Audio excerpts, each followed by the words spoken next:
chat, it is your boy, Huge Neutron. And joining Huge Neutron is realist OG Dirty David, yo ya.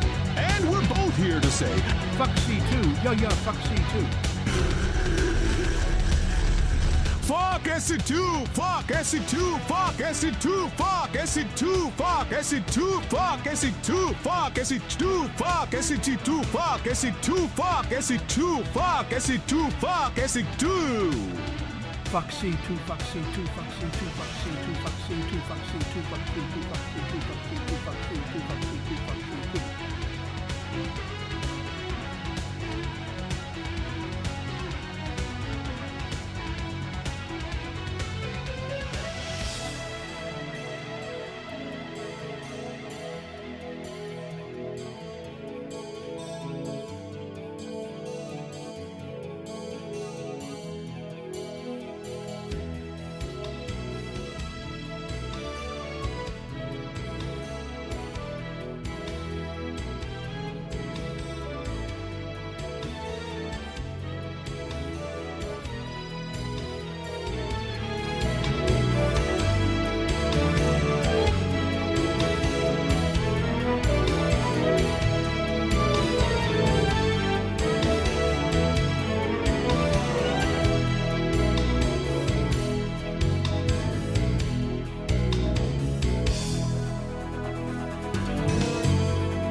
Guys in the chat, what is up? Hope that you're doing well here today. We got a lot going on. Gonna jump on, play a couple ladder games real quick. All right. And so a couple ladder games first, and then we're going to go ahead and cast some StarCraft 1 versus StarCraft 2. RCH just resubscribed for 14 months. Thanks, Large. No, clever StarCraft guy, you said you like StarCraft 1 versus StarCraft 2, so what are you even talking about?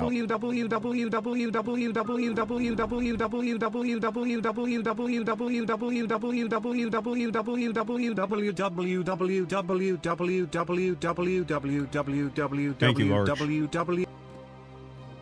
Angry Nate just resubscribed for 28 months. Artosis, I need you to answer this very important question. Okay. Question so important that many lives literally hang in their balance. The answer to this question could reshape the whole structure of society. Your answer could very well create a domino effect that could bring down the very life that we all know. Without further ado, I must ask, which game is better, Super Mario RPG or Paper Mario and the Thousand-Year Door? Thank you. I never played Paper Mario and the Thousand-Year Door. Colrody just subscribed. Although my wife just bought this and put it on my desk. I haven't opened it yet. Is it good?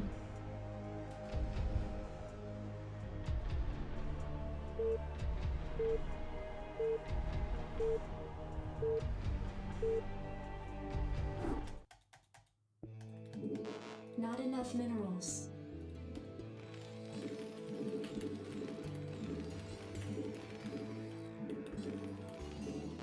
Not enough minerals. It's easy but almost fun. Not enough minerals. Not enough minerals.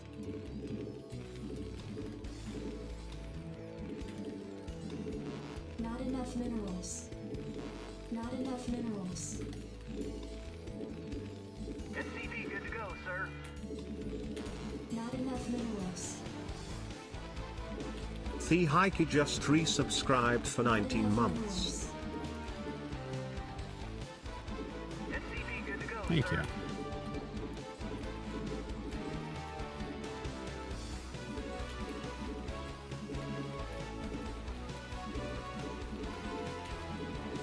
SCP good to go, sir. Warren66 just subscribed. Thank you. Thank you. Not enough minerals. So yeah, as I said before, we're just playing a game or two, and then we're going to start casting some StarCraft 1 versus StarCraft 2 when Mapu's on, and then we're going to do the ESL Cup, and then we'll play more Brood War Ladder. This cup will probably be pretty fast. SCP good to go, Additional sir. supply depots required. Fuck.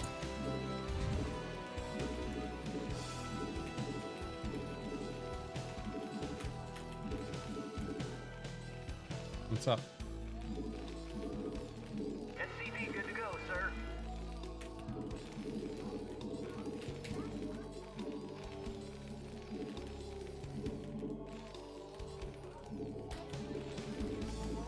SCP good to go, sir. Oh, well, you can't be doing that. Well, you just have to choose. SCP good to go, sir. Your forces are under attack. Yeah?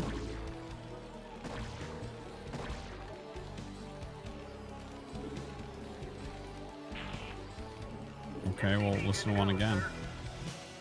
Job finished.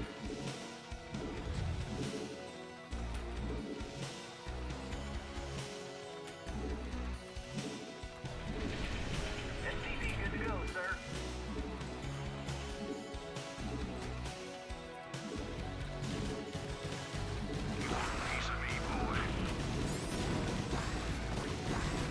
SCP good to go, sir.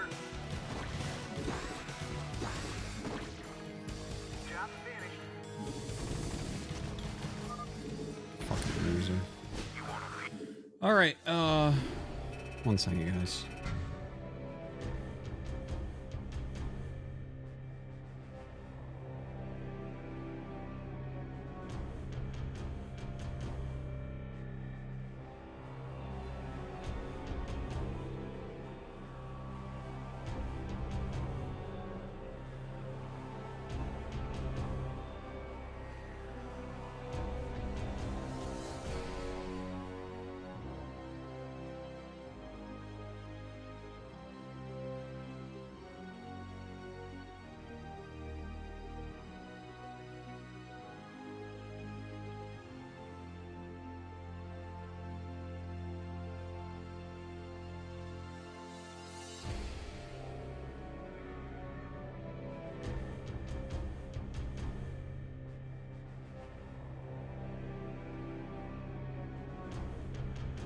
All right. onwards.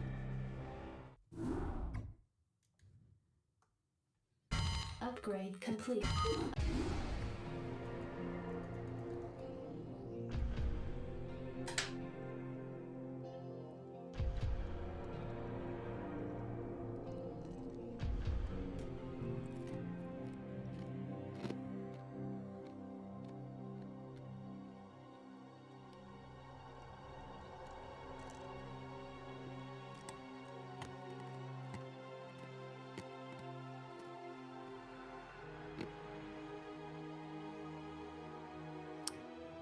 No, I've not tried to write a book, guy in the chat.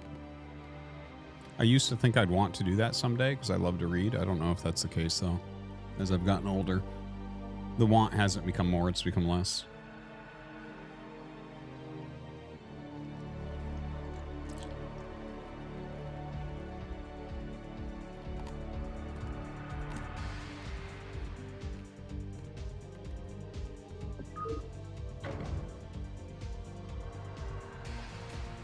Squeeze that, okay?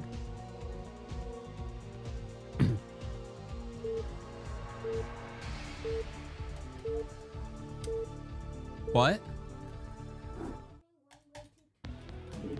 Not enough minerals. Okay.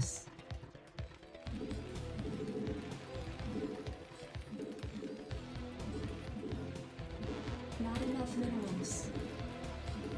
Not enough minerals. Not enough minerals.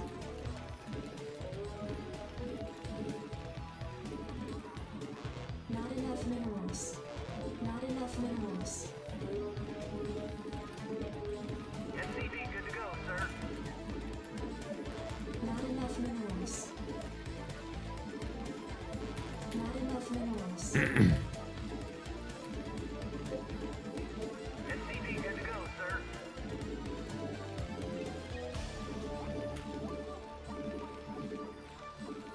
Hey, RT, it's Goku. And Yo, you know Goku. what time of week it is? It's time for me to once again beg you not to cast that boring SC2 tournament or cast SC1 versus SC2 replays. But I know you're not going to do that because you never listen to guys in the chat. Never. So give it to me straight. How many games of BW are we getting? After Snore C2, 2, Games 3, I know URT. You always say there should be plenty of BW after ESL, then you play 2 games and maybe 1 pity game of Protoss and log off. Tell us the truth, RT. There's no way of knowing until we see how long the tournament is. But it'll probably be a fast tournament. We'll probably have time for tons of games. SCP good to go, sir.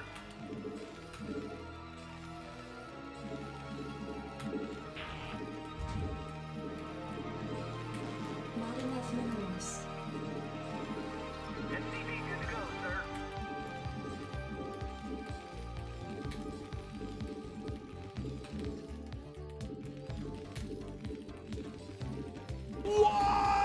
I underscore am underscore mad underscore 420 cheered. X300, Pikachu thrust his Pika penis deep into Squirtle's squirt hole. Pika Pika, he grunted as Squirtle moaned. Squirt Squirtle, Squirtle said as she squirted Squirtle squirt all over Pikachu. Pikachu pulled out a max revive so they could go another round. SCP good to go, sir.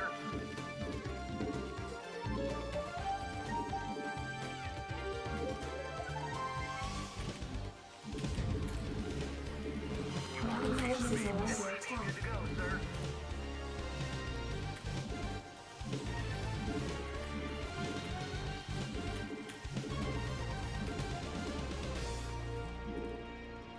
Job finished.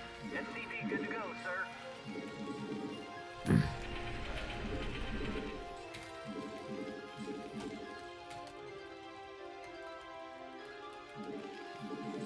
You need to set another day to visit your subreddit, Artie. You fucking bitch! Once yeah. a month or some shit, just to get the content in there. There's some good shit, and you abandon us just like all your sponsor games. Bitch! God Hugh says bitch! So good! Fucking bitch! Anyway, Goku is right. SC2 is like NASCAR. Just show me the fucking crashes in the last lap. Why do I have to watch 500 laps of this, Dad? Jesus Christ! Nothing happens! Oh shit, look! The Reapers are reaping again! Oh wow, fucking bitch!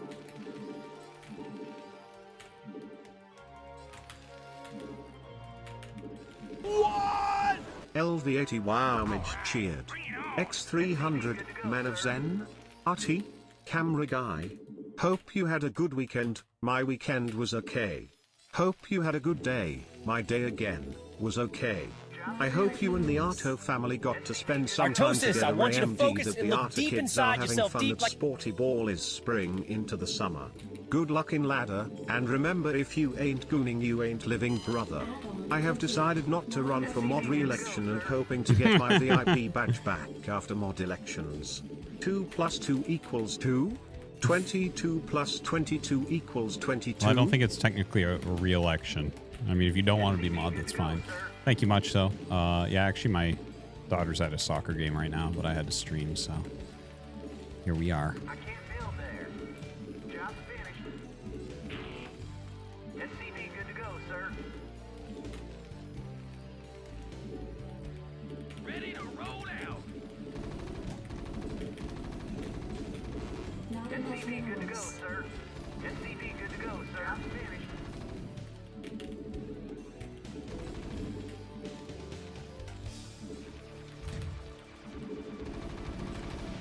Your SCV good forces to are go, under sir. attack.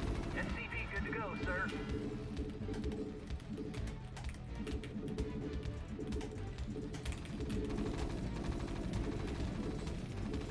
SCV good to go, sir. SCV good to go, sir. Roll out. Not enough minerals. Job finished. Bring it on. Job finished.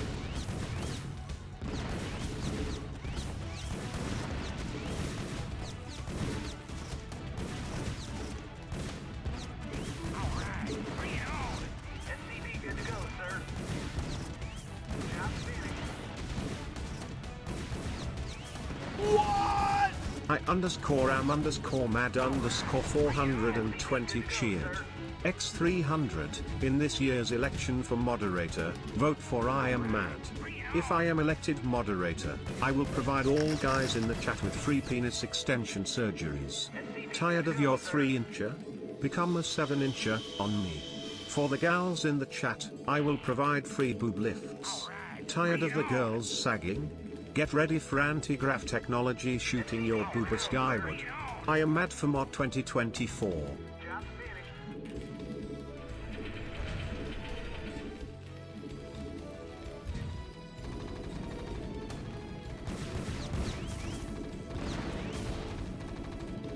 All right, bring it on.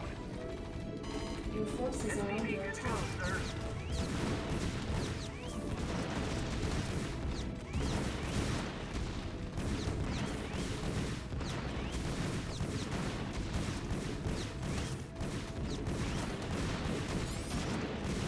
SCV good to go, sir. Your forces are under attack. SCV good to go, sir.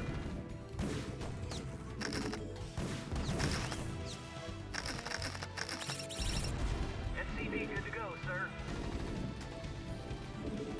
SCV good to go, sir.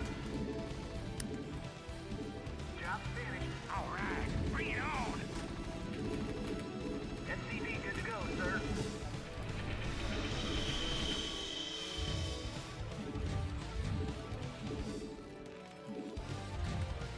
SCV good to go, sir. Not enough minerals.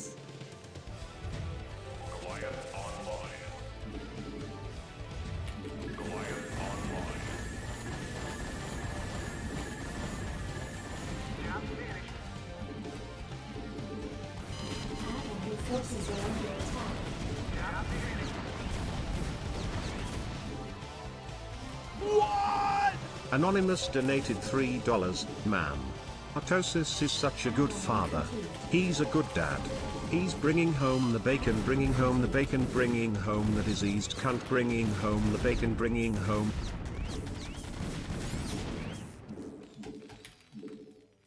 SCV good to go, sir. Ready to roll out. SCV good to go, sir. complete. All right, bring it on.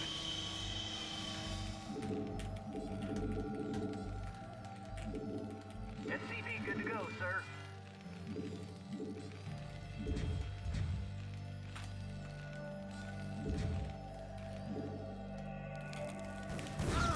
All right, bring it on. SCV good to go, sir. Ready to roll out. Bring it Not on. enough minerals.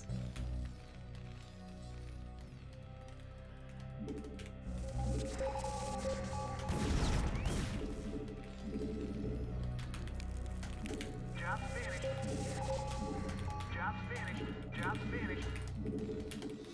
All right, bring it on.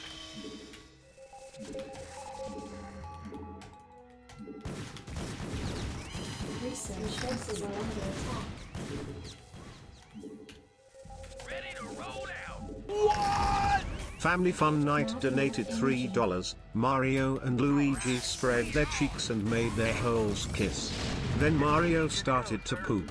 The turd entered Luigi's hole.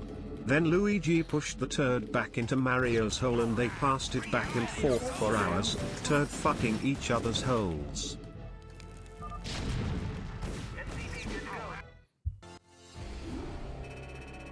Oh, I paused Tangia, sorry. Tootbook just resubscribed for 19 months. I lost all my salt last night. Today is my redemption arc. All right. Upgrade complete. Artosis, I want you to focus and look deep inside yourself, deep like the way Yoshi's tongue squirms deep inside Mario's asshole. He enjoys it so much he comes hands-free into battle. Soccer is the SC2 of sports. Oh, God, they both have S and C in the name, and it's just a bunch of goddamn nothing bullshit for hours at a time. Oh, wow, his APM sure is high for doing absolutely fuck all. Oh, wow, the kids sure are running around in the grass. So cool. This 0-0 score. A goddamn fucking hour in, and I had to buy the juice boxes. By Samantha doesn't want her kids to have sugar. Guess what, Sam? They're fat asses, and it ain't the juice box, you gelatin-looking bitch. Fuck you, scrub!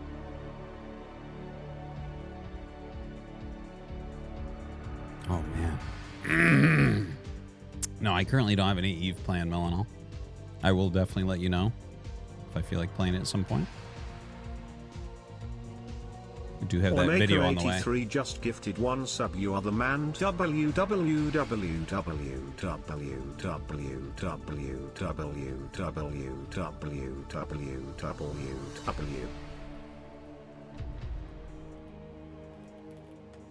My question is for the guys in the chat.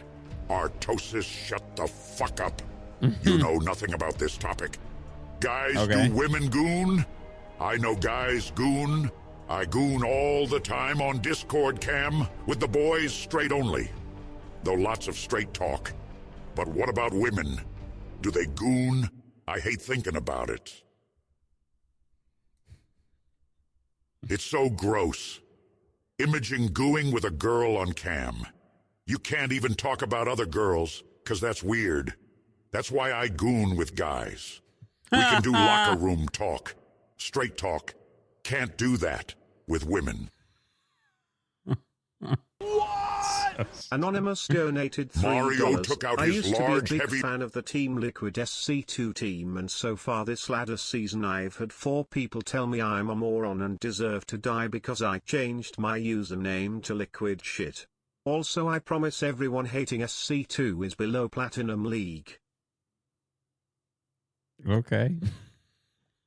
Mario took out his large, heavy redacted and forced it into Luigi's open mouth.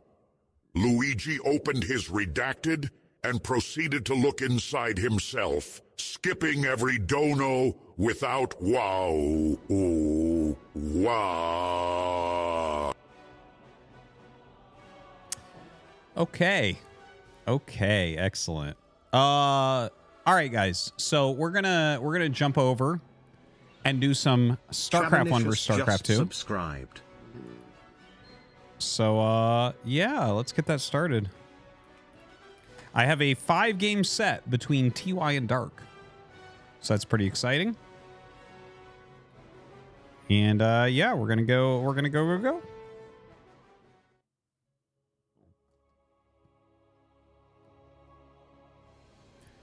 All right, here we go. We have in the top right here of Fighting Spirit, Dark, playing StarCraft 2 Zerg. And in the top left, we're going to have TY, and he's going to be playing StarCraft 1 Terran. Of course, honestly, a better StarCraft 2 player than Dark as well. If you ask me, TY, one of the greatest. But yeah, he will be going with the StarCraft 1 Terran. I'm really excited to see what he's going to go for, because here's the thing. Like you have to consider banelings. So I put actually quite a bit of thought in this, right? Like I'm something like 0-22 in this mod so far, but I put a lot of thought into it. I think I'm going to play some more games of it because I've kind of come up with some of my errors in thinking, like too close to StarCraft 1 strategies and stuff. So you definitely got to play it a bit different. Now my first thought here is, first off, really, really hard to go mech because you can't kite Zerglings with the vultures. Now, I heard that they might patch that and fix that. I don't know how they would do that, but basically in StarCraft 1, speed vultures can kite Zerglings forever and kill them. StarCraft 2, that's not the case. They have to turn, stop, and shoot. So that's pretty unplayable. Now, medics come out much quicker than medevacs, so you can definitely put on some bio pressure, but the weapons against banelings aren't as good, right? There's no widow mines, right? That's a bit of an issue. There's no medevacs to pick up if the banelings come in too close. So I feel like it might turn into something like marine medic opener into heavy siege tanks. That's about the best thing I could think of so far.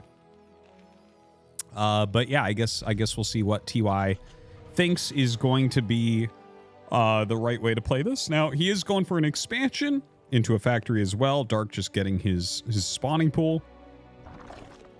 And yeah, we'll wait a moment here. See what they're going to end up going for.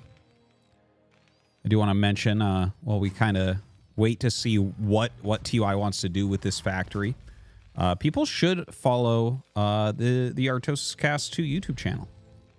Definitely do check it out.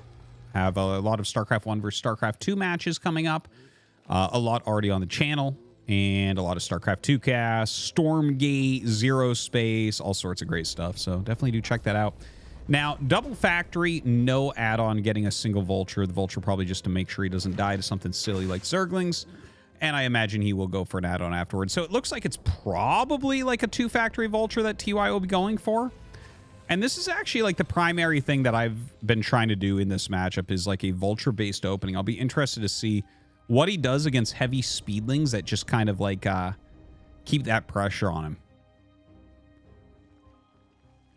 You know, it's just you can't really kite. Also, another funny thing is like a lot of things in StarCraft 2 are faster, but because of the way that StarCraft 2 doesn't let you cast like a million spells at once, you can't lay a million spider mines at once, which is kind of hilarious. Like you actually have to shift command out all of your spider mines. They lay way slower than StarCraft 1 does. In StarCraft 1, you just grab a group of vultures, tell them to lay mines, and they all try to lay a mine.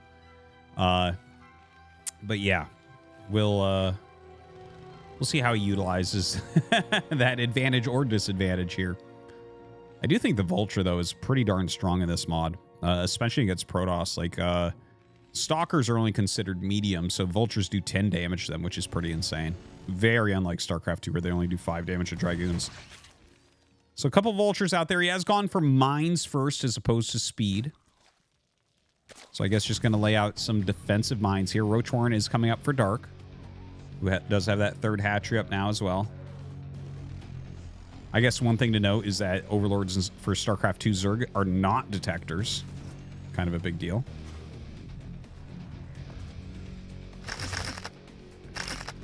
Yeah, lays out a few mines there.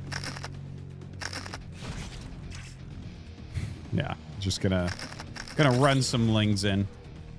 Try to clear that up. A few siege tanks on the way now. So it is just a straight up mech approach. Just laying a few more mines here on the edges of creep. Catching a few of those lings as well. But yeah, Dark doing a pretty good job of just splitting this all out. Couple Ravagers on the way.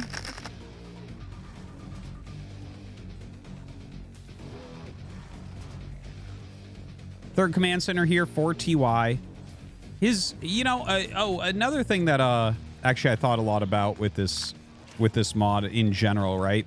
So StarCraft 2 has mobility advantage and macro advantage. And StarCraft 1 basically just has a splash damage advantage. So I do think that basically, unless you find like a sweet timing, you probably have to sit there and just build up splash units to overcome the kind of mobility advantage that StarCraft 1 has, or StarCraft 2 has.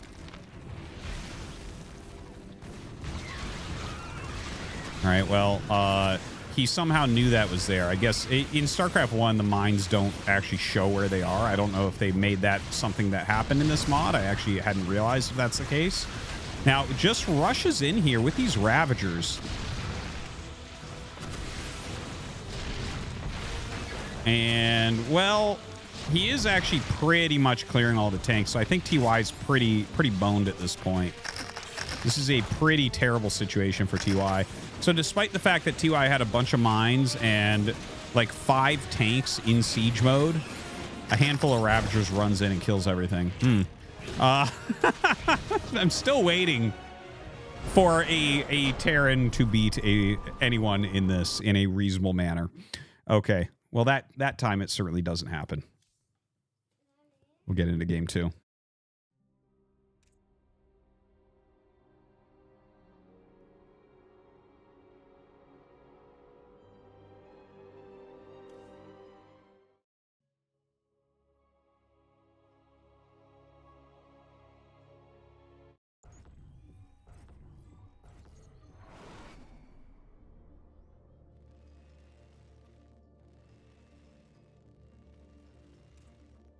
All right, sorry about that. Anyways, we are getting started here in game number 2. We have TY in the top left of Site Delta. And in the bottom right, we're going to have Dark. And Dark is actually playing StarCraft 1 Zerg, isn't he? And TY is playing StarCraft 2 Terran. Oh, this is kind of interesting having them go back and forth. Now, I'm not exactly sure of what Dark's level is. I believe he was actually like a practice partner in StarCraft 1 back in the day, but I'm not... I don't think he was a full-fledged pro, if I'm not mistaken. It will be funny if the StarCraft 2 race wins every single time. That will be pretty funny. I would be shocked if Dark can beat TY's Terran with StarCraft 1 Zerg. That would be pretty shocking to me. Because it's like the mutas aren't going to move as well as StarCraft 1 mutas. And then other than that, it's like, okay, yeah, the Defiler is insane, right? I guess that's the other thing that you have that's maybe going on for you here. Just like in StarCraft 1, StarCraft 2 Terran does not have melee units. Maybe Hellbats would do something, or Hellions would do something with their splash. There's a possibility of that.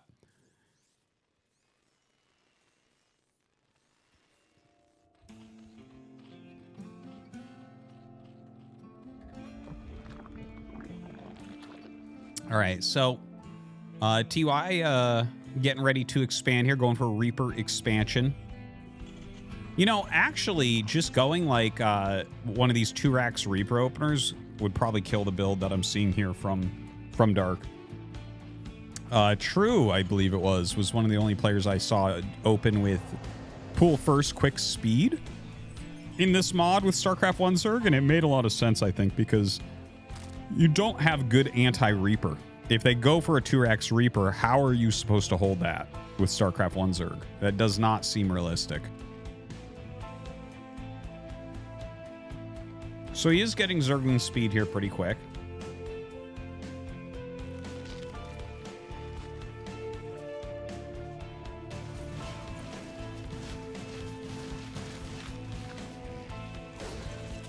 Yeah, the Reaper just going to jump up and... Yeah, you can already see a little bit of an issue here. Oh, wow. The StarCraft 1 Zerg gets a speed boost on creep. You know, I love that someone or a team of people took the time to design this mod. Some of the decisions they made are a little bit weird, I feel like.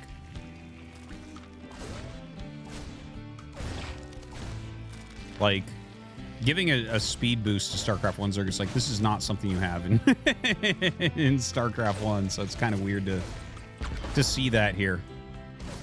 But yeah, as you can see, the Reaper is basically unkillable until speed. So again, he could have 5 Reapers in the base right now, and the game could simply be over. So I think you actually, like, if this game continues to be played and gets mapped out a bit, I think you basically have to open pool first. Because, like, if you imagine if you had 5 Reapers right now, the game would just be over. That would be completely it. And this is part of what I've been talking about, where the mobility advantage for StarCraft 2 races is pretty insane. And then, of course, on top of that, things like mules, larva injects, stuff like that. So anyways, circling speed is done, so it seems like Dark is safe at this point. He is continuing to drone pretty heavily, getting double evolution chamber melee attack on the way. A very StarCraft 2-esque strategy. This is, like, you would never see this in StarCraft 1. Double evolution chamber. But of course, this is, you know, the StarCraft 2 way, so you can see he's already got up to 5 hatches. Kind of crazy, actually. Just stuff you would could never see in, you know, in StarCraft 1. This would just be completely undoable. So, plenty of lings being made. Layer on the way. TY teching up to those medevacs really, really quickly. I believe he's actually doing a 2-on-1 here, if I'm not mistaken.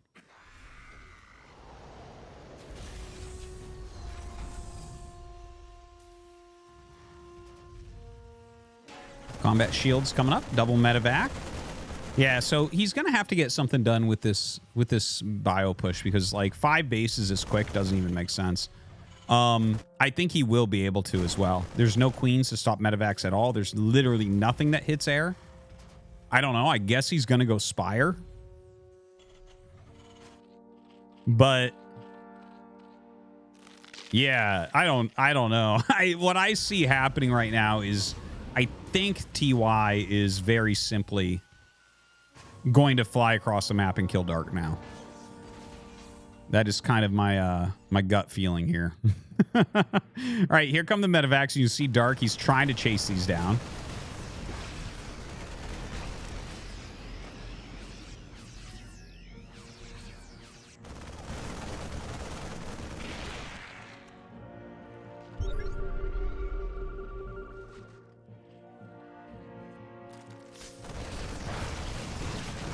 All right, so the lings come up, do a little surround there. He does have a lot of lings, so as long as he's getting that good of surface area, he can kind of do things. But yeah, TY drops here behind the mineral patch is going to make it a lot harder.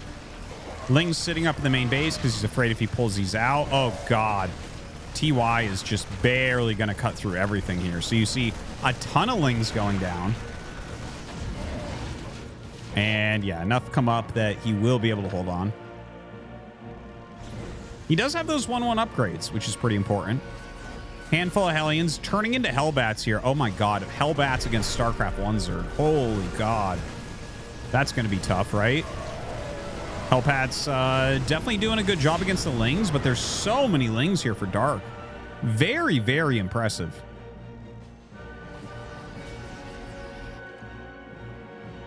So Dark here is now on 7 bases, by the way. Only 55 drones, so it's not a true 7 base, but he does have 7 bases. TY trying to keep pressure on. Dark is literally just spamming out Zerglings and Zergling upgrades, going towards Hive. He's definitely going to go into Ultras. This is actually really funny. Oh my God.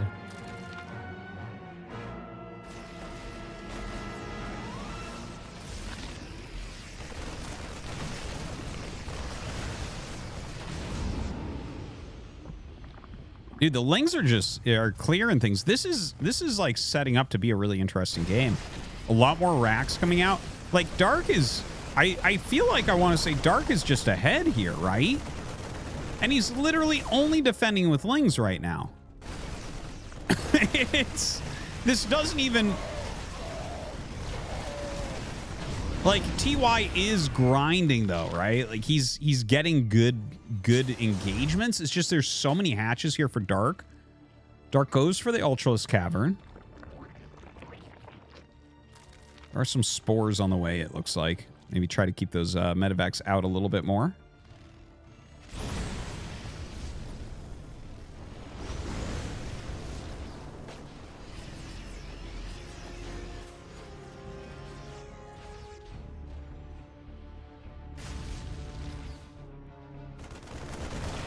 All right, the Hellbat's going to have to do some heavy lifting here. That is a hell of a lot of lings there with 2-2 upgrades.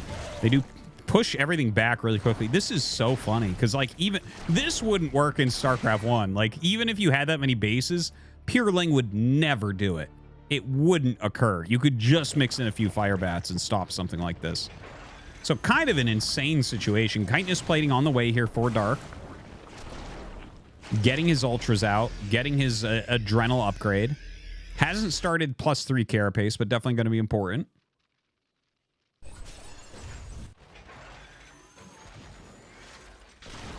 Of course, the ultras in StarCraft 1 do not do splash damage. It's kind of funny. They don't do splash damage, but they're somehow stronger than the StarCraft 2 ultras that do splash damage. Isn't that weird?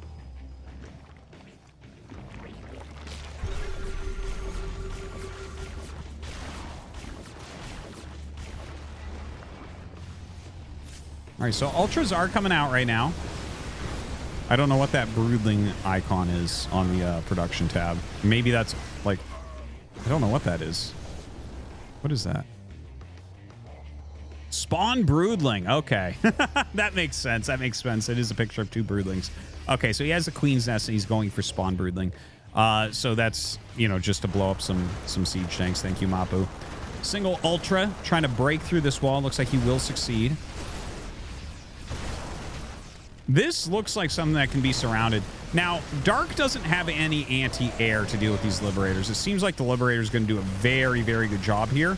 But that's pretty standard for Dark, even in StarCraft 2 pro games. He generally doesn't, you know, go ultras quick and not have anti-air very oftentimes, even in very important games. So, right now, the Liberator doing a fantastic job. TY just starting to cut through everything. GG is called, and StarCraft 2 wins. Damn, I guess StarCraft 2 is just a better game than StarCraft 1.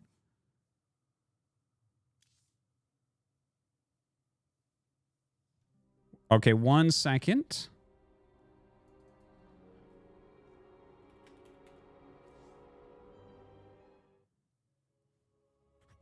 One sec, guys.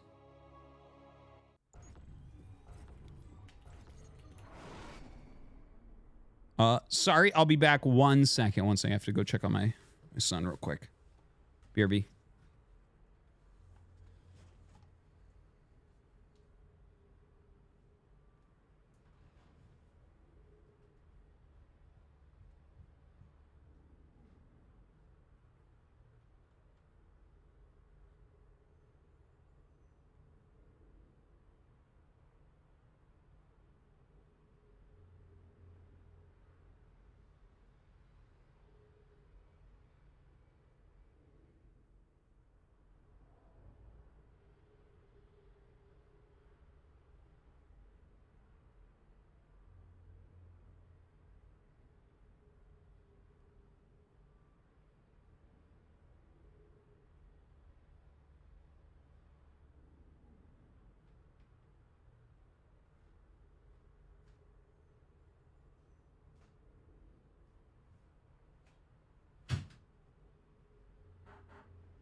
Okay.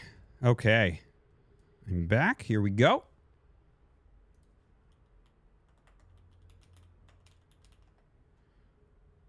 Here we go. All right. We have down here in the bottom left of Daybreak, it is Dark.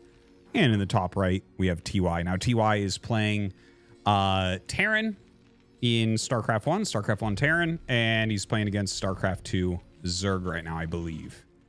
Yes, that would be StarCraft 2 Zerg. They're like making this easier via skins, so that's nice. All right. So, so far, you know, StarCraft 2's mobility definitely coming out on top, although Dark had 1 million bases that game. I do wonder if he had tried a different comp, like maybe super heavy Ling into Hydra, like even a Ling Hydra comp maybe. I wonder if that would have been able to do something. I'm not entirely sure. I think there's definitely still some testing that can happen, but the amount that he was able to expand around was pretty nutso. So, we'll see if something like that ends up happening next time he plays StarCraft 1 Zerg. Yeah, still waiting for that StarCraft 1 race victory. Going to be a quick command center here from TY once again. This time, no gas. So maybe a more biocentric opening. Maybe just a double gas to follow up. And Dark in the meantime. He did go hatch first. No big surprise there. No Reapers he has to deal with or anything like that, which is kind of funny as well. A lot of the things that, you have to prepare yourself earlier on for... just the StarCraft 1 races do not have available.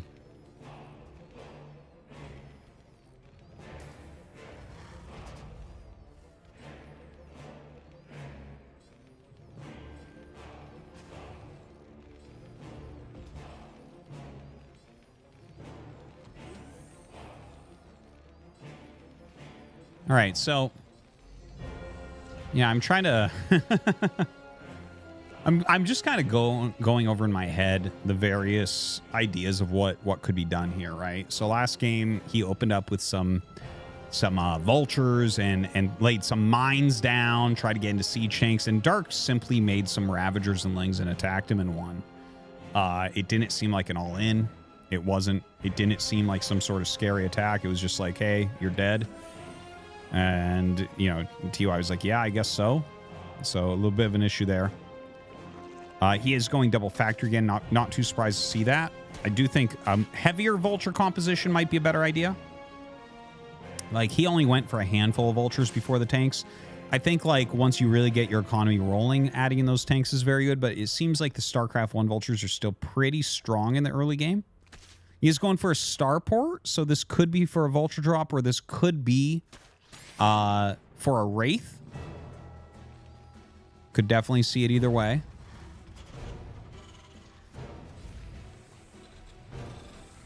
Wraith to fly around, kill off overlords or something like that. Got to say one thing is the Valkyrie is super, super strong in this mod. Unbelievably strong, in fact. It actually feels like many times stronger than the Valkyrie feels in StarCraft 1. Yeah, I don't know if we'll end up seeing that at all throughout the series or not, but yeah, we'll see. So Vulture speed is on the way, not mines this time. 5 roaches being made, so it feels like Dark is probably going to attack again.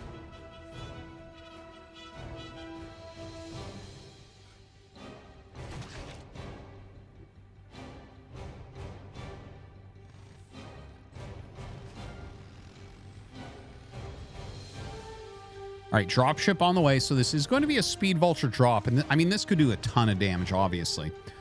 But Roach Ravager walking across the map, we don't really have anything that can fight that. I'm not sure what size the roaches are considered against the vultures. It all comes down to that. Like, if they're light units, the vultures will literally just wreck them. If they're medium units, it'll be pretty even. If they're large units, it's going to be impossible for the vultures to do anything but tickle them. So, hard to say. A siege tank on the way as well as a Wraith. The vultures run away as they see these coming via the Zelnaga Watchtower, and he is bringing that dropship up. So the roaches just simply walk forward.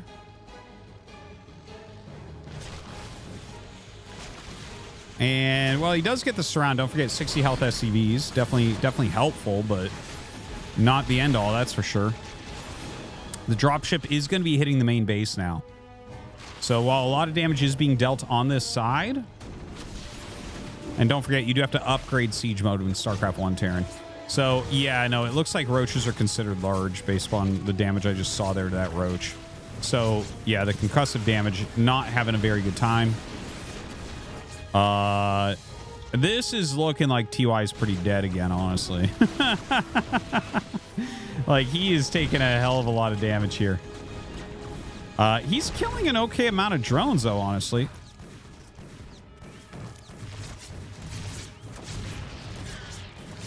How many drones did he end up killing? 38 to 26 left over. 9 drones on the way instantly here for Dark. So 20 SCVs killed against 13 drones killed. Okay, so definitely not a good thing here for TY, but he does have a couple wraiths out, which could be useful. Cloak on the way, mines on the way. You know, maybe if he had opened mines instead of speed, this would have been a better build. Well, for sure it would have been in this particular case. But the speed does allow you to kill more drones, so, you know, always a trade-off.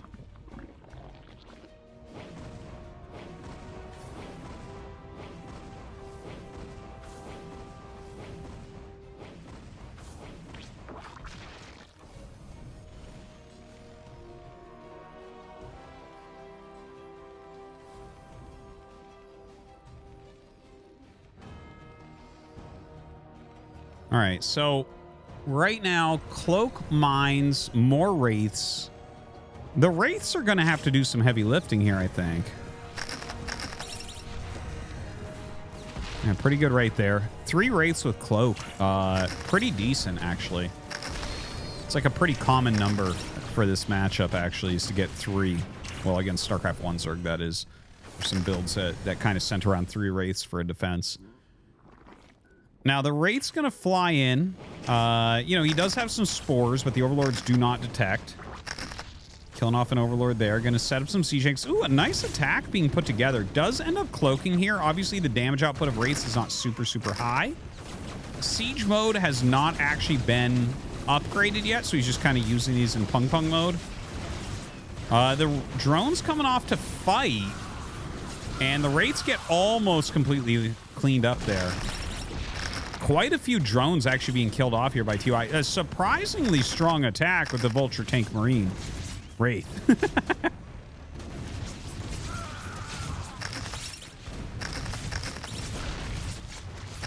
Yeah, the tanks are actually doing like super surprisingly well. Now, an Overseer on the way. He does have that layer up, so that's important. Oof. Drags a little bit of splash damage into that tank, and it looks like this will get cleared. So TY is basically tied up the worker count just for this moment. Obviously, you know, we're going to see a lot more drones probably popping out for Dark now. Were the Wraiths good here? Yeah, I think so. It really feels like they actually have done a very good job for him in this game so far. But I'm not sure it's worthwhile to keep making them. He is continuing to make them. So maybe that's an idea about dealing with the possibility of any switch into Mutalisks.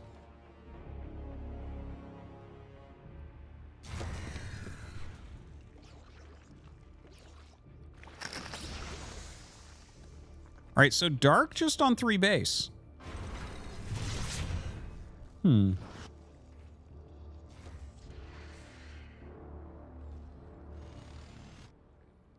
TY gonna land that command center at his 3rd base, building a 4th command as well. More factories are coming out. Goliath's coming out also. A couple add-ons only. So just tank Goliath seems to be the production that he's looking for right now. Not a big surprise there. You know, the big Mutalisk ball is definitely something that can be scary here, even though they're not microed in the same way. They do heal really well. Swarm Host Nidus. Okay. So different level of play here. Stuff that you just never, ever see in StarCraft 1. See how that ends up being utilized. The Cloaked Wraiths running into some detection. They're going to just turn around.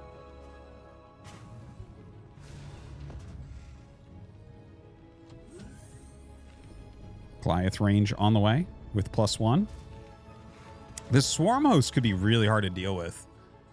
You know, there's a few different ways that you can deal with Swarm Hosts in StarCraft 2 with mech, and one of them would be Hellbat specifically, which can be, like, healed up, you know, with Medivacs and whatever to just kind of tank and wipe out those locusts as they land. Nothing like that exists for StarCraft 1 Terran, so this may force TY into an attack.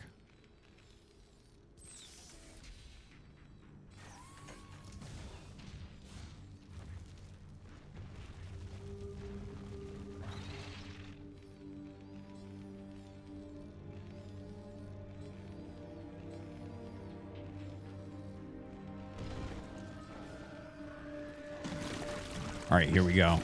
Swarm Hosts. Going to go ahead, pop their locusts out, sending them towards that 3rd base. 3rd base just going to have to lift. I guess that is a good thing, is you can always lift. Yeah, just going to run away from them immediately. Not really losing too much. He's going to be able to kill off this Nidus as well. Of course, his Wraiths can clear out those Overlords nearby, which are spotting for that. That'll be important. There's lots of siege tanks being produced right now for TY. He does have that 4 base. You know, 4 base is like you can put out a lot of mech. He's going for some Valks. Okay, I actually really like this idea. The Valkyries can actually shoot the Locusts out of the air, which would be nice.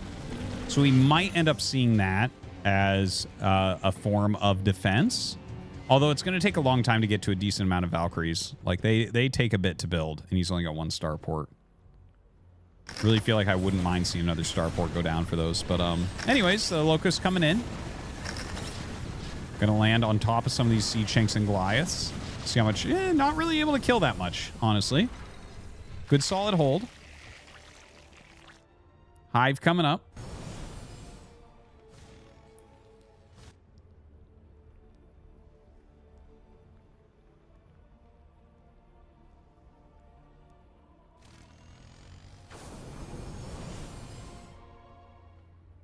Yeah, I think this is his anti-Locust army here with the Valkyrie inside. Yeah, it still has those Wraiths as well. Going to be able to take that down super, super fast.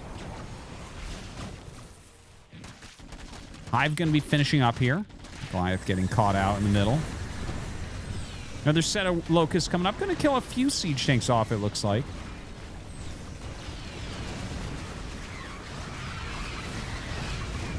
Oh my god. That was pretty damn good for Dark right there. A lot of TY's army falling. He actually, I don't know the exact supply he was at, but he was at very reasonable supply. Now he's at 124 against max. So starting to look pretty bad for him here, unfortunately. Still making more tanks, making more Valks. I think the Valks actually might be like the key for trying to knock these Locusts down. But now we have some Vipers on the way, so, you know, Parasitic Bomb going to be an issue. Wait, the Valkyries are not... Okay, yeah, there we go. There's some splash damage. Not as much as I thought we'd see there, though. It seems like the spread wasn't very good for the Valkyrie. Huh. When I had Valkyries fight against Mutas and stuff, it felt like a very good spread, like in StarCraft 1. That one looked wrong to me.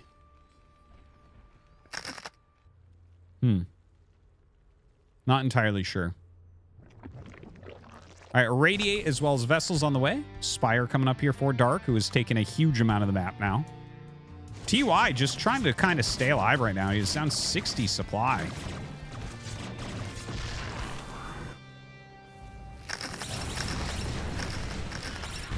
All right, those Locusts going to get clean pretty quickly, but, like, you know, this is something that will wear you down over time. You don't necessarily need to just run headlong into your opponent when this is happening, but you do have to consider eventually doing that.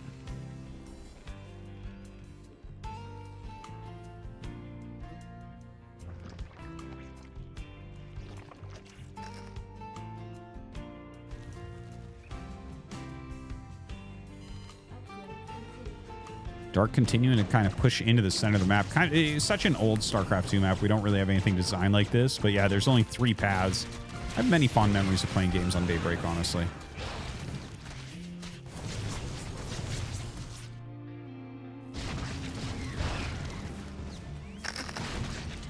A little link and run by. You know, no planetaries or anything, so really hard to keep these bases defended properly on the sides. And you can see that reflected here.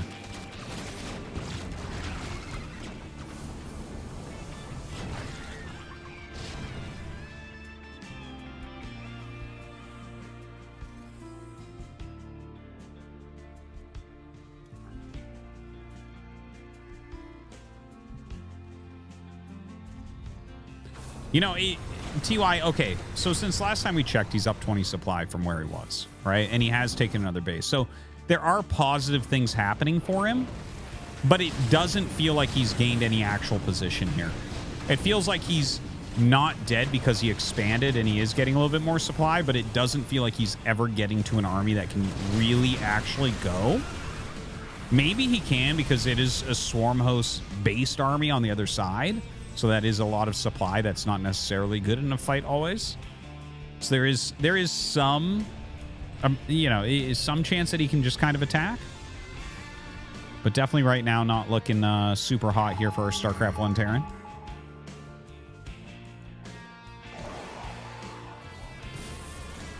Yeah, Locust going towards that main base. That's going to be highly annoying. StarCraft 1 turret's actually significantly worse than StarCraft 2 turrets. Not really going to put a dent into those as they come into land.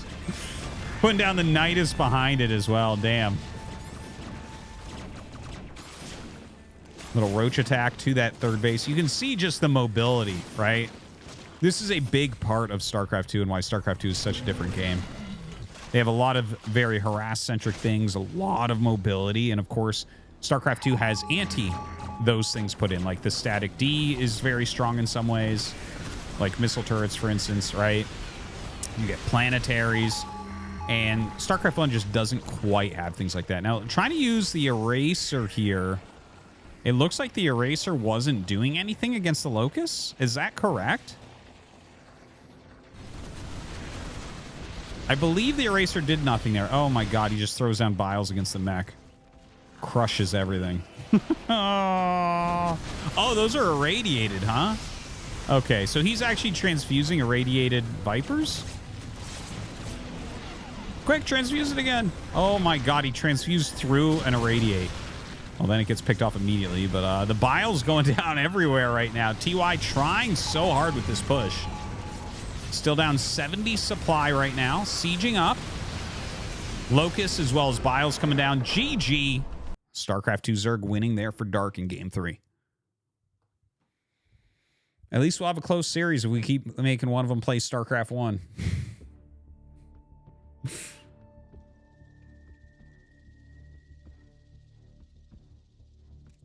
Oh. Okay, that was a parasitic bomb on the vessel. It wasn't an eraser. That's what was going on. Okay. Here we go. Game 4. All right, bottom right here. We have Dark playing StarCraft 1 Zerg.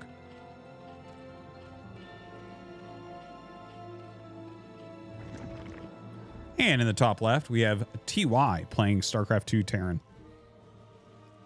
Okay, the StarCraft 1 Terran, I still haven't really seen a victory with it. But I after watching Dark play StarCraft 1 Zerg against StarCraft 2 Terran, it seemed like there might be a way. Now, notice that he is opening this time with pool first and a quick speed. As I was saying before, I think that this is necessary because of the power of the Reaper.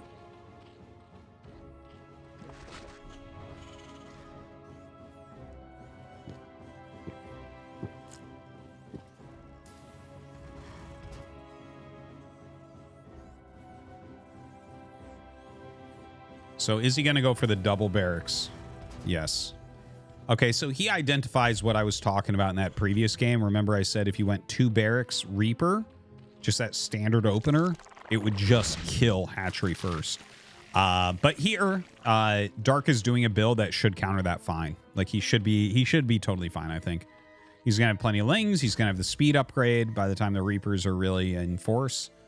And he's going to be able to expand. You know, obviously he had to spend a lot of resources to get that, so that kind of sucks. But, you know, TY's spending a lot of the resources getting 2 Rex Reaper as well. And yeah, for those of you wondering as far as what Zerg has for options on hatchery tech, it is not just Zerglings. They also have Hydralisks. Hydralisks are a tier 1 unit. Or I guess you'd call them 1.5, right? Because you need to build the spawning pool to build a Hydralisk den, so probably a 1.5. But yeah, you don't need a layer for the Hydralisk den in StarCraft 1. And the StarCraft 1 Hydras are for sure better than StarCraft 2 Hydras, at least for cost, right? They only cost 1 supply, 75-25, 10 explosive damage. Very, very good unit. All right, he sees that it is the build that he actually prepared for with this 9 pools, or not 9 pool of first speed build.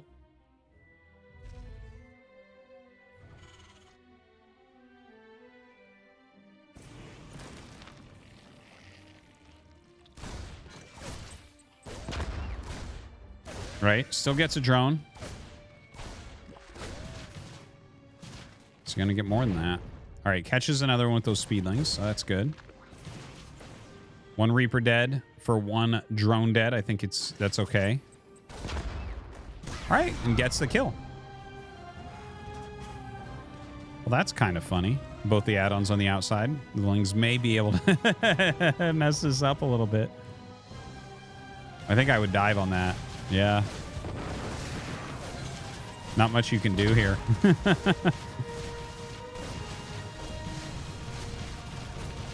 Yeah, I very much like that. Okay, gets rid of both the add-ons, so kind of screwing him up. You know, a little bit unlucky here for TY that he happened to spawn on the left side of the map as opposed to the right spawn, where he would have had those on the inside. You know, even StarCraft 2 with all of its quality of life fixes, the side your add-on is on is not one of them.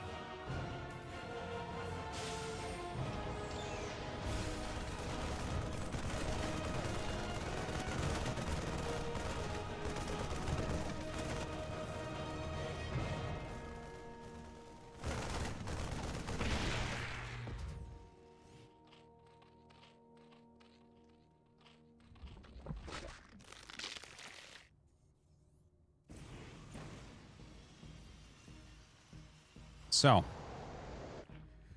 layer on the way, as well as the Hydralisk Den here for Dark. Okay, I like this. I like this. You know, he doesn't have the double Evo that we saw previously. I wonder if he's just going to go, like... He might go Manzurg, but we don't see evolution chambers. The thing is, like, upgrades are so key. You know, you can delay upgrades a little bit in StarCraft 2 at certain times. Because of things like, let's say you're going to have Banelings, right? Like, you could be like, okay, I don't necessarily need to get upgrades super, super early because I'm going to have splash damage, you know, which deals that extra damage. And yeah, we're going to look at it that way. Whereas in StarCraft 1 here, I'm like, oh, if your opponent gets ahead of you on upgrades and you're going for something like some heavy units, which you're going to have to basically because you're playing StarCraft 1, you're going to be in some trouble there. So you definitely do need to think about that. Now, the Lurker upgrade coming immediately. This might actually be a Lurker bust. But there's Liberators on the way. Okay, you see, TY thinks it's a Lurker bust. He throws on a missile turret. What? And he's starting a bunker here as well. Does have Stim on the way. So it seems to me like Dark may be planning a Lurker bust. But yeah, Liberators, I think, would obviously super, super dominate that.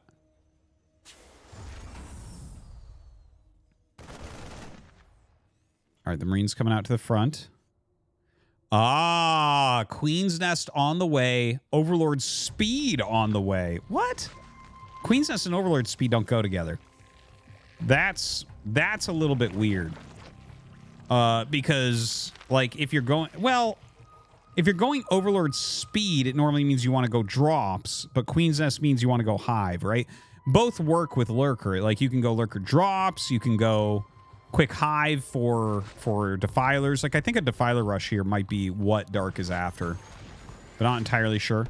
Couple of Liberators set up. And you can kind of see that, you know, the StarCraft 1 races aren't super prepared for, like, really specific, super hard countering things or, you know, super role functional things, I guess. Right? Like, in StarCraft 1, everything is kind of like just a unit and you use it for in whatever way you kind of want to. But, like, the Liberators just setting up here is, like, Dark is having a terrible time dealing with that. Now the drops come into the main base. Drones and Lings coming up, and I think TY is basically just eviscerated Dark here. GG. All right. So far, StarCraft 2 is 4-0. I believe our final game will be TY as StarCraft 1 Terran again. So we're going to go ahead and get into that.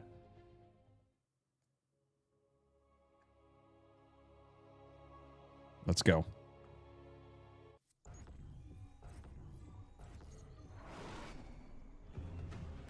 All right, top left, we have Dark as StarCraft 2 Zerg.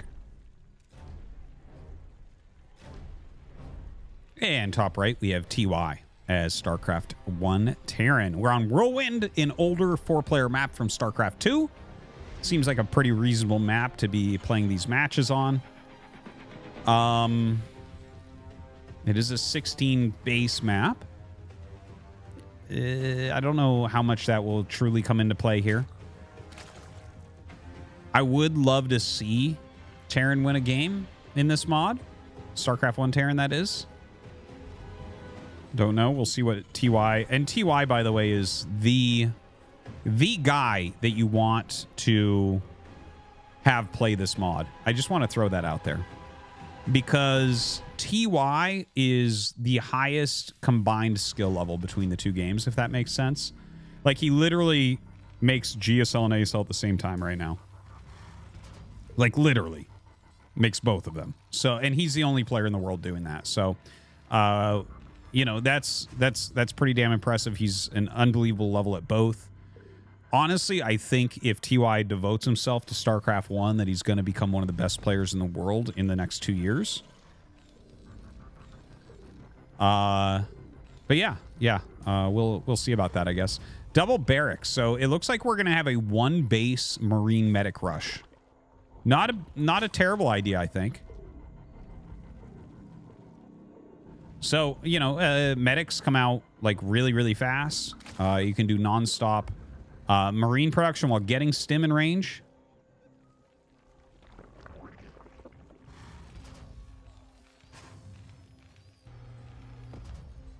And, well, we'll see what he waits for. I assume he's just going to go immediately with stim and, like, you know, he'll have time to make, like, maybe he wants, like, 2 medics, 2 bats, something like that. Spines, I think, how does spines work here? I guess that they just do a flat 20, right? I believe so. So that should just be basically the same as fighting against a sunk. But I think spines, does spines have less health than a sunken colony? That's a good question. Anyways, we'll see about that. The you know, Marine medic can really bust stuff really, really well. Does not care about sunks too much. So it looks like we actually have 3 racks right now. That is some heavy, heavy production. I would say he's probably going to want 3 medics for the push. Okay, making a fire bat. The fire bat looks like a red SCV. Looks like he's trying to hug something that doesn't want to be hugged in that production tab.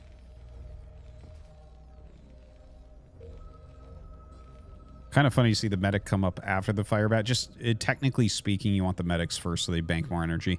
SCV's coming too. He's pulling the boys. Okay. Dude, the fire bat looks so funny. Looks like his arms are heavy. So damn, these arms are heavy.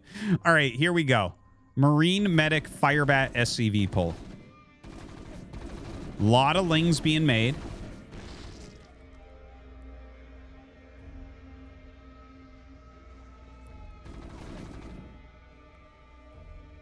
I like how the fire bat like looks smaller than the Marines. It's a bigger graphical size in StarCraft 1 than the Marines are.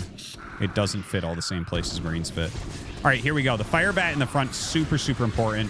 And a lot of blocking going down by the SCVs. The SCV's actually doing a great job with that 60 health. Continues to stim forward, going after the queens now. Are we going to get a StarCraft 1 victory? I believe that we are. TY hunting down the queens. 16 lings are on the way. He's going to go ahead and fight with the drones. The drones actually hilariously are killing some Marines. This would never happen in StarCraft 1. And the lings come out and are kind of clearing it, but there's 0 drones, so it doesn't matter. There's 45 minerals. He has 4 drones on the way, but I wonder... Okay, so since he has 4 drones on the way and he killed 11 SCVs, does he stay in the game and try to make this work? If he had canceled a few more lings, I feel like there might be some chance. I don't think that there's literally any chance, though. If you just go, like, some fire bats and some medics and, like, a couple Marines, you can't do anything. Look at this. He's got, like, 6 bats. He's making 3 medics right now. Yeah, the follow-up push should be able to just kill him off immediately. I don't think Dark has any chance in hell here.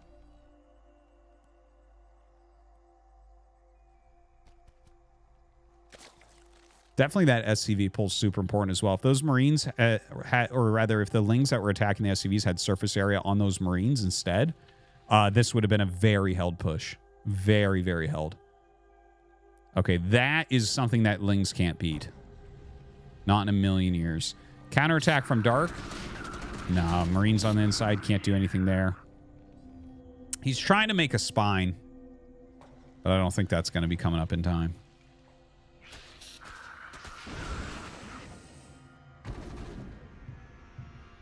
All right, he's trying to come up with these Lings. He's going to get a surround on a medic and a fire bat. So not bad pickoffs. Dude, the spine takes 3,000 years to make. That is hilarious. Yeah, the Lings trying their best here. One of the medics did get very low. GG is called, and TY going to take a victory with Terran, even if it is a one base all in. And there you have it. TY wins the show match 3-2. Woo! StarCraft 2 races are definitely way outperforming StarCraft 1 races here. All right, so that does it for those casts. That's all I've got for today. Subscribed for Anonymous donated $3. Ty is one of my favorite Terran to watch. Yeah? He's so technical, so precise. Yeah. Really looking forward to seeing what he can bring to SC2 versus SC1. Thank you. Me too.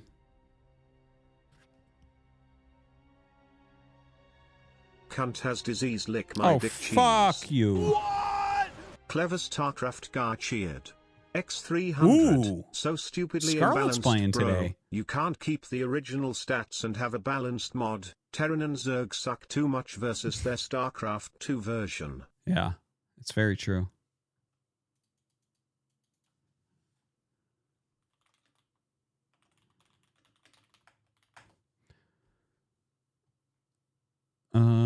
They did change a little bit. Dude, this is a good cup tonight. Look at all the great players here. Harstom is playing. He never plays. Don't Defense for Stark. Wow. Hero versus Harstom. That's kind of fun. Streya's in here. Trap versus Wayne. That's a great match. Solar. Sue. Oh, that's what it is. Everyone's in Dallas, right? Everyone's in Dallas right now, so they're all playing the fucking cup. I love it. Lambo Scarlet? Like, these are fucking sick matches. These are sick matches.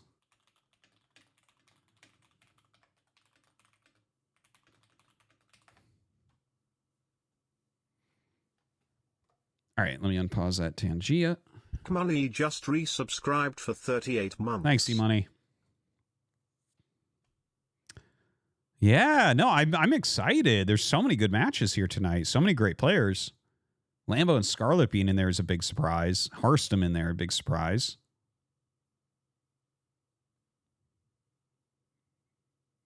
Solar joining up again. He used to play him all the time. We haven't seen him in a bit. It's awesome. It's very fun. Very fun. Lemon Juggernaut Jason. That's even a decent match right there.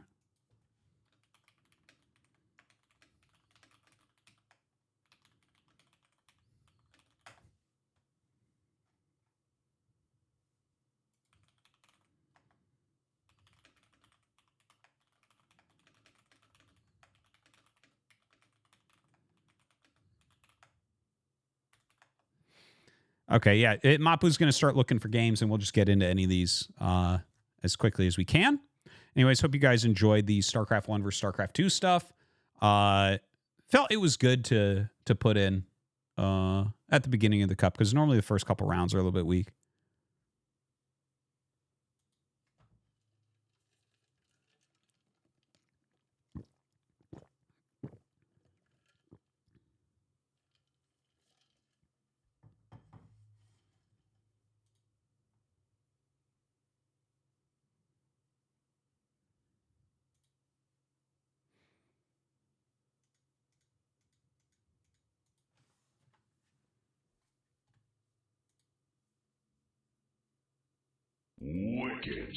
Caney7 has rated with 6 viewers. We apologize for what you are about to experience. Thank you, Caney7. Appreciate it. Hope you had a good stream. By the way, guys, use the command StarCraft2 to follow the YouTube, where all those will be going up. Ian Princey asked me, who hasn't thought of beloved franchise character? Sonic carrying their child. 2-term. Pregnant Sonic. There's nothing wrong with pregnant Sonic. I think I want to put a ring on it. There's nothing wrong with pregnant Sonic. Has a hero and a mother. Made me feel like no one other. Pregnant Sonic. I'm not the stepdad. I'm the dad that stepped up. Dr. Eggman is a no-good slut, Pregnant Sonic. There's nothing wrong with me. Does Sonic have enough leg room in the back of a Ford to give birth to my child? Well, that's a whole lot of crazy, packed into one question. Let's unpack it. First off, Sonic might be the fastest thing alive, but last I checked, he's not in the business of delivering babies. But if he were a Ford, F-150s got plenty of space, leg room, and all the rugged dependability you'd need for the wildest of scenarios. Built Ford tough. Damn. Very good one. Sir Sizzle just resubscribed for 11 months. Artopog. Thank you, Sir Sizzle. Appreciate it.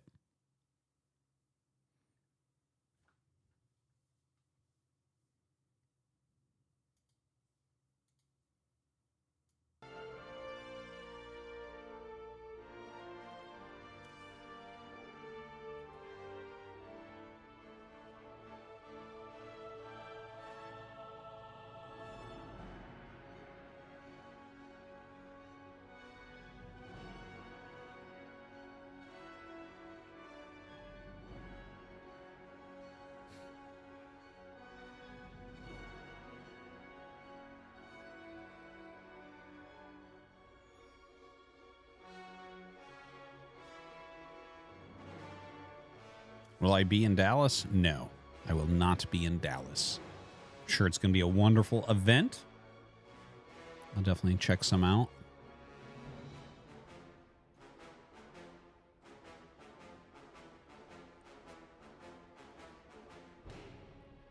Are you not allowed in America anymore? I'm certainly allowed in America. Thank you, though.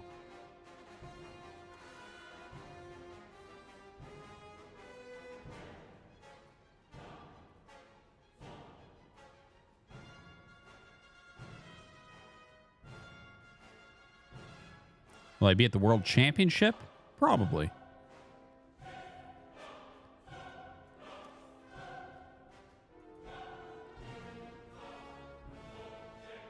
Hello, Artosis.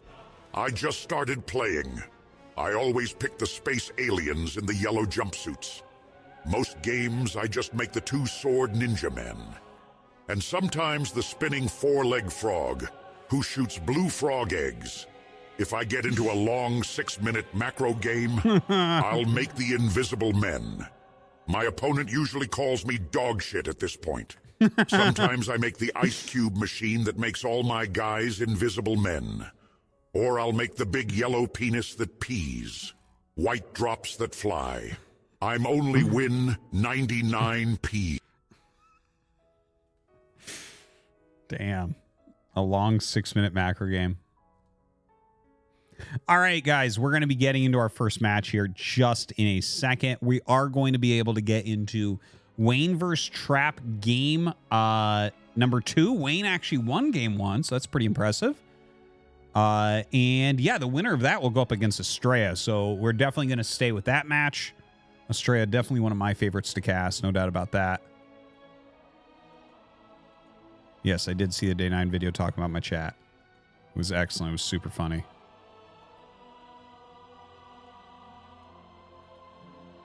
Much love for that guy.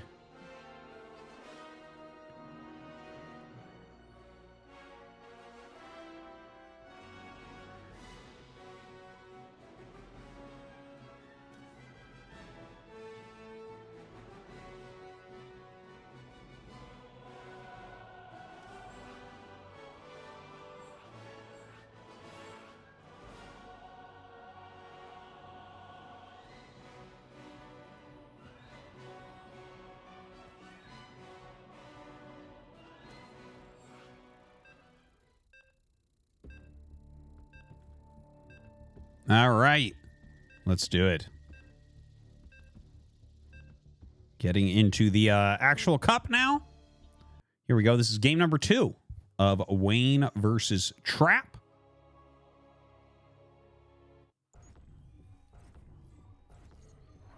And in the top left of Site Delta, we have Wayne.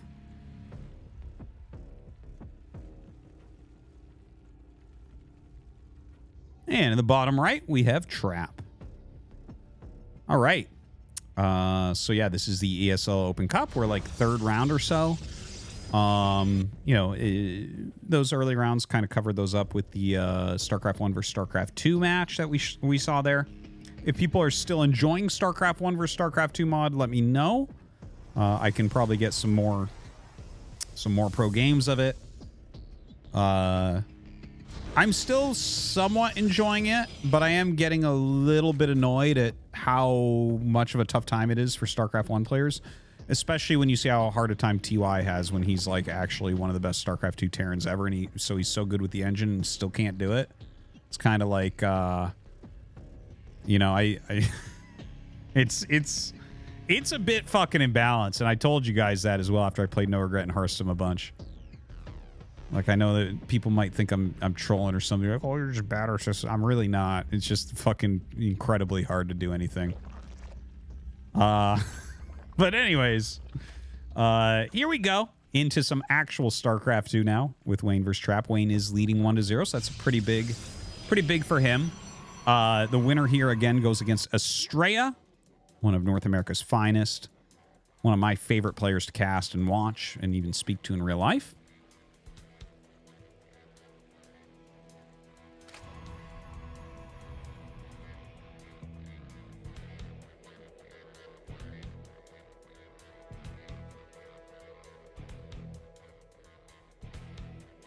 All right, so, sorry, I got a bunch of things I'm thinking about right now, actually. With the StarCraft 1 versus StarCraft 2 stuff. It's, this happens, actually, I find. You know, it's the early game of a PvZ, so we don't need to chat too much. It looks like it'll be Stargate. Like, this is like, this happens to me when I'm playing any sort of new RTS, like, I just get quiet and really think about it quite a bit. I'm sure a lot of you guys are like that as well. When you play a new game like this, it's like my brain is just sitting here chugging away doing like trying to do calculations on what what could be done in these situations. Like, oh, okay. You know, is there maybe some other timings in here that we're not looking at where you could add these buildings more quickly for these units to force this? And anyways, so yeah, just a little bit preoccupied with that. But anyways, the Stargate is coming up. Adept going to go ahead, shade back, chase down these lings.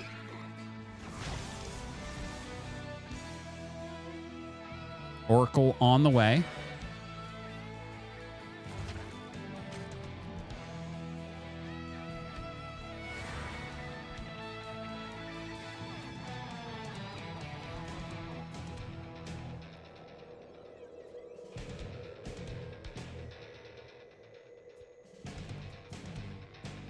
Now, the two adepts coming up. Here's one of the things that we've seen Trap mess up a little bit here. Sometimes he lets us finish. Okay, well, that's funny because I was literally just talking about how Trap messes this up sometimes, and sometimes he'll let this finish, and it's like he gets a drone and 2 lings or something for his 2 adepts, and then his Oracle flies in. So there's not multiple things his opponent's watching now.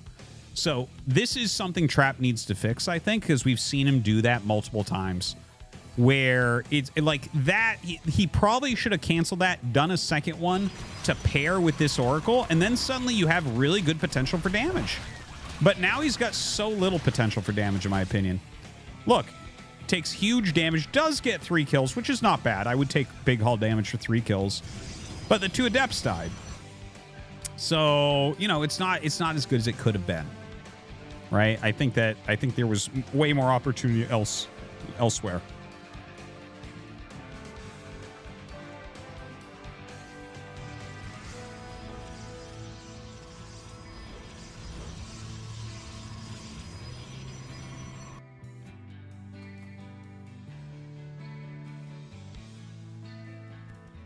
So Glaive's on the way right now for Trap. That's interesting. So third Nexus into Glaive. So this is going to be like Glaive pressure. He gets the Forge as well. I believe with this, unless you start making Void Rays, I think you need to go ahead and make your Robo and start getting Immortals, because if you're going Glaives here, you really need something to stop roaches from coming in and ruining your day. So I will await and see if he goes for that. Baneling Nest on the way here for Wayne. Wayne getting that 4th hatch as well.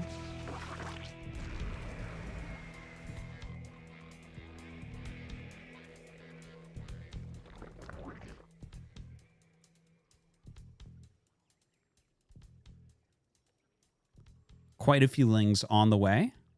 +1 as well. Oracle's very high energy here for Trap. This feels like a weird build from Trap. Like, we've seen stuff like this, but I don't know. This doesn't feel super strong or super sharply executed, I guess, is a big part of it. Right? Look at how many Lings there are actually going to be here for Wayne. I feel like Wayne is just going to be fine. Now, Trap has done a good job pushing the creep back a bit, so that's good. I still don't see other production facilities for him. He's got a starport and like 4 gates. So I'm really worried that what's going to happen is he'll end up losing his adepts and then just lose to a counterattack, but not entirely sure. The Link surround coming in as well as the queens, and he's actually going to be able to kill a lot of these adepts before that shade finishes. Second group of adepts coming up. Only 3 drones killed so far. Yeah, he is targeting a few drones here, so that's good at least. And he will end up with 8 kills.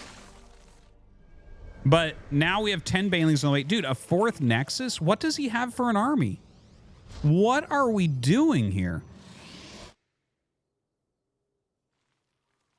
There's a million billion Lings on the map.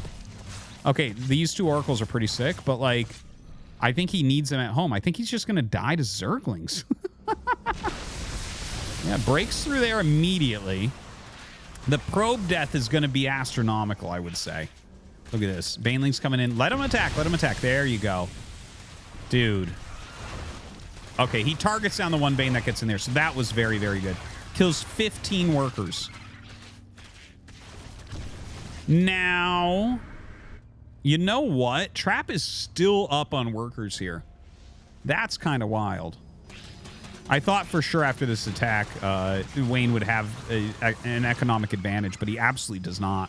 He is going to drone up a bit, so he will be able to gain that advantage down. There's still a little bit of harassment going on, so that's good for Wayne.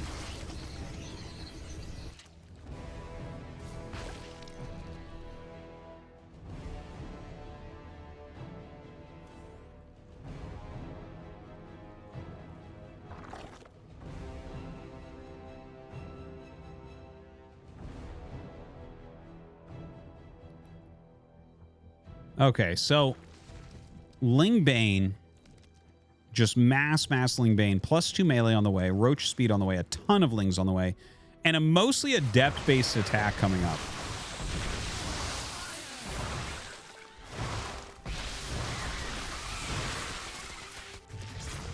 Runs his drones.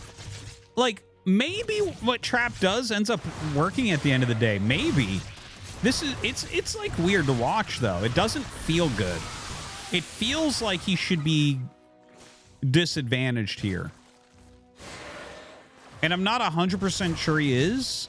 I do feel like if you put him against a slightly higher tier than Wayne, Wayne is very good, but he's like a very mid-tier pro.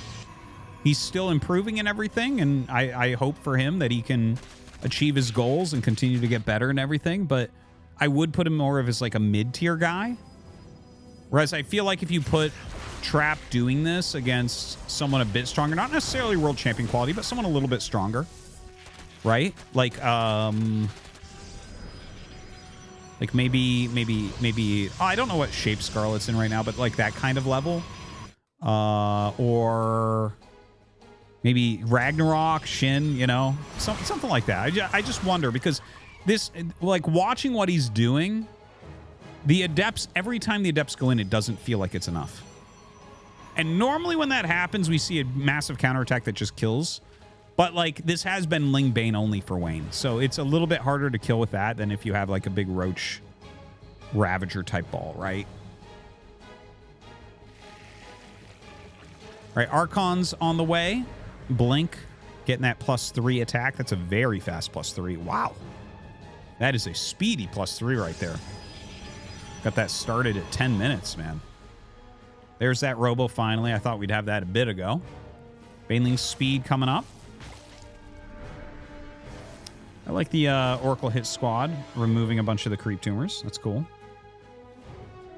Wayne coming down with what looks like it might be a massive attack here. I love the Ravagers being added in now. Definitely feels like that's something that can change the flow of a battle for sure. You know, you get critical mass against melee units by sticking your units together. Definitely Ravagers and Banes are two great ways to try to deal with that. All right, going to surround these Archons. Oh, man. The Baneling's getting some good hits there on the left. Oh, my God. Just going to clear absolutely everything. The Oracle's really kind of the saving grace in a way, but honestly, we're very close to... That was very close to Trap just kind of dying there. I feel like the Oracle is the only thing that made Wayne turn around, and honestly, he's taking full damage from it anyways. Maybe he should have stayed. He's up on 5 base. He's down 14 workers, so Wayne feels to be pretty all in here.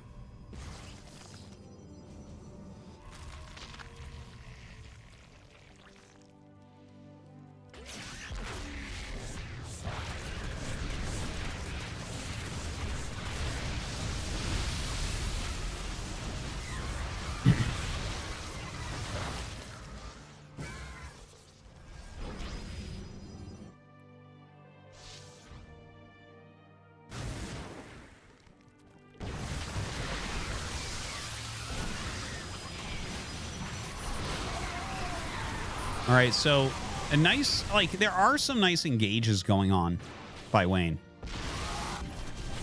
For sure. He's definitely getting some things done. He's reducing the army quality significantly, like, each time he comes in.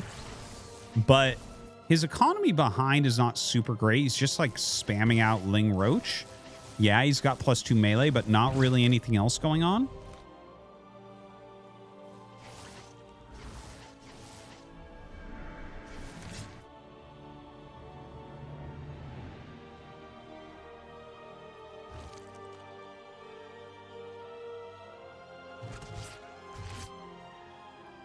Prism being sent across the map here. Stasis Wards still doing a great job this late in the game.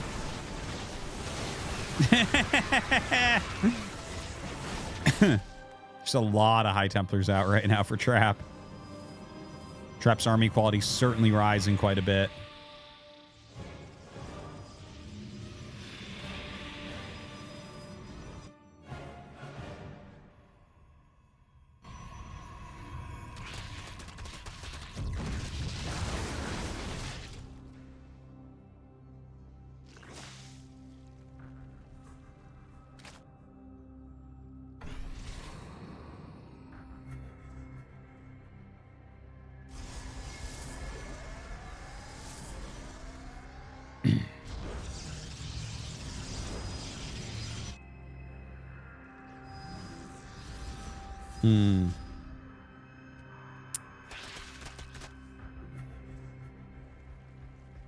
Okay, so we're definitely switching the pace of this game now, right? It's funny because there was like so much Adept aggression and sacrifice, so much Ling Baneley aggression and sacrifice, then a bunch of scuffles where it was like Wayne's almost breaking through, not quite. And now we're just in a completely different looking game. Just full end game tech coming up for both sides. We have the Fleet Beacon, we have the Hive. Right, getting Hydras and Hydra upgrades out now. Getting Immortals out for the first time in the game, really utilizing that Robotech. So definitely a very different situation unfolding right now. Wayne has got his drone count up to where he wants it. Trap, of course, sitting on 5 base. I feel like 5 base is the magic number for Protoss and StarCraft 2. Where on 5 base you can afford absolutely anything that you want. He is getting that +1 in Plasma Shield upgrades right now. Still making a few Immortals. Mothership on the way.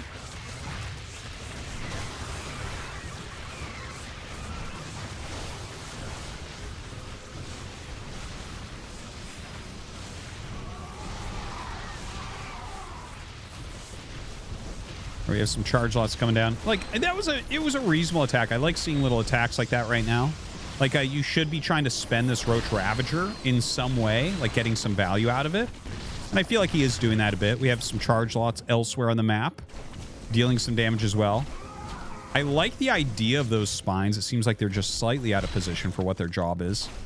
Unfortunately there. Trap continuing to push up forward.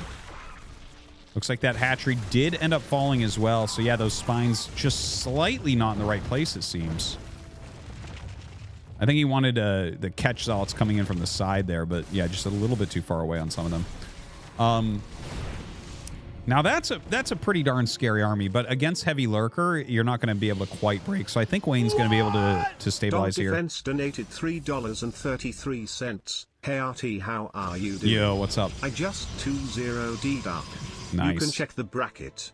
Easy games. I am so good. How many people can 2-0 dark? Very few, and I am one of them. Anyone that plays Protoss, man. That's just the nature of the beast. Congrats, Don't Defense.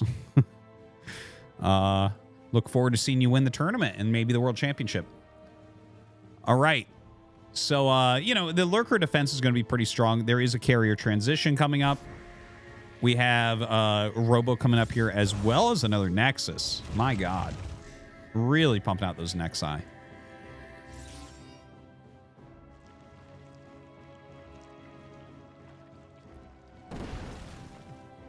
Some good roaming going on by Trap. It definitely feels like Trap is in control of this game right now. The way he's roaming, he's clearing creep, he's got more bases, he's getting into his carrier tech. There's not a lot going on here for Wayne, right? Like he's on Hydra Lurker basically. I don't see Vipers around, even if he has them. There's a lot of High Templars for counterplay. Not feeling super great. He is going to come in for an attack on the side here. Should be able to bust this Nexus. Not too much problem, I think. Overcharge is actually doing surprisingly well. Unsurprisingly doing surprisingly well, I guess, is the better way to put that. Going after this Nexus now.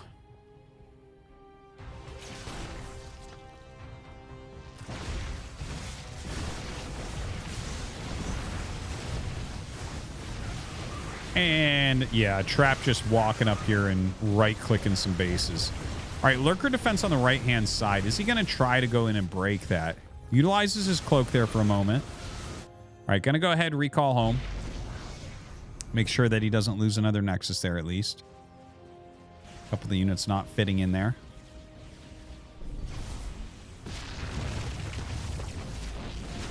Yeah, Hydra's going to stay and clear out those Oracles, so at least that's a decent kill. Oh, man. Dude, Stasis Ward is really so silly. It's so good.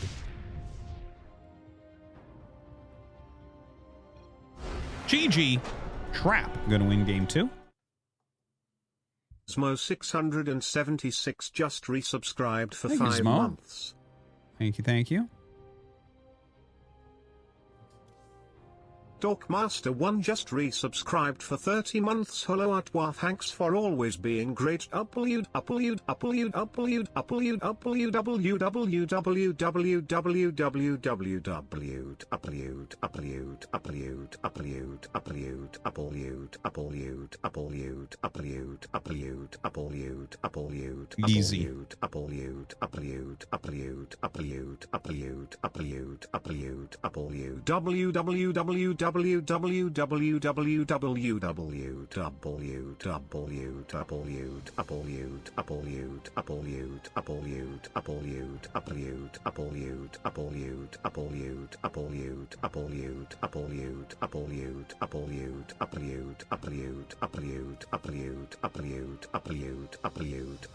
This is great. Thank you. Guys, I'll be back 1 second. We'll get this game started.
Here we go.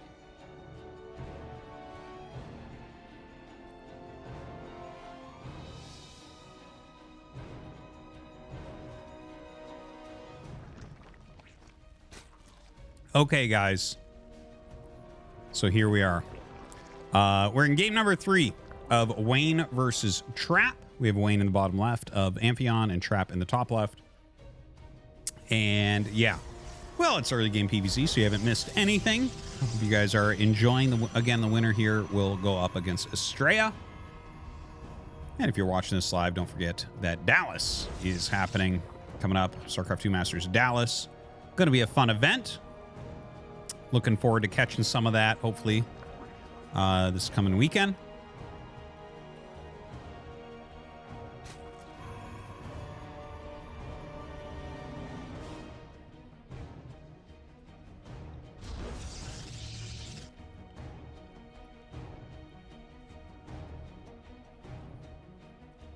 All right, so, I think hold on one second, guys.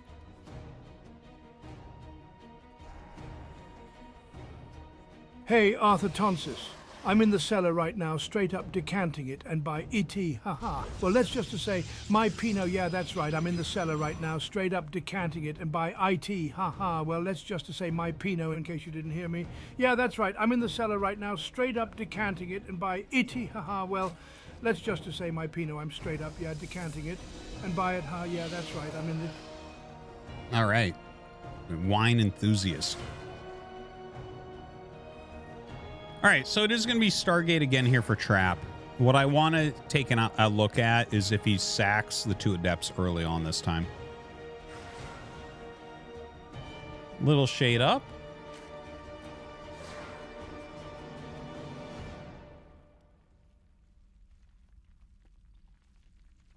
Little shade down.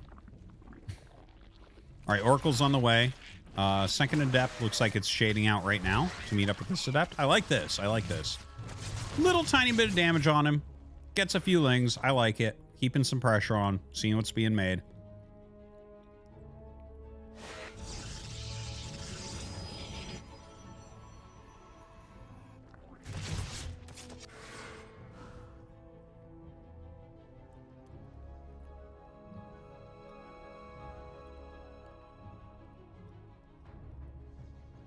All right, so Oracle flying across the map. He didn't really bring the Adepts up. The Adepts have actually retreated to help out with the 3rd Nexus. And it looks like he will get that probe, so that's a little bit annoying. Gonna get 2 kills, 3 kills, but takes some pretty heavy damage. Oh, gets the 4th and gets out. That was well done. That was well done. Whoa, we got 5? I'm sorry. I don't know how I miscounted that, but he got 5 drones, which is pretty amazing. That is absolutely excellent. That is absolutely an excellent Oracle there. 5 is sick, right? Like 2 is kind of what you're like, okay, it'll always be 2. So let's go from there. 2 is free. Well, not free. You take some damage to get 2, but still. Anyways, Overlord flying through the main. Stalker going to be able to pick that off. Unfortunately loses one of the Oracles here, but is going to pick up 4 more drone kills. Not bad. Not bad. I'm liking it. Trap keeping that pressure on.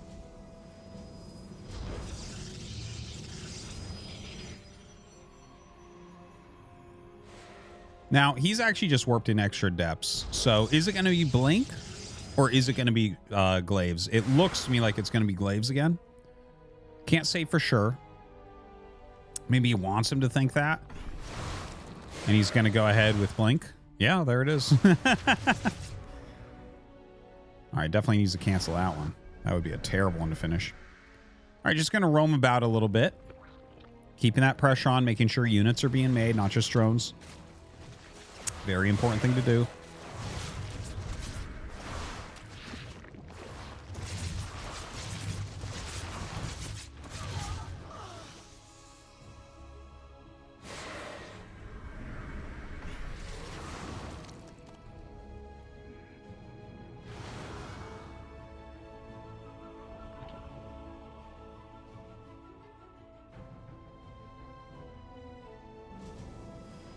So Lots and lots of stalkers be made, obviously. A lot of gateways as well. Like, the gateway count is such that this is feeling like it's kind of like a blink all in. Right? So there's 4 and then 5, 6. Right? He's got at least 6 gates. At least 6 gate blink right now. Adding a couple more gases. Robo on the way. Ooh, just barely gets that Oracle out of there.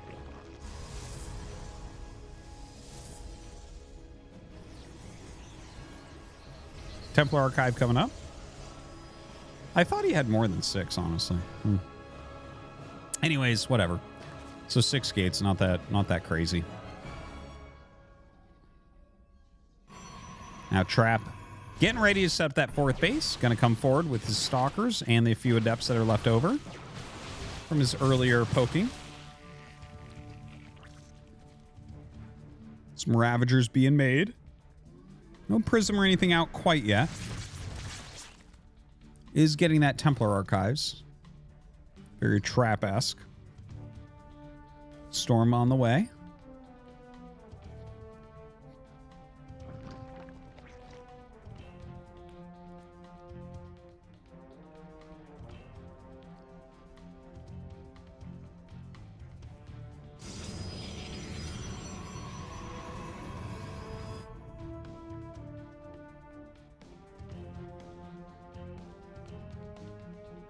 Now, Storm, yeah, Storm's going to be done well in advance of any attack coming in. Oh my God, is that a Queen and Roach drop both coming up? All right, so he's going to be dropping creep, I guess, and laying some tumors and using transfusions. This is a huge attack coming up from lane. A huge attack coming up.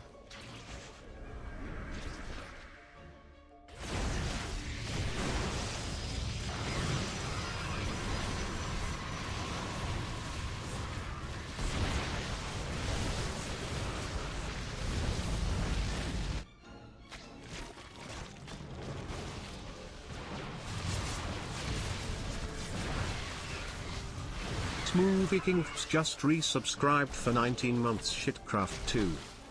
Thanks. Thanks there. All right, so this push going forward right now, like, I like the idea of bringing the creep and getting some transfusions off, but it doesn't seem like this is going to work anywhere near as well as Wayne was really hoping for. Now, the drop in the main is actually maybe the best thing going on here. He is going to clean that up with Oracles eventually. But the main push itself is going to end up falling. It's not that many drones behind here and only 4 base.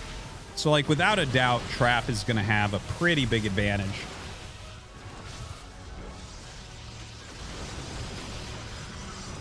Yeah, as long as he's microing his stalkers reasonably well here, continuing to make immortals and pull them back.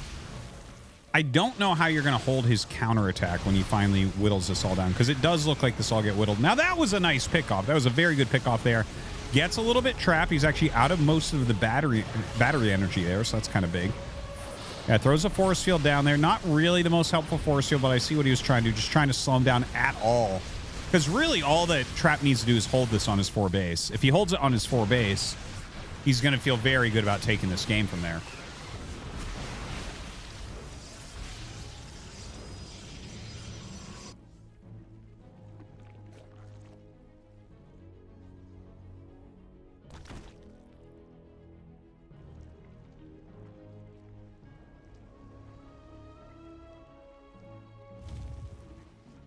All right, so Nidus coming up. Ooh, Swarm Host play.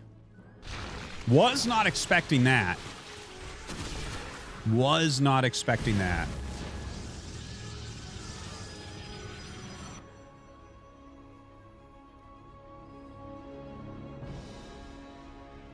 So, Swarm Host against this is like... It's a really interesting idea to add Swarm Hosts into this, okay? Generally, Swarm Hosts are going to be very good against an Immortal Archon-based army. Like, that's one of the strongest things that you can really destroy. But this is a slightly more mobile, like, Stalker High Templar-based army.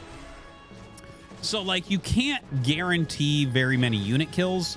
You definitely, I mean, it will get damage, right? That's the thing about Stormhost. They will get damage each time. You don't know exactly how much. They'll do something, though. The thing is, they can be hurt. Like, Stormhost can be countered with, like, good mobile, like, aggressive play. And that's, like, kind of what these Stalkers do. So, again, I'm not, like, I find this really interesting, but I'm not thinking it's a super great idea.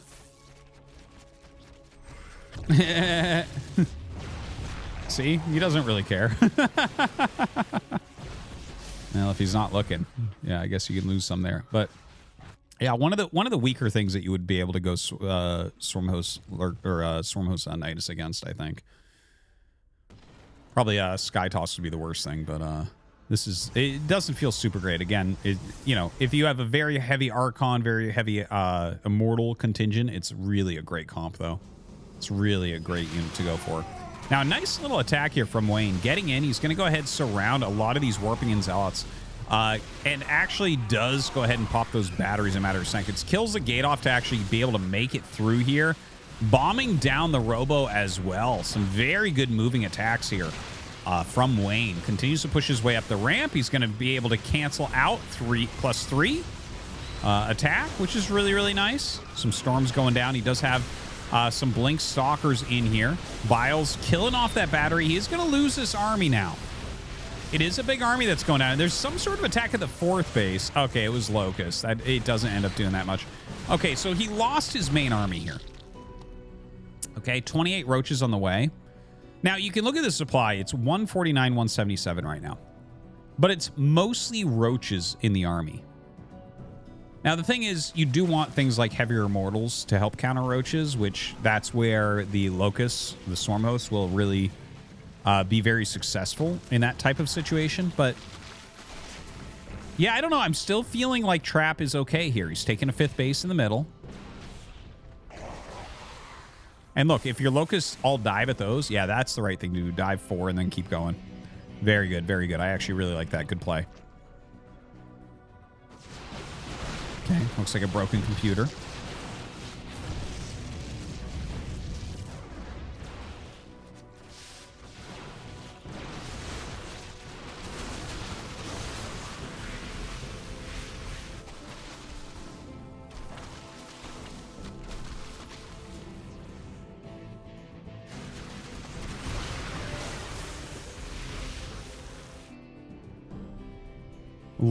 Lot of scuffles going on. But, just kind of watching the overall flow of the game, even though, like, for instance, we see Wayne maxed here, he really hasn't done a great job with his tech overall, right? He's, like, making some Hydras now, but we see Fleet Beacon coming up here for Trap's army. Definitely a more flexible army. There's still good things going on for Wayne. Wayne's making good moves, right? It feels like he's playing with an army deficit for a lot of this, but he is making good moves. Kind of hilarious to see him try this move again, by the way. Would definitely want to see him try to break that on the ramp and get into a better position, but he's going to get super punished here. And I can't imagine Trap losing from here. Even though he's killing some probes, he's powering down some buildings. I feel like he's doing things where, like, if I played a game of StarCraft like this, I'm like, I played pretty well, but he was a lot better than me. That's what this game looks and feels like to me right now from Wayne's point of view. It's like, certainly he is playing a good game. Ooh. He didn't overcharge heal the Nexus. That was the problem. You need to actually put that heal on the Nexus immediately against Stormhost. Now, Hydras are out. Hold on. If Wayne can clear this army, is he suddenly right back in this game if he clears that? Dude, what a crazy turn of events that could be. The Hydra's really coming out just in the nick of time there. And that Nexus snipe was not something I was expecting.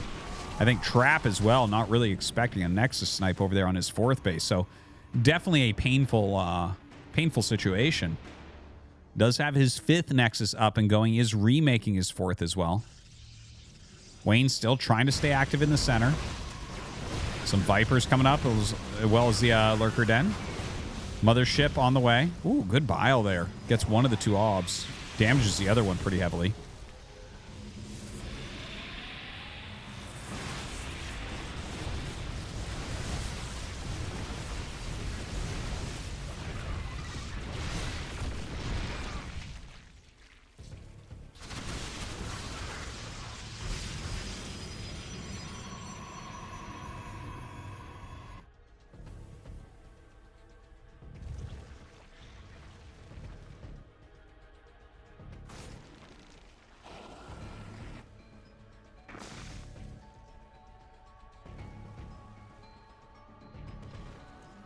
All right, Stormhost maneuvering around to try to kill this fourth base again. Really good move there with the Stormhost. Dude, I tell you, I like it. I don't think this was the greatest choice from Wayne, but the way he's making this work for him, like, he's doing a great job rotating these.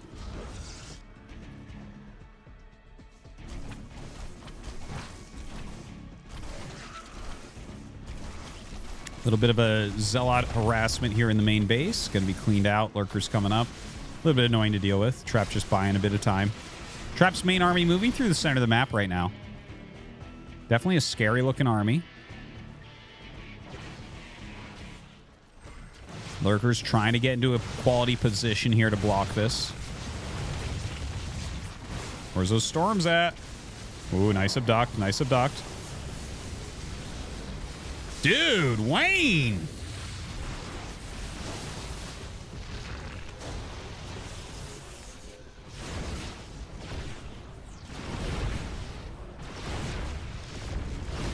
Oh my God.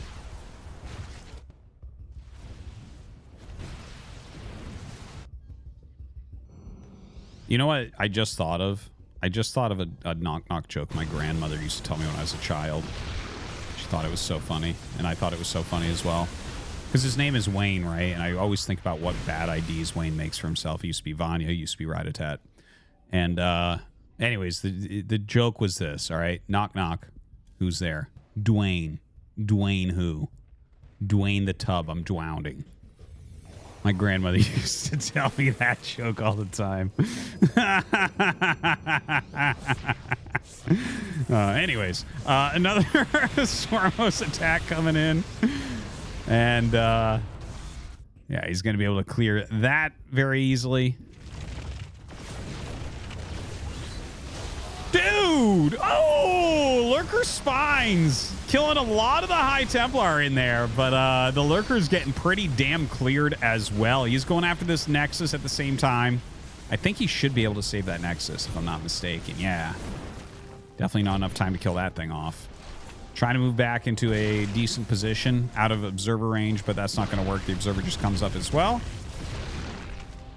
So going to go ahead and kill those off. I actually think the Lurker death animation is bad. It still looks like the Lurker's alive while it's dying.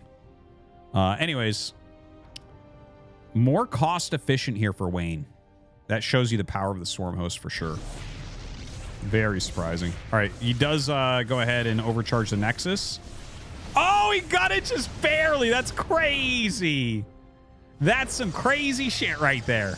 That's +3 Locusts. All right, let's go. I can't believe he got that. Oh, dude, that's funny. Like, why won't those Zealots attack? Warping new ones.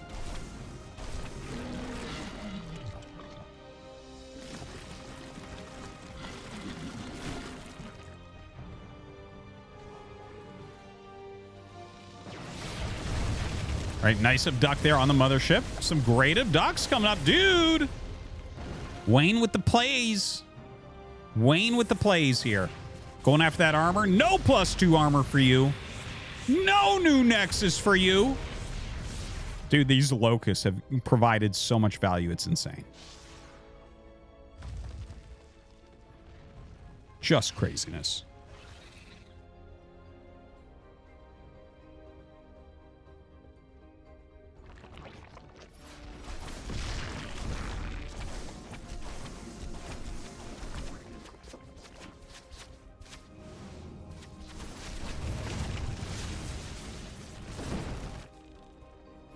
So Zealots all over the place from Trap. I think this is Trap just trying to buy himself a little bit of time. Okay, this is a great moment. Gets rid of some of these Storm Hosts. Now, the thing is, the Storm Hosts do take a lot of supply, so even as you kill them, sometimes Zerg can just remax with a much stronger army at that point and actually become scarier in a way. But they've done so much damage to Trap that I totally understand trying to kill them off. Now, going after some of these very important structures. Those are, like, really important structures to get rid of. Gonna get rid of that Nidus there. Okay, nice Abduct on the Immortal. But picking off a lot of these buildings. Dude. Those Abducts are so good. Really the most cost-efficient stuff possible here for Wayne. Almost called him Dwayne there.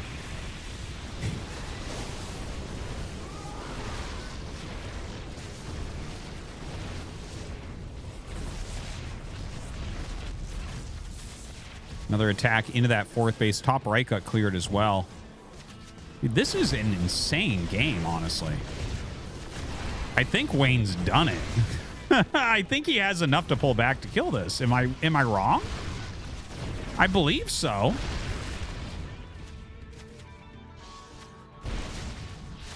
Yeah.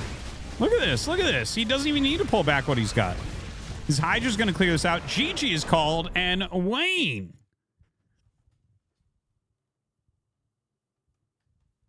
He will Wayne the tub. Oh, wow, that was impressive. So Wayne wins. Wayne will go up against Estrella. Pretty sick.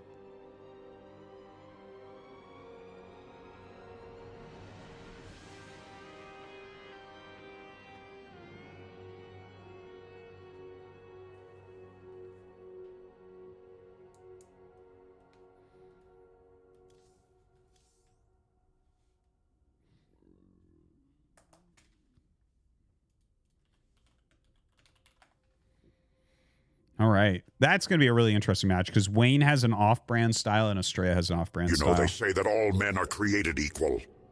But you look at me and you look at Artosis, you can see that statement is not true. See, normally, if you go one-on-one with another gamer, you got a 50-50 chance of winning. But I'm a genetic freak, and I'm not normal. So you got a 25% at best at beat me. Then you add Scan to the mix. Your chances of winning drastic go down. See the three-way at Polypoid. You got a 33 and a third chance of winning, but I got a 66 and 2. I think Third someone chance of winning, showed me the because original Scan of that knows once. he can't beat me, and he not even gonna try. So Artosis, you take your 33 and a third chance, minus my 25% chance. And you got an 8 1/3 chance of winning at Polypoid. But then you take my 75% chance of winning, if we was to go one-on-one, and then add 66 and 2/3%. I got 141 and 2/3 chance of winning at Polypoid. See Artosis, the numbers don't lie.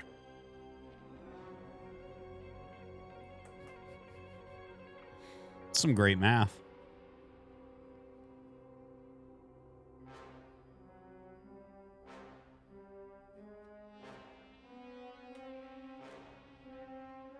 That's what we call foreigner goat math. That's how we try to it's math like that where we decide that GSL doesn't count. GSL victories don't matter.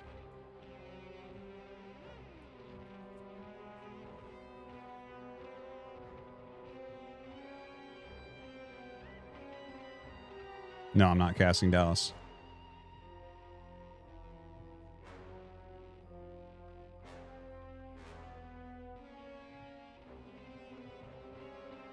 Do I miss GSL? No, I'm fine. I love GSL. It was a great time.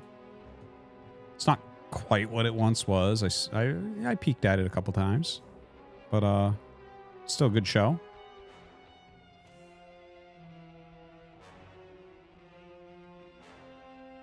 The Marine was on Mutalisk duty protecting the 3 barracks that Commander Artosis had built in a terrible spot.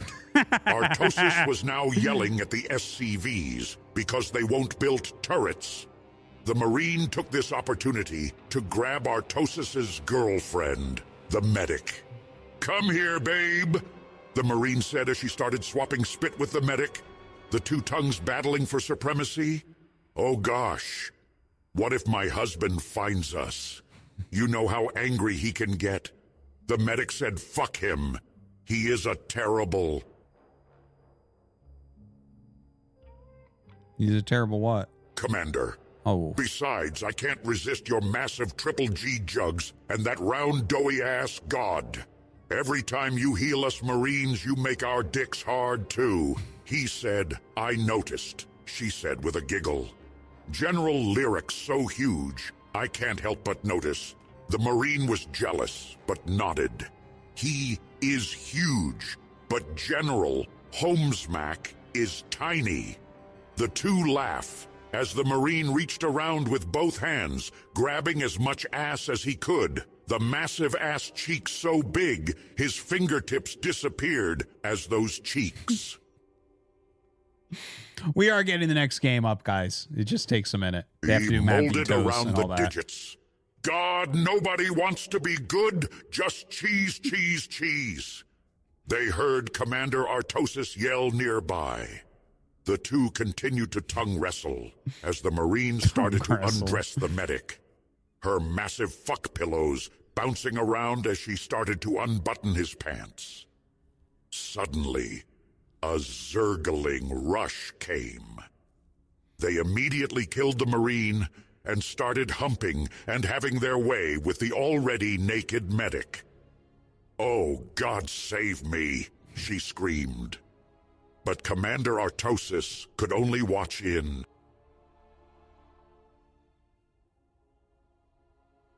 His battle cruisers, he banged to Wanke Artosis. Wanke to his girlfriend getting taken by the Zerg. "I hope she doesn't become another Kerrigan," he said. As he continued to wank it 10 seconds later, he blew his load all over the captain's quarters.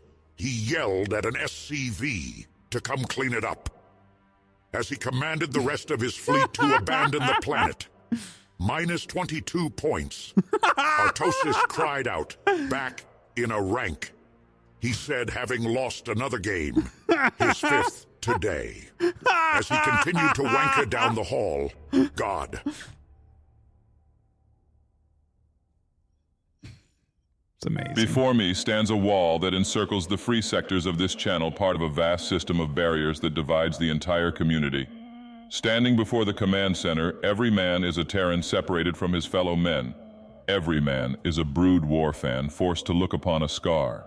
As long as this shitty game is on stream, as long as this scar of a game is permitted to stand, it is not the guy in the chat question alone that remains open, but the question of freedom for all mankind. Okay. Guys, we're going to get into Estrella versus General Wayne. Secretary Ardos Achev, if you seek peace, if you seek prosperity for the community, and guys in the chat, if you seek liberalization, come here to this command center. Mr. Artos Achev, open this command center. Mr. Artos Achev, turn off this game. Thanks, guys. All right, we're getting into our next series here. It's Estrella in the bottom right of Oceanborn for game 1, and it's Wayne in the top left. Should be a good one. Wayne taking down Trap was a little bit of an upset, I want to say, but Wayne played well. It was a very interesting series. Didn't get to see game 1, but games 2 and 3 were solid. Played a good kind of off-brand style. And we'll see what he does against Estrella, because Estrella plays off-brand as well. So yeah, that makes it a bit more interesting, I think. Right? These two playing against each other should be cool. Now, I believe the winner of this, if I'm not mistaken, goes up against the winner of Sue and Solar. Fairly sure. Probably what'll happen if Estrella wins, we'll probably stay with him. If Wayne wins, we might just look and see if there is another match rather than a ZVZ. But if there's nothing else really playing at the time, we'll stay with the ZVZ. Yeah, it looks like Solar was able to beat Sue. Not a huge surprise there. Solar's been in good shape for the last couple of years. So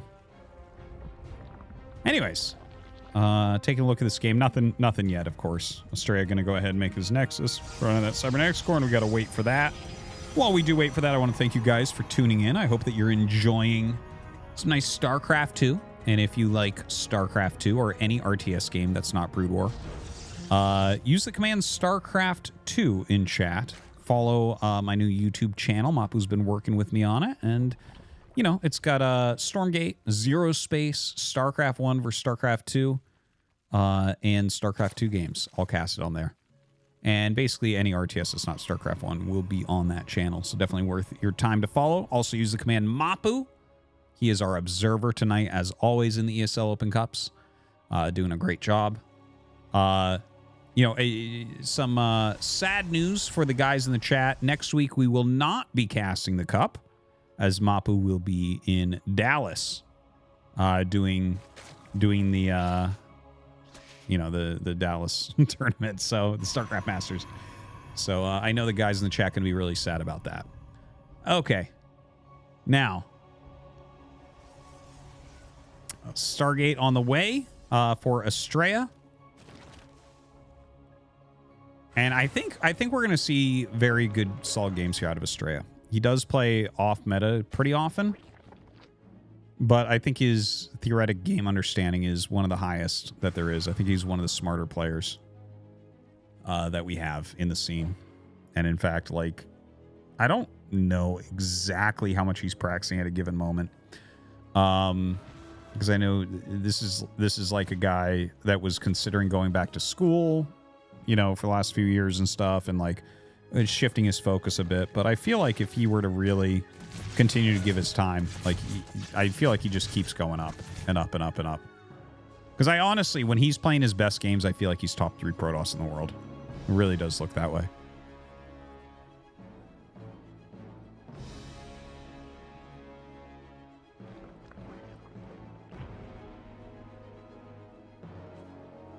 All right, so Oracle is out.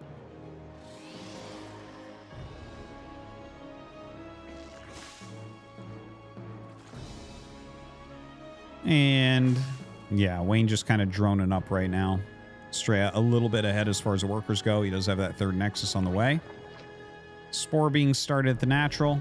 Estrella going to fly in. A couple queens there. Not too much to do here, unfortunately. See if he actually gets any damage. He's not really trying for it very hard right now. Flies around, finds that 3rd open, and does snag a drone, but that's not very much for 1 Oracle pass. Really, you are looking more closely at 2 kills most of the time.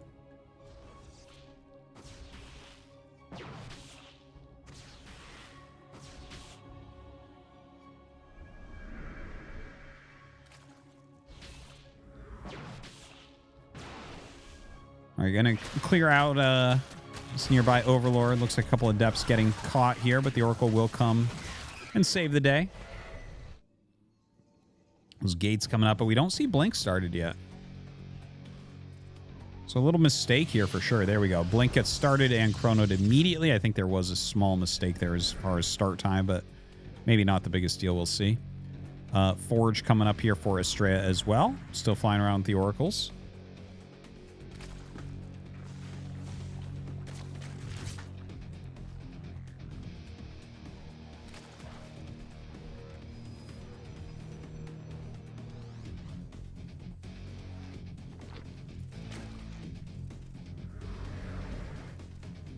All right, so Estrella is coming out for a little bit of harassment here. I like this quite a bit. He's going to remove some creep. He's going after an Overlord. Has the Oracle there, so he can't be surrounded as of yet, but should probably back out now. Yeah, as the Queens come down, I don't think you want to stay there and fight. If they get a surround with the Lings, you're going to end up losing things because the Oracles won't be able to stand and fight because of the Queens. So, yeah, gets a little surround there. Of course, Blink might have been done by now if he had hit it on time, but... anyways, moves forward. Going to remove some more of those tumors, which is nice. Layer almost done here for Wayne.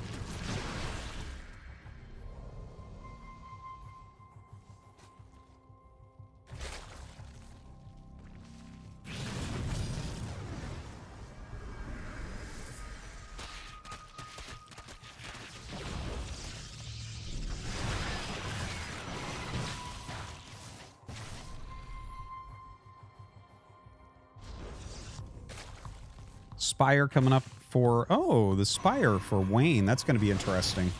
So he's mostly on Ling here. Now, if you play Spire against this, it does turn into counterattacks mostly, or it should. You should also get the Baneling Nest. You definitely do need Baneling speed. Roach speed being made. Okay, that's fine as well. You can go Ling Roach into Muta. That's definitely a doable thing. Fourth base is up here for Wayne. He is droning right now to fill that up. Both sides getting up into the 70s as far as workers go. Interesting take by Wayne on that Spire. I'm always a huge fan of Spire in StarCraft 2. It's just...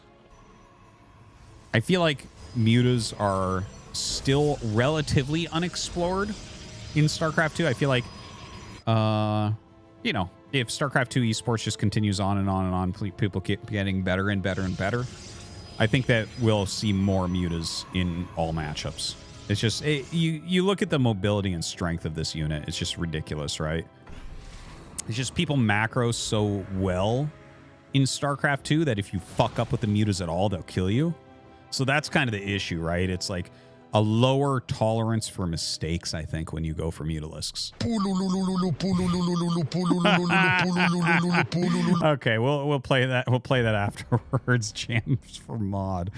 Oh my god. Okay. Anyways, Muta's being made right now. Okay, so he's stacking up a few Mutalisks.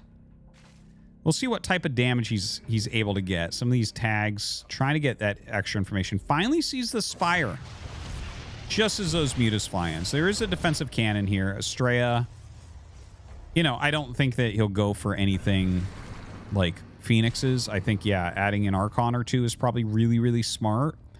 Like, if he just goes heavy Blink Stalker with some Archons, that's going to be good. He does start a Phoenix. I'm not a huge fan of 1 to 2 Phoenixes against this, because you never are going to get up to the Phoenix count you actually need here unless you've decided, okay, we are going Phoenixes, in which case you get a Senka 1, you Chrono Boost, you get +1, all that. Oh, he is actually getting a Fleet Beacon, so maybe he does just go Phoenixes. Which, if you're going to do that, yes, I'm totally on board, because that is such a strong counter to Mutalisks. But at the same time, like I was saying before, right? Like, if you're just going to make them out of 1 Stargate, I really don't like it. It's so micro intensive for like, look at this. He's trying to micro. How many clicks did he do there? That was like 15, 20 clicks, and it did like 3 damage to the mutas, right? So I don't think that like this small amount is very good. So anyways, he does back up, right? Microing a bit there against those mutas, continuing to tag. Yeah, the Archon's doing a fantastic job there. Mutas are going to turn and jump onto those Phoenixes.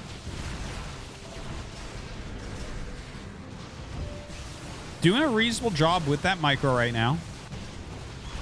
Of course, you want to make really strong moves with these mutas, right? Like hit somewhere and then suddenly fly towards those Phoenixes. Okay, 1 base goes down to Estrella's counterattack. Looks like he's going to take out that Estrella pylon there. Unpower all those gates. A little bit of a mistake there, only making 1. You probably want 2 pylons powering. Right, jumping on top of all these units with the mutas. Dude, the muta count is like pretty insane. Look at this. He's just killing everything in here. Ling's coming in as well, just ignoring these Phoenixes for the most part.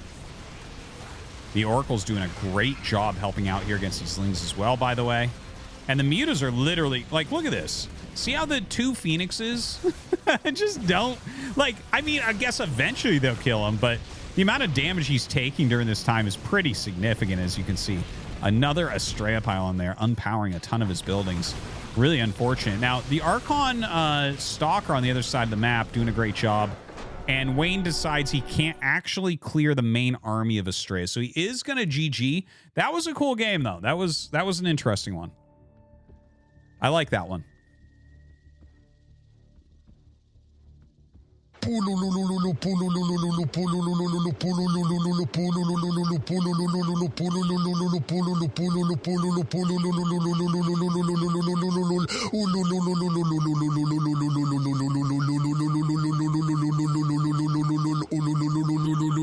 for mod. Let me pull those big knockers. Doesn't sound like Macho Man at all at this point.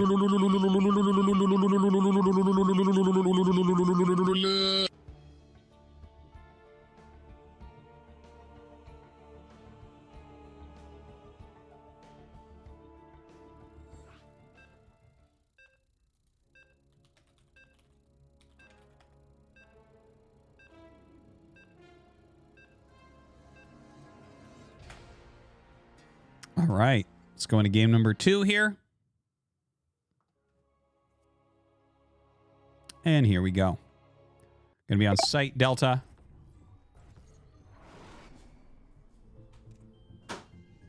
And in the top left, we have Estrella. In the bottom right, we have Wayne.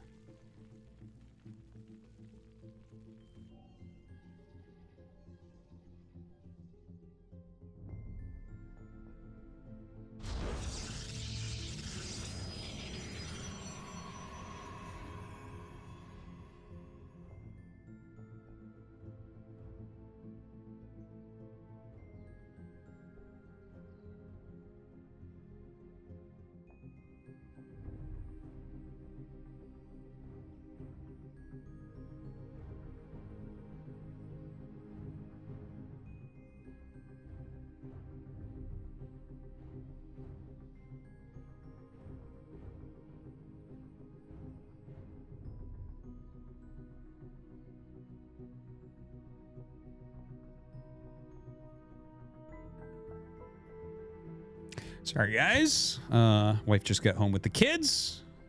Had to talk to her for a moment. Anyways, we're in game number 2 here. Estrella having won that first one.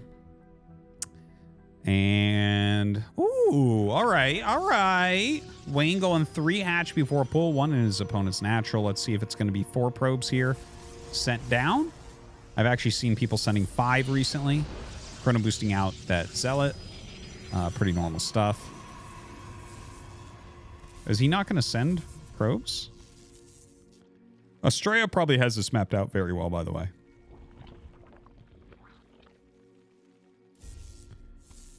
I'm sure he has a very good idea as to how he wants to play these types of positions. So 2 Zealots right away.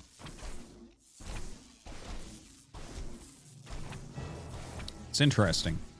He's conserving his economy quite a bit. Doesn't get second gas, so it seems like he wants to optimize getting his Nexus up and having, extra minerals at that point, as opposed to sending the probes down, losing mining time, right? Oh, he needs to start another unit. There it is. There it is. Adept coming out. Okay.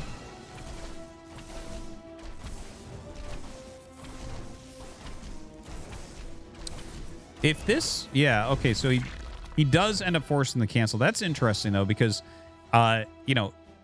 these generally happen about the same time. So it looks like if he keeps 1 probe on it, Chrono boosts out 2 Zealots, he gets it down to almost dead as it finishes. Always interesting to see the different optimizations people put into strange early game situations. Because it really reverberates throughout the game.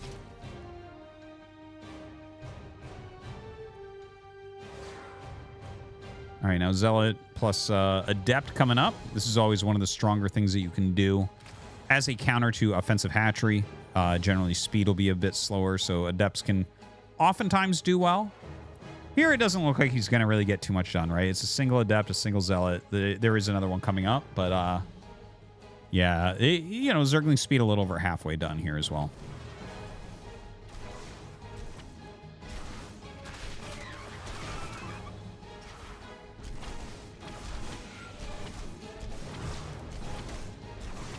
That's some good pressure.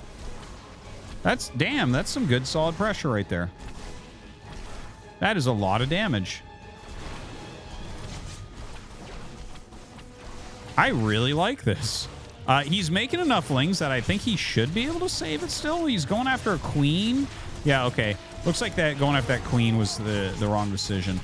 So he does end up saving it with a bunch of lings. That is a lot of damage, though.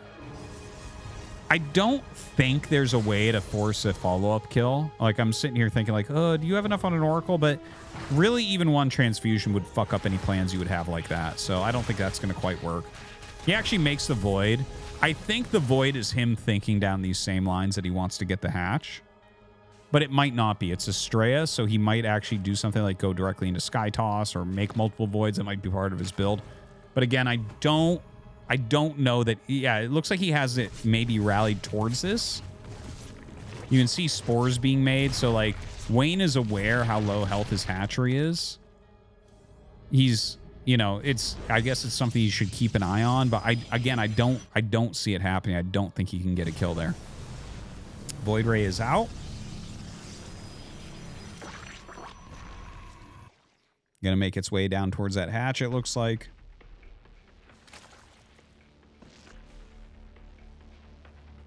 Another Oracle is coming, by the way. Baneling Nest on the way, as well as that +1 melee.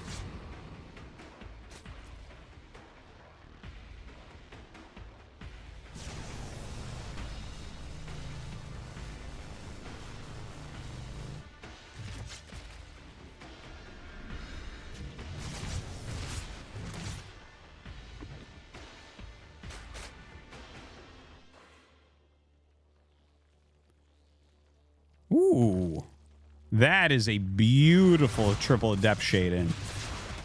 Was not expecting something like that at this moment, right? We're like 6 minutes in. Just randomly going to just pop a ton of drones with that. Look at this. The 2 Oracles come in. Going to finish off a bunch of these as well. Really, really excellent play here from Estrella. Ling Bane being made here by Wayne. I don't... Ooh, there you go. Damn, nice. Oh my God. It looked like it wasn't going to work, and then it worked like insanely well. Very, very cool. Brings the Baneling into that mineral line. Oh my God. He's so close to getting so many kills. Look at this. Rotating these Zerglings over to the other side. 19, 20 kills. I think that Wayne is going to pull this one out. So much damage here. So much damage. Dude, those Banelings were just perfectly timed. It really looked like Astray was going to hold everything perfectly. Now, that being said, right, you always have to go back and take a look like, okay, how many drones do we actually have, right? It takes a lot of larva to end up making this many lings. And it's, you know, he was on 30 drones like a minute ago. Now he kills the Nexus as well. Oh, my God. Mostly just Sky units here for Estrella. Very, very little left over for him. I think he's just going to GG. I don't think there's much use in playing this out with 18 workers. Like, if he had solid 2-base economy, if he had 44 workers here, it'd be like, okay, maybe there's something. Maybe there's something to be done where you get some counterplay with your flying units or something. But here, I honestly don't think this is 0% to win. I think Estrella will look at this for a moment, and he'll GG. You watch. Nothing special will even happen. He'll, like, fly across, and there'll be queens there, and he'll be like, all right, GG. It makes sense to go just double-check. Just be like, all right, what do you got? It's kind of like when you see a Terran drop scans at the end of the game, just to see what's on the map. See? It's exactly what it is. I like seeing all the people in chat be like, no GG, what's this? Why no GG? Yeah, it's literally just, as a player, you want to see what they have.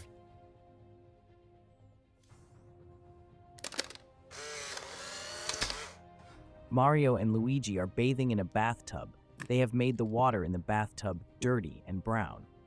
Artosis is watching the scene on his monitor. He looks satisfied. He has covered him Beep in something that looks like vanilla sauce. Artosis does not have a moustache. A little bit off. It's like Super Meat Boy, but he got all the blood off him. Family friendly, no problem.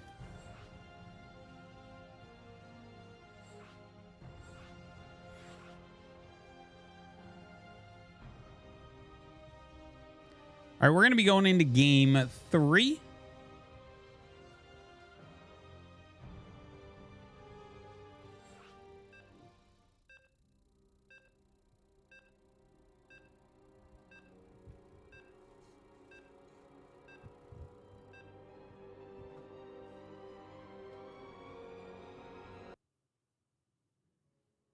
Here we go.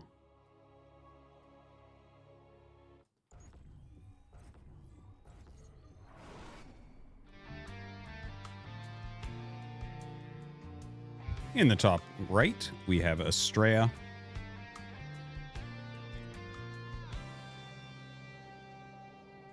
And in the top left, we have Wayne. All right. We're on Ghost River here for our next game. Hoping to see something fresh.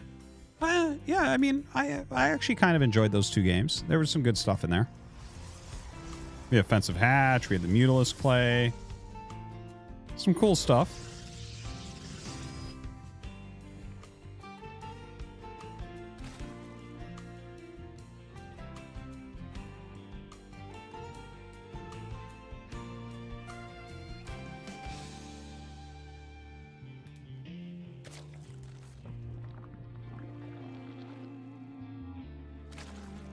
Someone asks, do I miss casting GSL? Yeah, I would say so.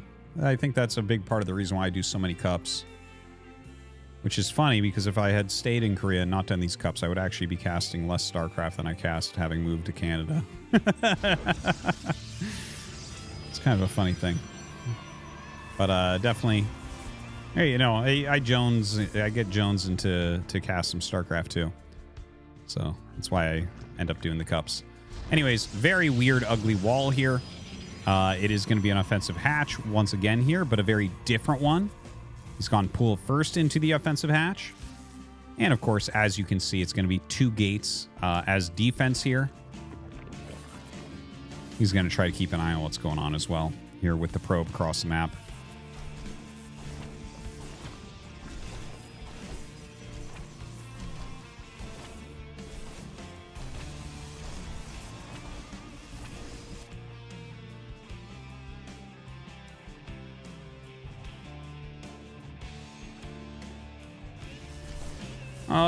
It doesn't seem like there's anything that aggressive coming out. So, generally in a situation like this where they have 2 gates and they make 2...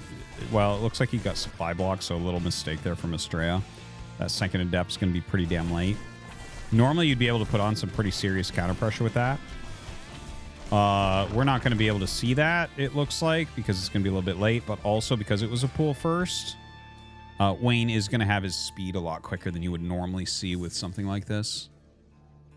Now, yeah, a Twilight coming up on 1 base. He scouts at Twilight. That was a great scout by that drone. Look at this. Oh my God. He sees the proxy gate going down. So this is turning into 4 gate. Yeah, this is straight up 4 gate. Wings of Liberty, says Mapu. Yeah, Glaives on the way. What a weird, weird looking game this is right now.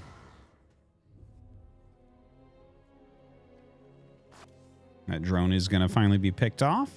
Baneling Nest on the way. Probably a good choice. Couple of depths shade up. Oh, you should finish that, I think. Nah, he's saving it. He's saving it, but he doesn't know that there's a Baneling Nest on the way. Maybe he assumes. All right, gets back into a reasonable position here. Not perfect on the wall. Oh, dude. He puts down that pylon and shades them at the very last second into like a 1 Zergling wide area. Really, really smart plays. Now, trying to warp in some units here, but unfortunately they are taking some serious damage. Warp gate is done. Shades these off to the side. You know what? I think Estrella is actually going to hold this position. I think so. Like, he needs 1 more warping round. He should be okay. The queens are definitely being annoying. He's going after one of the pylons.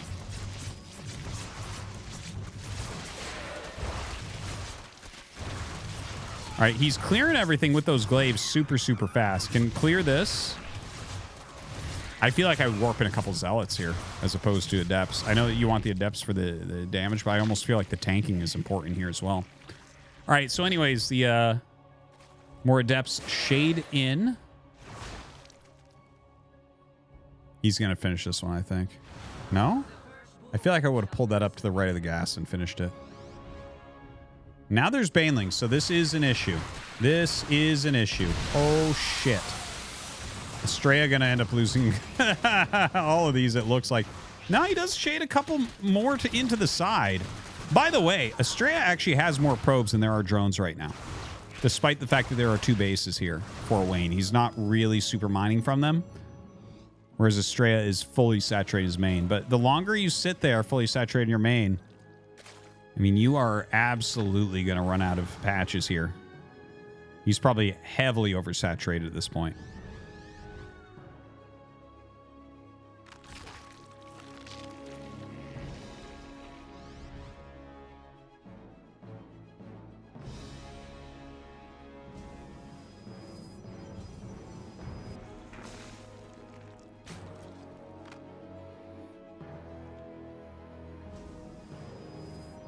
I love the pre-spread that we see. Please note that Wayne has not actually grown his drone count. I don't know about that. I don't think you can do that. I wonder if it would be worthwhile to make a couple of stalkers to try to like micro heavily here and like whittle things down. Because he's got a very good spread on the adepts. The spread is very good. The question is, how do you utilize this spread? Because as you move it anywhere, they will start to clump up a bit and the banelings will become better. Now, see what he's coming out with the queens to poke and Estrella pulls back? That's what I was thinking about with the stalkers. If you make a couple stalkers and you go up, like, let's say you make 3 stalkers. Okay, let's just say you make 3 stalkers. You can go up and be like, let's say 4 stalkers, okay? 4 stalkers, you walk up, you start one-shotting lings. Okay? You have 4 gates. You could do this. You could make 4 stalkers and then micro back and run back to your super spread out. You know, banelings do like so little damage to stalkers. I feel like that would be a good play here. Now, obviously, this is some wild game, some crazy all-in that we're watching. Basically from both sides. Dude, that is a lot of adepts. Okay, he's...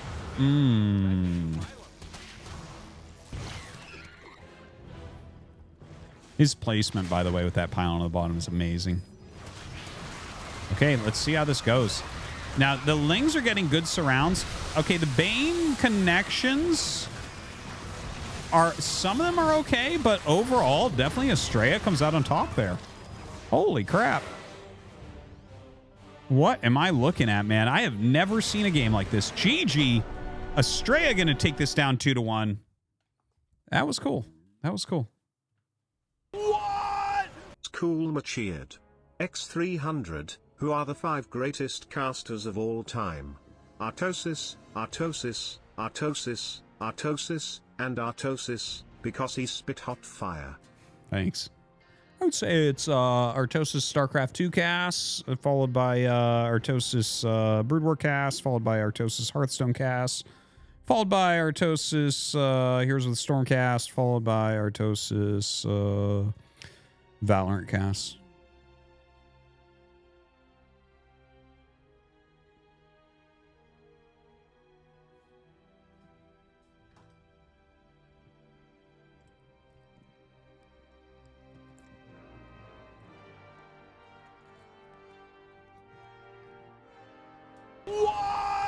Tunga 111 cheered.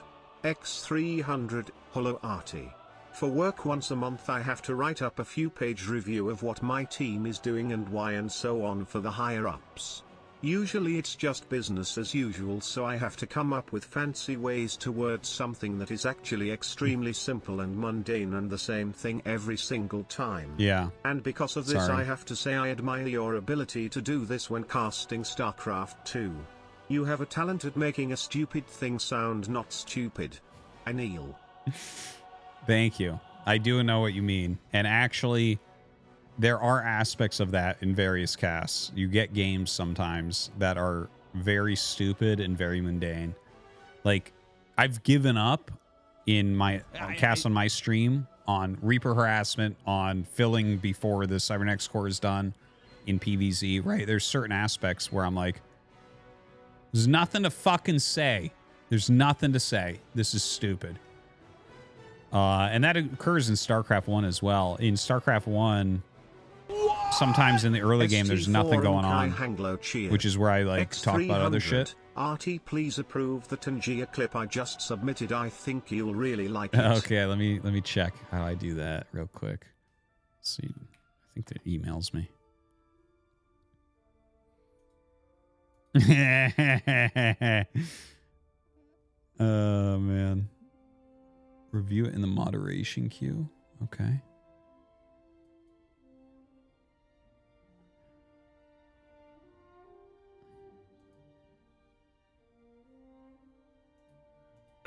Oh my god! Click this one! Come on! Oh my god! Oh my god! It's a right click! Y'all, oh, go mine. No! Don't do that! Don't do that! Oh my god! That's pretty decent. Okay, we'll go with it.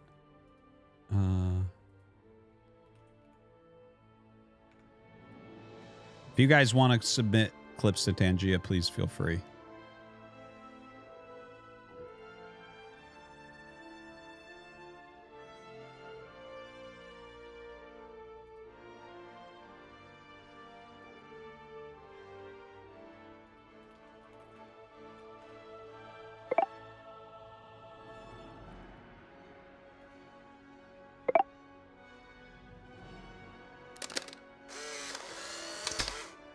The Dono cabal surrounding Artosis in his gamer chair. They all pull out a chocolate fudge cigar and feed it into his wide-open mouth.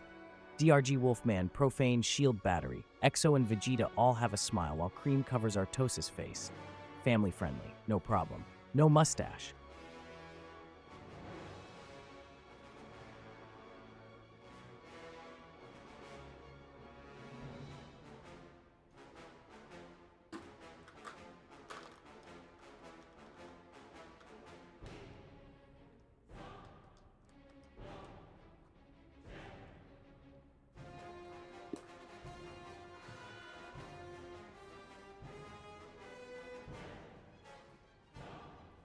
All right, guys. Next match. Let me show you the bracket real quick. Okay. This is what's left of the bracket. So we are here. Estrella versus Solar. Winner against Hero. Winner against Max, Pax, or Clem, most likely.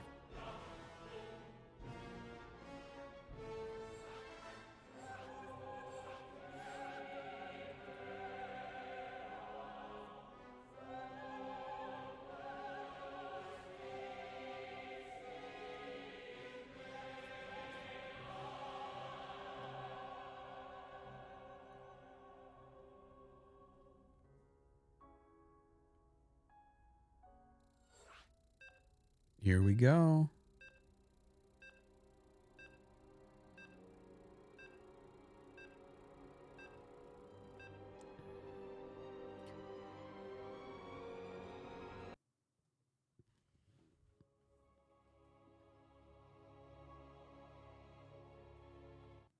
And here we go, guys. Estrella in the top left. And we have Solar in the bottom right. All right, excellent. Excellent. Should be a really interesting one. I think Solar is probably slightly favored, but I like Estrella. I like the way he looks at this game, so it should be a fun one.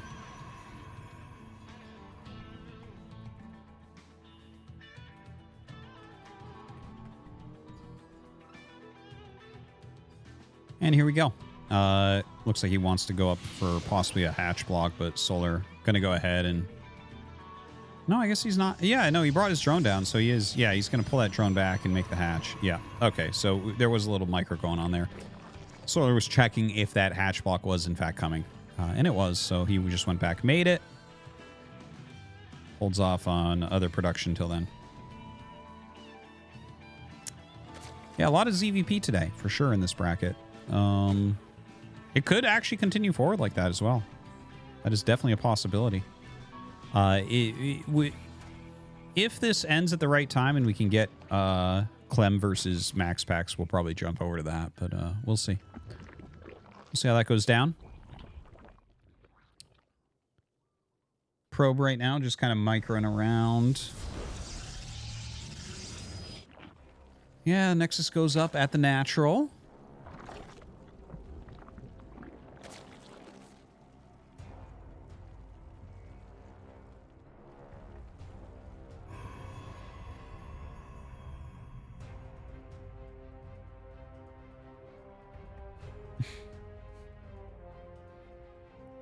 Cybernetics score, guys.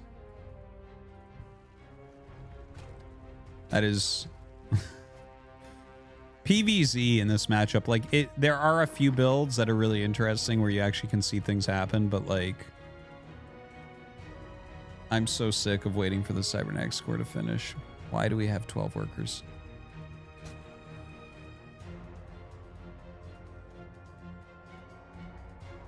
Stargate. Okay.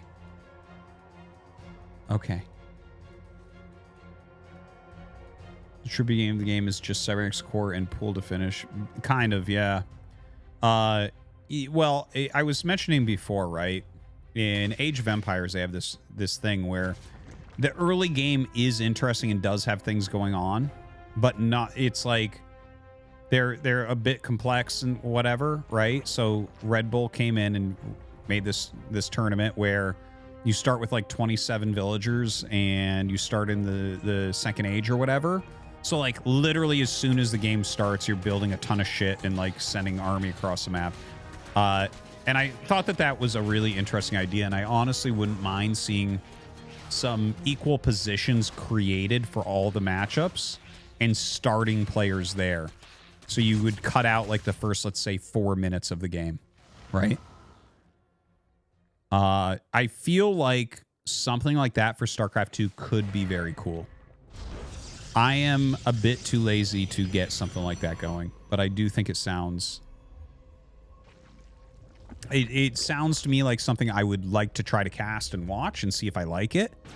Because, I mean, the part of the reason they made it 12 workers, which, again, by the way, was the worst fucking change that ever happened to this game, was the 12 worker start. It was fucking wrong and terrible. You know, I'm actually going to make a YouTube video on that. And like I've talked about it before a lot, but I'll go in depth with it at some point here. Anyways, yeah. So I don't know. I think it would be interesting to see the game actually speed up because the 12 worker start didn't actually do it. It made the entire game mineral focused. It made gas much less valuable because you have so many fucking minerals at the beginning of the game. You just, but it doesn't really move faster, right? It's like literally, what have we, you know, there's not that much action in the early game. It's like you kind of get 3 bases and some upgrades, and then you start attacking each other for the most part.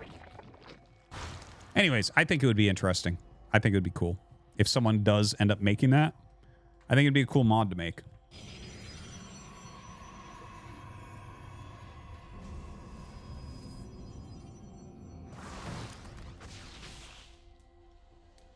All right.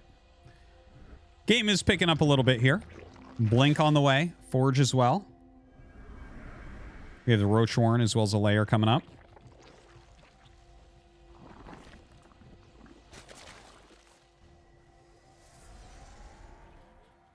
Nothing too fancy happening. Excuse me right now. Right? Nothing like super creative from either player. We'll see if Estrella commits heavily to an attack coming up here. Looks like he's getting ready for a fourth. The fourth base has already started here for Solar on the right-hand side of the map. Here comes that little poke that we've seen so many times.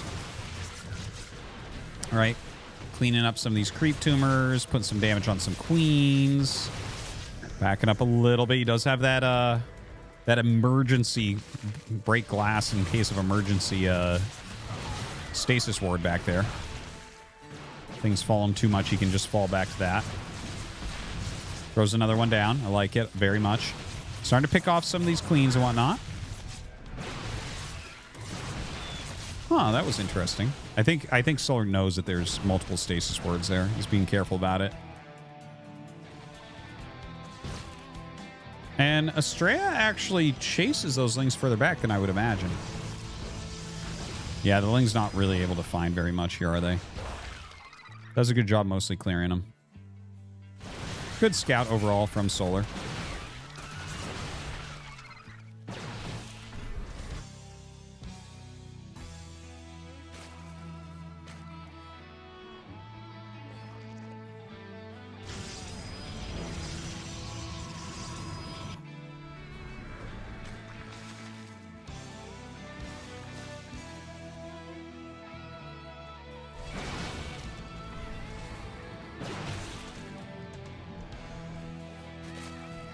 All right, so this is... Okay, this is actually starting to get cool now. So right now, Estrella is getting that 4th base, but look at what he's choosing to do tech-wise. Okay, he's making another Oracle. He's getting charge. He's adding gates. He's adding a forge. Look at what Solar is up to. Solar's on 4 base, and he's content. Okay? He's a minimalist here. He's going Hive. He's going Lurker. He wants to be cost-efficient. Very, very different strategies from both sides. So Estrella absolutely has this window where he's going to be very dangerous. He has the extra gates finishing. He's going to have charge finishing. So this is where Estrella needs to get some value. This is where Solar needs to actually block that value and then get his units out that basically make Estrella's comp into a pile of garbage. Okay, so that's where we're at right now. You see those Hydras added in. He's trying to hold this. You can see Estrella being as efficient as possible. He warps in some Zealots at home. Gonna hopefully bring those up. It looks like the Ling counterattack is maybe gonna slow him slightly. Look at how these Zealots have to go over to deal with that. I really like that from Solar. This actually buys him a lot of time. Ooh, just barely gets that. But that buys him a lot of time. Like, that could be 8 Zealots up here right now in front of this army, which would be really, really scary. Now, more Stasis Wards going down, making sure that those are not too close to those Lings. Lurkers are already being made. So, I think Solar is... Like, right now, you look at this game, you're like, yeah, Estrella is killing it. You know, and obviously his cost efficiency is through the roof. But that is actually about to change. It's going to turn on its head. Because he's not going to be able to attack in anymore. There's going to be 6 Lurkers here in a second. And Lurkers, like, look at this. The Stalkers just can't do anything against that. All right, Lotta's charge lots coming in towards that 4th base. This is a really important moment because Estrella's trying to attack 2 different locations. So the Lings come up. They do push everything back a bit. Yeah, he does a very good job pushing that back. But here is Estrella on the other side. Reveals those Lurkers and gets in on top of everything. Ooh, painful there. A lot of damage for Solar.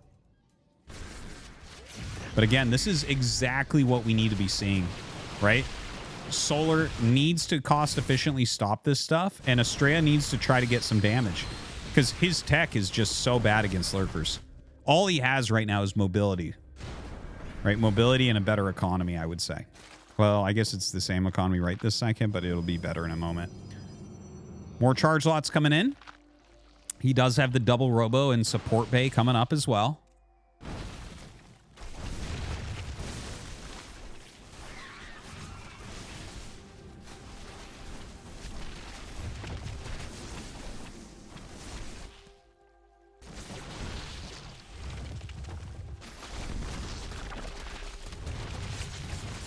All right, charge lots infiltrating into the main base here.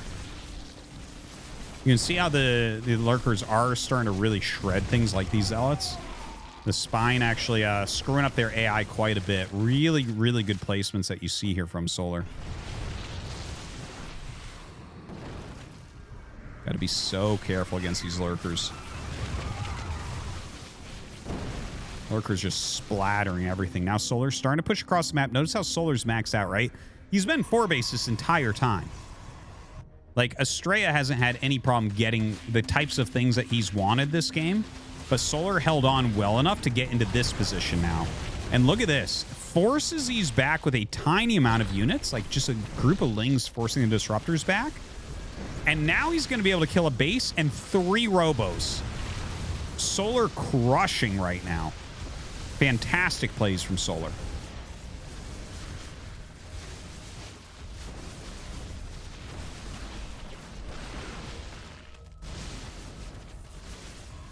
Okay, so where does Estrella go from here? He's remaking Robos. Getting more upgrades. Okay, he's getting his +2. Okay, cool. Doing a counterattack. I don't see Lurkers. There's one morphing right there. Actually cancels the morph out. Okay, this counterattack doing a fantastic job. Now, he lost a lot of probes at that 3rd base location, but he has his 4th. He has his 5th up. His probe count is still fine at 60. That's a very playable number. You don't leave the game on 60 probes. Kills off this hatch. Solar's on 3 base. He's making a 4th, but he's on 3 base right now.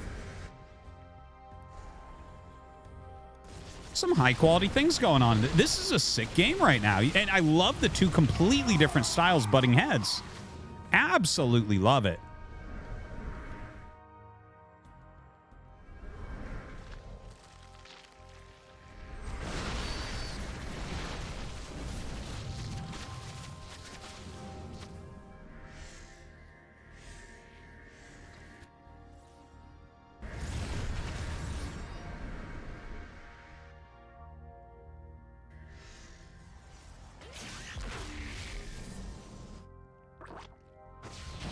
Okay, so it looks like Solar might have been trying something a little sneaky there, like run a lurker up and kill a bunch of probes. Doesn't seem like that's going to work. The double Robo Immortals, very, very nice play. Psystorm on the way, getting plasma shields as well. He's got to be careful not to lose those stalkers. Those are incredibly crucial. Has another group going around towards the new 4th base for Solar. This is a very tight game. Really excellent maneuvering from both sides. 2 of the world's best here.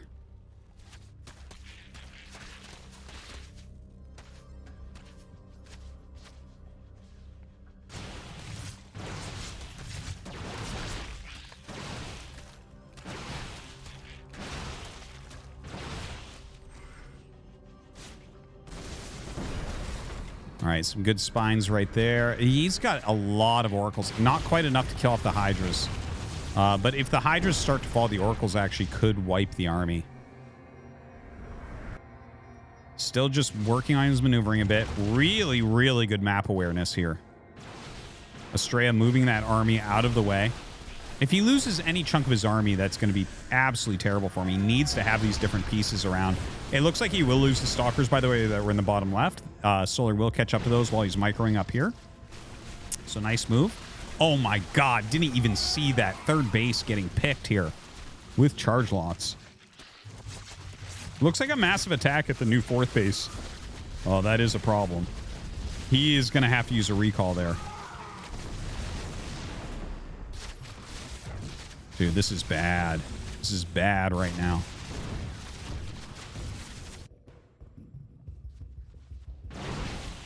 All right, looking like he does want to kill another Solar base.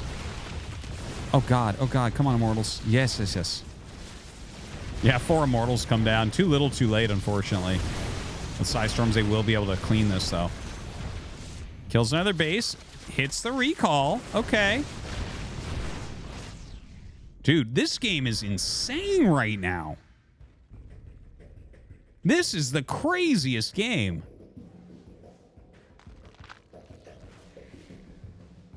So much of this is just about army movement. All right, that new base looks like it should be canceled. Well, he's getting aggroed into the actual army here. The Immortals coming up to fight. Yeah, turns on those Oracles for the fight, but too many Hydras in the back, actually. I didn't see those either as he turned those on to fight. If those Hydras hadn't been in the back, that would have been a wipe for him, but instead, everything going wrong here for Stray at the very end. This is like a crazy, crazy attack here from Solar, who has very little mining going on actually right now. There is an attack at his 3rd, by the way, and I'm not sure what it is. We have these Stalkers doing a great job against Solar, but yeah, also a Lurker in the back line there. Oh, God, no detection. Uses up his shields, loses one of his last High Templars in this game as well. Oh, man, bad stuff here for Estrella.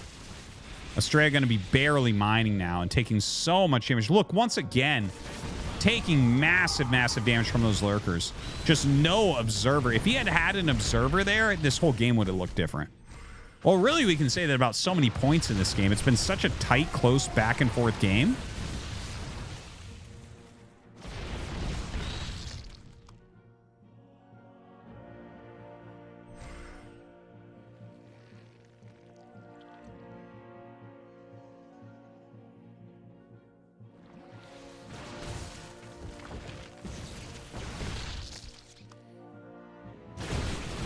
Okay, it looks like this is Estrella's final attack.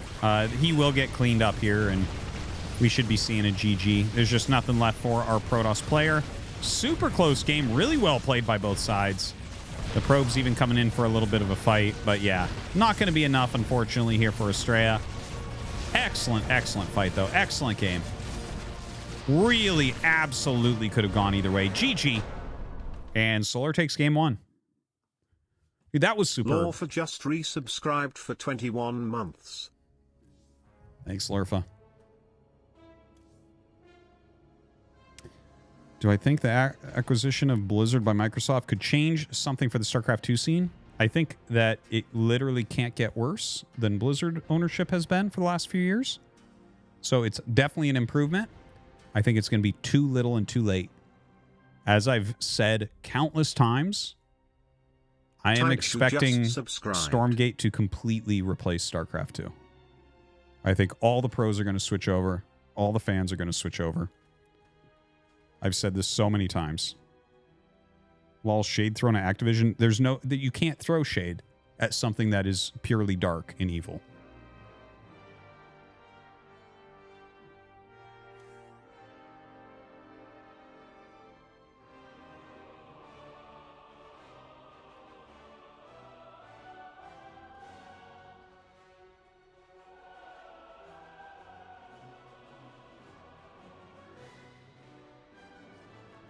Do I feel Stormgate is moving in the right directions, though?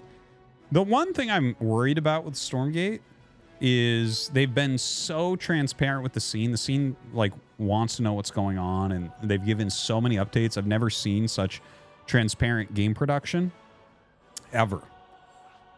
And people are literally too low IQ to realize what they're looking at is an unfinished alpha. And so people just talk shit on it all the time. And it's like, oh, I guess it's not good to give people what they ask for, which is seeing what the game looks like. Because it's a fucking alpha, but people are literally that stupid. So that's my only concern, is people suddenly have a negative opinion about a game that wasn't finished. I only have sane takes, bro. All right, here we go. Halcyon. Top right, we have Estrella.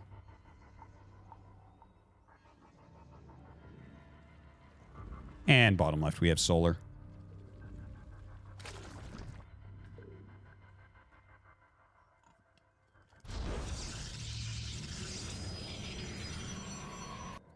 All right. Dude, that game was great. That was a great, great, great, great game. I'm so happy with how that game went. Ooh. Ooh. What's Solar doing here? Little Goldie base? Goldie gold? All right. There we go. Love to see it. Definitely going to make the game more interesting. We'll see if it's just going to be Adept Oracle trying to work on this or not.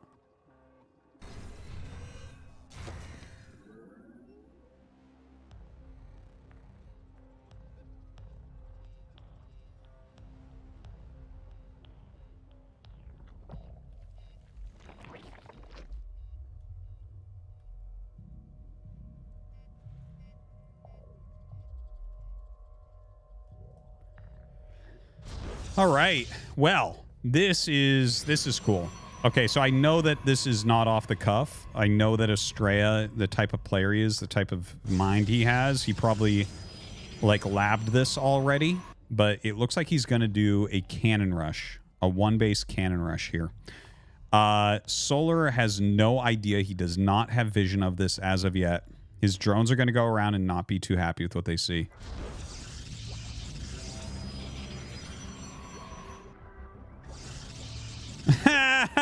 He cancels.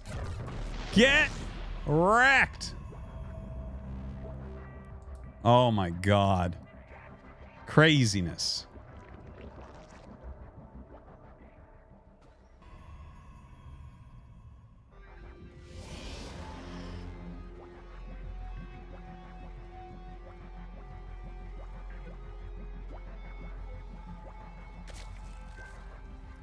All right. Well, I got to say, that was worth it. That was worth it. 100%. Canceling a hatchery that was just about to finish, and then you just cancel your cannons, make your Nexus. Dude, that feels fantastic for Estrella. I think Estrella is definitely in a better position right now.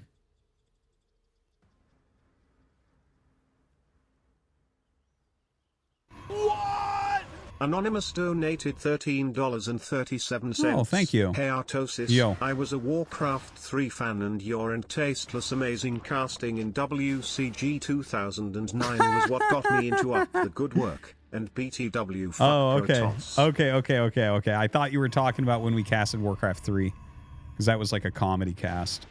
But yeah, thank you. I'm glad that you enjoy, and appreciate it, man. Thanks for the big tip. Thanks for watching. And fuck Protoss for sure.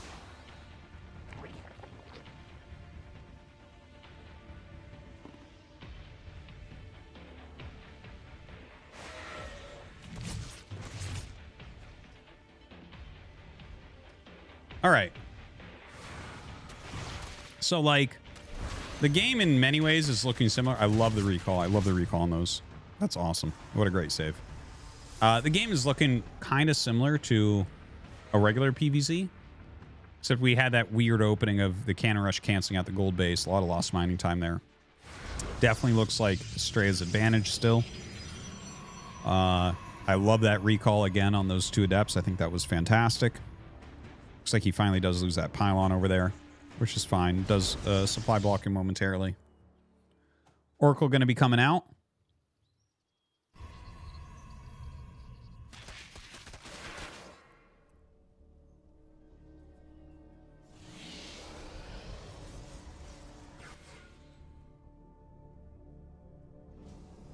And yeah, kind of wait for this Oracle to come across the map and see if we can get some damage with it.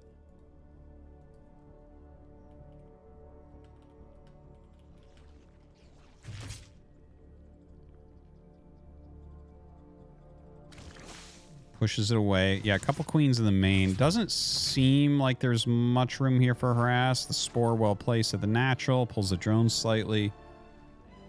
Loops around towards the main again. I mean, good patterns. Good patterns he's trying, right? He's kind of like harassing as much as he can. Gets a couple drones. Okay, there you go. There's the money. Great save from Solar. Great save.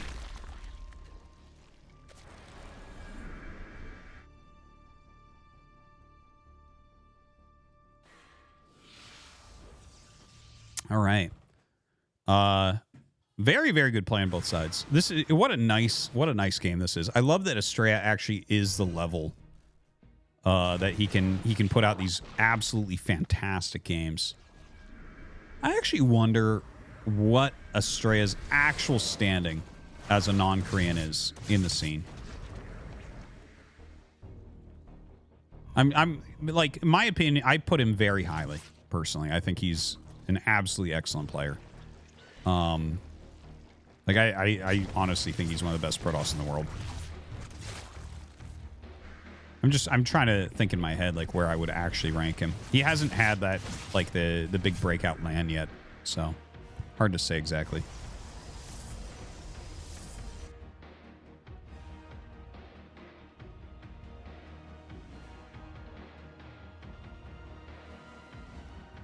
So Estrella right now getting his charge upgrade here.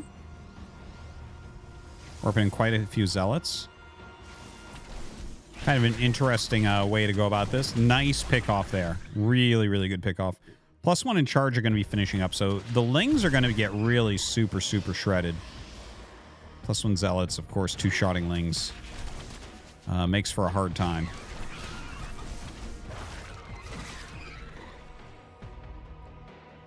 I like the 1 Oracle turn on there, not to waste too much energy. Forces those Lings back from Solar.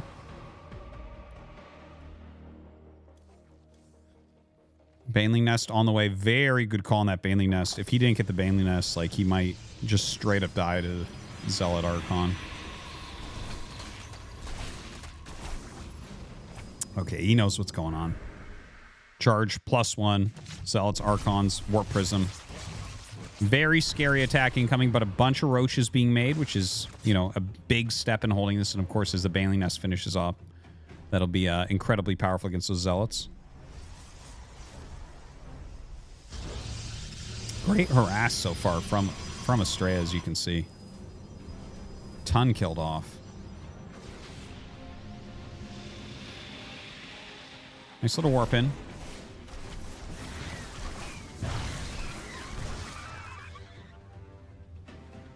can see how bad Lings are in this situation.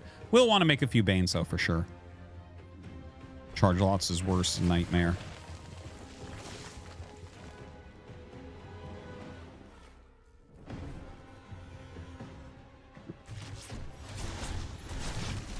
All right, little drop off in the main base with the Prism.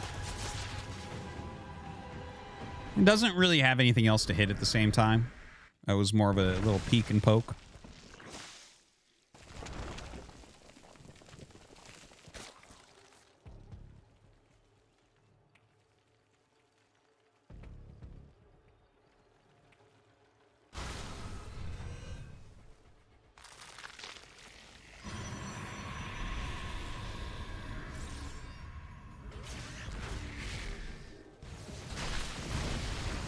All right, so that is an absolutely wild amount of banelings that are being made right here. Okay, these stasis wards are so killer. He has to be so careful. He sees them, of course, with this Overseer. Great micro, great micro. All right, sends forward a small group to get rid of one of them. If he gets like half his army frozen, that could lose him the game, so he's got to be careful. Going about this very methodically. He actually gets more frozen there than really he should have, but that's okay. Continues forward now. Dude, that Archon is like stacked. That's really weird looking. Okay, some Zealots being warped in there at that 4th base.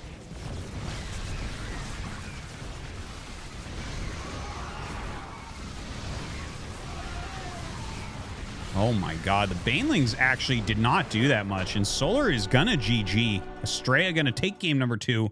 Bringing us to game 3. Don't Defense just gifted 1 sub. You are the man. www.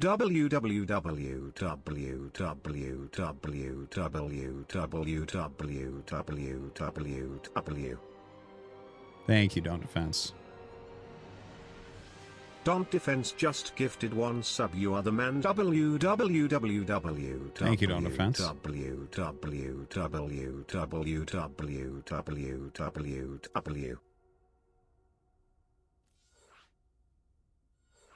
Guy in chat maybe at some point, 206 just resubscribed for 18 months. 7,777,777,777. Oh god. I'm not reading that entire number. That's huge. Okay. Don't Defense just gifted 1 sub. You are the man. www. Thank you, Don't Defense. www.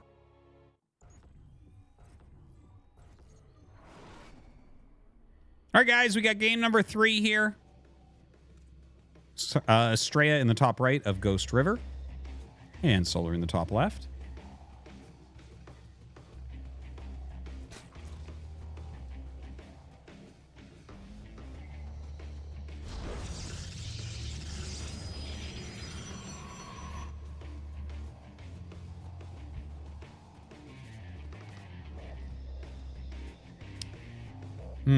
Okay, so let's think here for a second. Very dynamic games. Some very different builds coming out from them. Seems like honestly, both games Estrella opened better than Solar, I would say. Not that Solar opened terribly. Obviously the gold base getting canceled kind of sucked, but in game 1, I did feel like it was a slightly better opener by Estrella, but not by a huge amount. So far, very well thought out openers. So that's good. That's important. I think that's important. And obviously, that sounds very obvious and very stupid, but I think that there are certain matchups. Okay, so look at it this way, right? I don't want to say favored, but like there's a race that has more control in a matchup, right? Like the race where they're kind of putting a clock on you. And that would be Zerg generally in this matchup, right? So I think that when you look at something like that, it's like it's easier for maybe like if Protoss doesn't have a strong opener, shit can spiral pretty quick, right? So I think that that's what I'm trying to figure out how to put into words correctly here. But yeah, like just getting a very, very solid opener, making sure you're not behind or maybe you're slightly ahead there. Incredibly important. And Estrella putting out 2 great games here so far. Of course, Solar, I think, playing just superbly in game 1. Excellent, excellent defense into his lurker play. Definitely could have gone either way, though.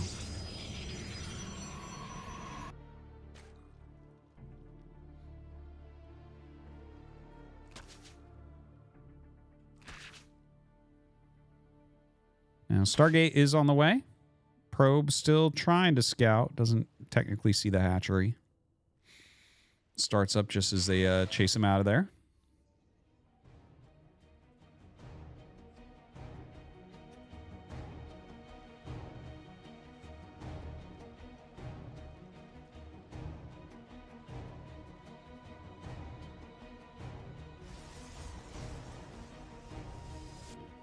All right, Oracle on the way.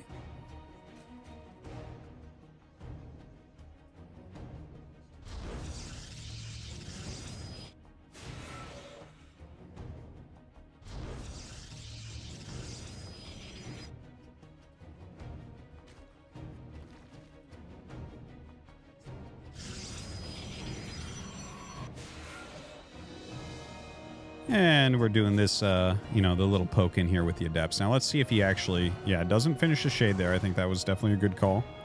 He'll probably send another couple Shades. I don't know if he's going to finish them, though. Right? This is something we were talking about earlier when casting Trap.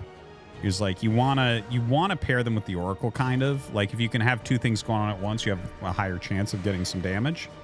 Whereas we saw Trap, for instance, just suicide them in. Of course, he did end up losing to Wayne, who Estrella has beaten. Now Estrella versus Solar. So definitely showing some better PvZ than what we've seen from Trap so far. Of course, he did just get out of the military, so we'll give him some time. Try to come back.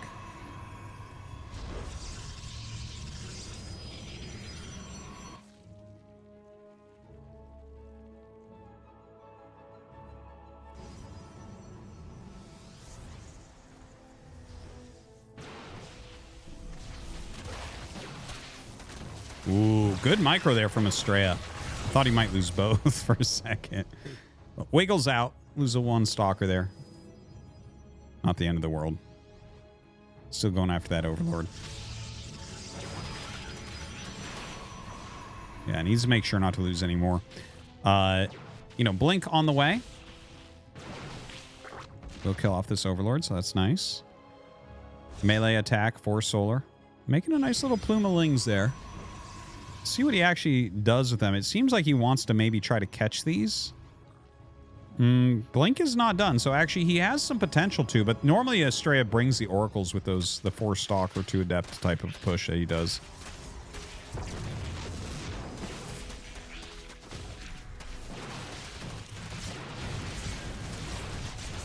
Yeah, very nice to have his Queens out there already as well. Gets 1 Stalker, puts some serious hull damage on a couple, as well as the Oracle. Gets that very low indeed.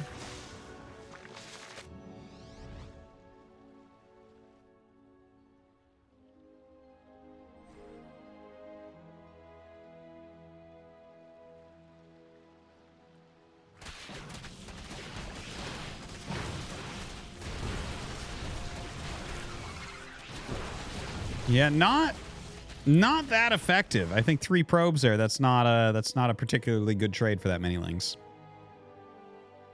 Solar, though, is taking a 4th. Okay, getting his Roach Warren.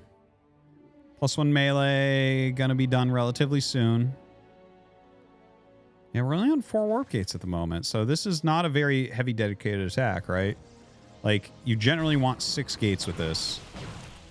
More if you're gonna all in. So yeah, he's going up to 7 gate.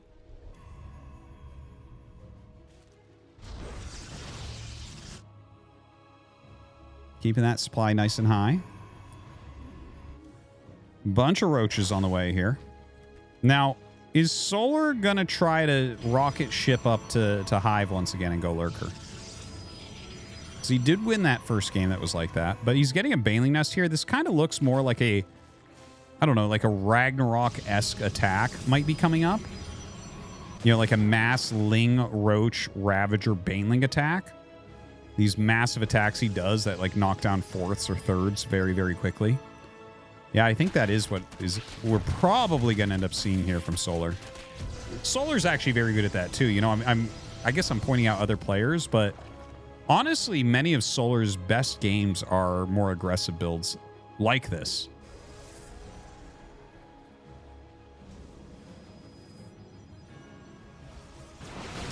I actually had a chat with State about that a couple years ago when he was filling in for Artosis one day about how it was funny to see Solar go from like, he had very good results for a little bit, then he had very mediocre for a long time when he was playing a more defensive style for a long time, and then got kind of more aggressive again and started to get those results back a bit. So a very aggressive attack coming out now. Morphing Baneling's in his face. That's kind of weird to see. But brings over this Oracle, turns it on, and yeah, he's going to unmorph. That was a weird choice. Baneling's coming in from the other side. Dude, those Banelings were sick.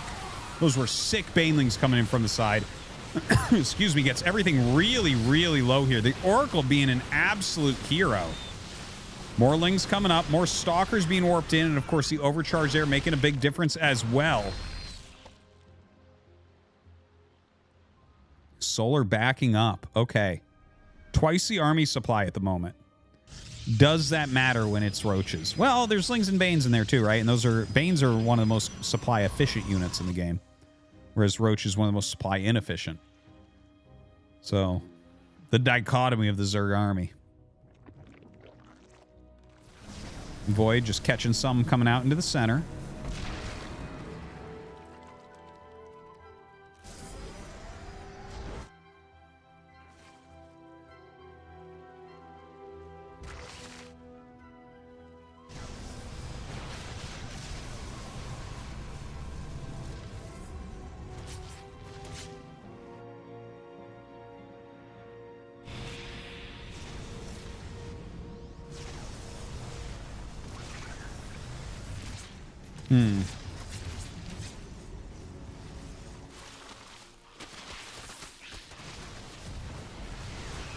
All right, here we go. Gigantic attack coming in right now from Solar. The Banelings rolling in, but go around an Archon for a bit. Unpower a lot of shield batteries, but there's another overcharge there in the main line. The overcharge doing a fantastic job. So many Stalkers left over. It looks like Estrella is going to be able to stomp this attack. By the way, it's only 63 drones at home, so Solar's dead. Okay, he kills the fourth base, and that was important, and he had to do that to have any chance. But honestly, looking at these armies, it's garbage left over for Solar, truly. Garbage. He's like just remaking Roachling Bane. And we have mass Blink Stalker with +2 attack coming across the map. It definitely looks to me like it's going to be an Estrella victory.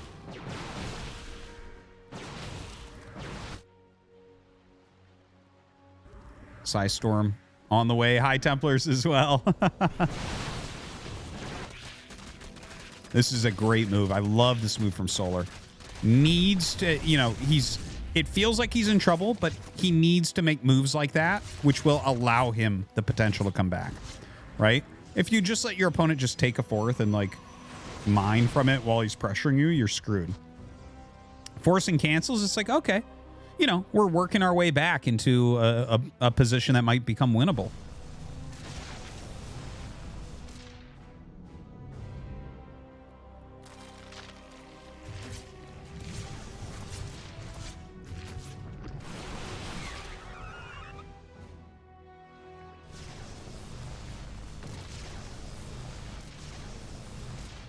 Void Ray still being highly annoying up here. Little attack up at the wall of Estrella.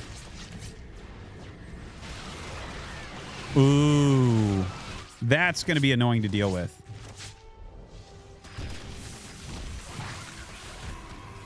Yeah, Ling's all over the place. Look at this. He's morphing a Bane as well. Canceling this fourth. Dude, this is a great move from Solar. Now, those Storms, fantastic. Most of the Banelings don't connect with anything at all. So very, very big Psystorms there, but 17 probes plus another cancel. Dude, so well played from Solar. So excellently played. The fact that he has canceled that fourth base like 4 times now, and he also got the Lings in to kill probes in the main. Super, super annoying. Hard to clean up, right? Taking a lot of attention from Estrella. Estrella's unable to apply real heavy pressure and deal his own damage across the map.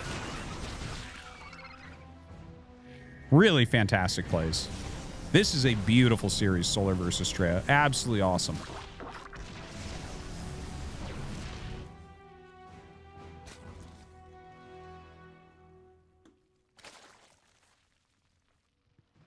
Right, Hive and Lurker Tech coming up. Prism for Astrea.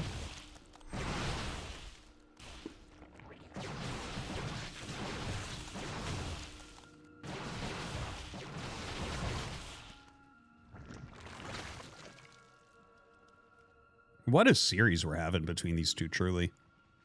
I love leaving the depth there as well. Very, very nice. Stray with a couple groups around the map. You know, Solar's taking his 5th. He's droned it up. Is that an area where Astrea wants to commit an attack? Like, actually go in and fight. Has an army down here. I think he might... Does he think it's like bottom left corner? I guess the observer should see the creep on the high ground, so he definitely should know about this. Pretty decent job with this army, kind of softening up those units on the side. But his main army, I think, needs to come down. Nice catch. Nice catch.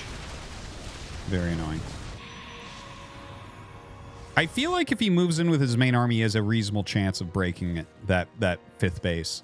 Breaking that 5th base is super crucial right now. All right, comes down, blinks on top of some of this army. There are lurkers on the way right now. I feel like this is like a little bit late. Like maybe Astrea isn't as sure of his position as he should be. And look at that. Those lurkers just barely finished. I really do think he had potential to kill that 5th. Like when he was battling down at 6 o'clock. When he was like storming that Ling Roach army. If he had brought the rest of his army down, he could have either flanked that army or hit the 5th base, I think. Could have been a very good move. Of course, you know, easy to say as the all-seeing eye here, seeing the entire map. Still, it felt like that was maybe a situation to get himself into a very close to this game is over position. Now we have a lot of lurkers. Now, here's the problem with this. The last time there was a lot of lurkers, it was 4 base Solar against 5 base Astrea. Right now, it's 4 base Astrea against 5 base Solar. Now, we're at a different moment within the game, right? A little bit later, a little bit more is mined out and everything. But it still just kind of stands, right? This is a very tough position for Astrea with this type of unit composition to play against heavy lurker. Him getting damage here doesn't seem like a super realistic thing that's going to occur. So right now, like I thought Astrea was in a position where he would end up winning this game, but it really feels like Solar has fought his way back just absolutely beautifully. You know, canceling those 4th bases multiple times, the Ling run into the natural and main. He was really keeping Astrea busy when he was at a deficit. Just superb counterattacks, superb harassment. And now I'm looking for a way for Astrea to come back in this game. I think it probably involves a lot of very good disruptor hits. Because his army is just not super well suited to fighting what Solar has. Solar would have to do a truly awful attack.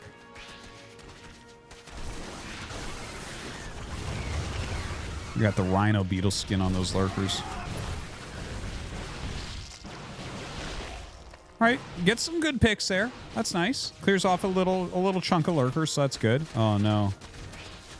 Cybernetics core gonna go down. Well, I don't think the Cybernetics core actually matters. I mean, it's part of the wall, obviously it does, but yeah, it's not like he wants more stalkers here. Yeah, sees the mothership is on the way. Gonna unpower a bunch of these buildings, unfortunately. Astrea is expanding the bottom right. So new base down there. Doesn't really have probes there yet. Hopefully he can get there pretty soon. Well, that is... like, he cleaned it up on the left-hand side. But, yeah, walking into these lurkers is going to be a little bit tougher. He doesn't have any detection there. Oh, no. If he had one observer, he could have cleaned that. One observer, he could have cleaned that. That is absolutely brutal. Right now, he's making an Oracle to try to tag it. But loses the Nexus now. Lost extra units. Lost extra health. Oh. Heartbreaker.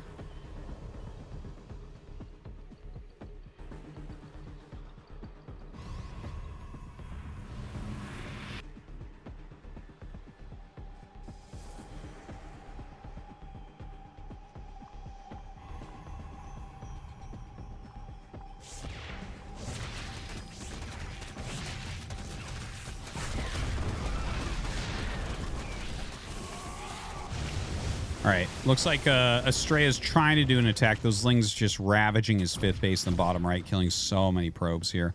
And likely to lose that Nexus. I think Estrella's going to GG here very, very shortly. His position is really becoming unwinnable very quickly. Okay, he clears the Lings, so you probably stay in. You know, you have these roaming armies that have good Psystorms in them and everything. You do have a Mothership out. So, okay, since he saved the Nexus, I think he'll stay a little bit longer. But the fact that Solar's on 6 base now and he's got this many lurkers, this position is not going to become easier to deal with.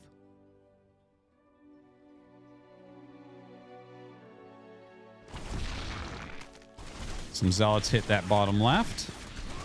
Just a minor annoyance. Clears that pretty quickly. Trying to poke in. Just taking some damage, though, himself. More than he deals with the Psystorms. The Lurker's just so difficult to deal with.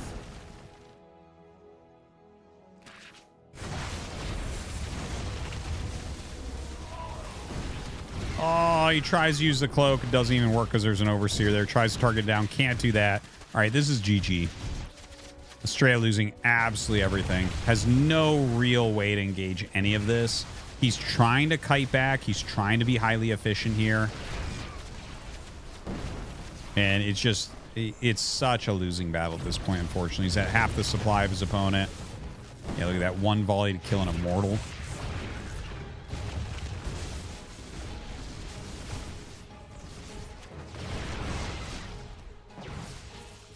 Oh, man. Solar just looking fantastic. Estrella as well. This is just a great series. You know, Solar is going to end up taking this 2-1. But what a beautiful series, man. I would watch these two play each other all day. Truly. Even for my guys in the chat that are StarCraft 1 fans only and complain about StarCraft 2, you have to look at this series and say this was excellent. Really, really great moves. Really dynamic games as well. Very different positions in all the games. Estrella's still trying to make something happen. Types the G. Exits out of there. Solar gonna advance. Don't Defense just gifted one sub. Thanks, You Don't are the man. Defense. www. I think we already did that one. Thank you very much.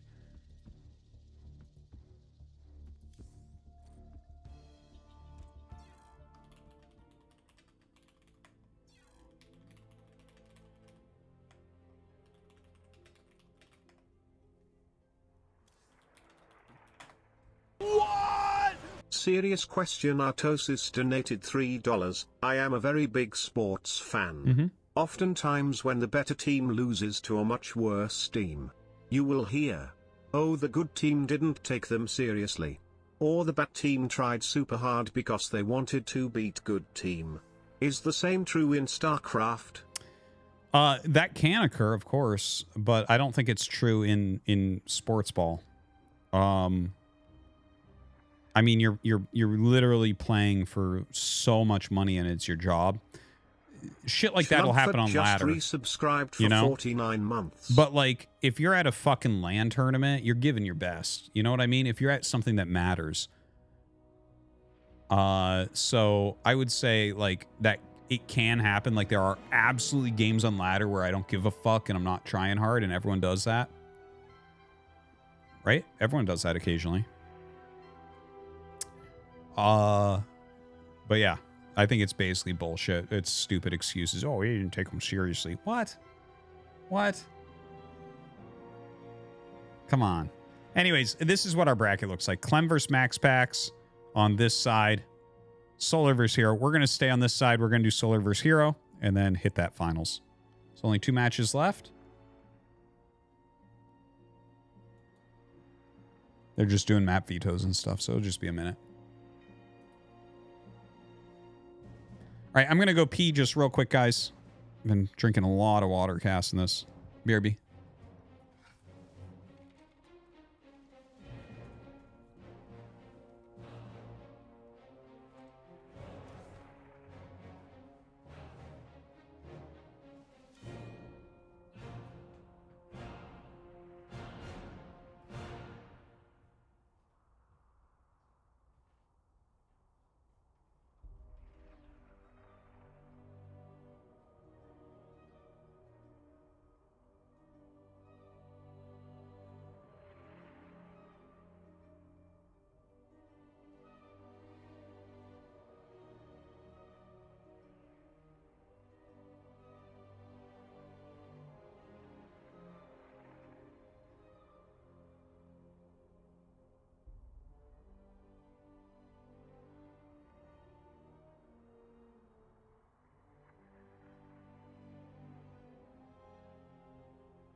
Guys, I consider myself a pretty good parent, but I cannot figure out how to get my kids to consistently flush the fucking toilet. I can't figure it out.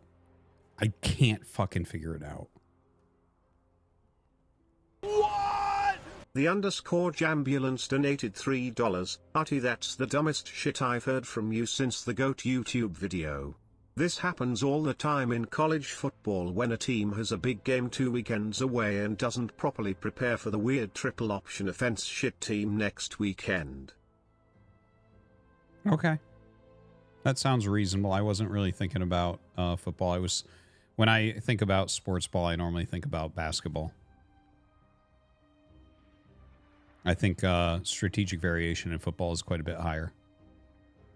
So you probably have more opportunities to catch your opponent off guard. All right, here we go.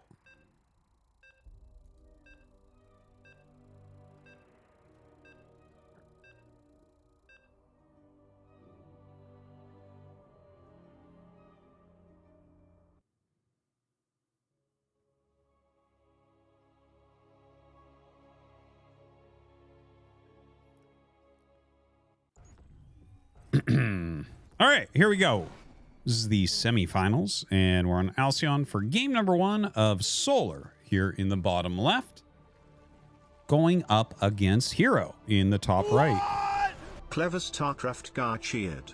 X300, I never flushed the toilets until a girl came into my house and there was a big floating brick I forgot. Now I flush every time. Okay. Thanks for that. Now, I got to tell you, we've done a lot of PvZ tonight.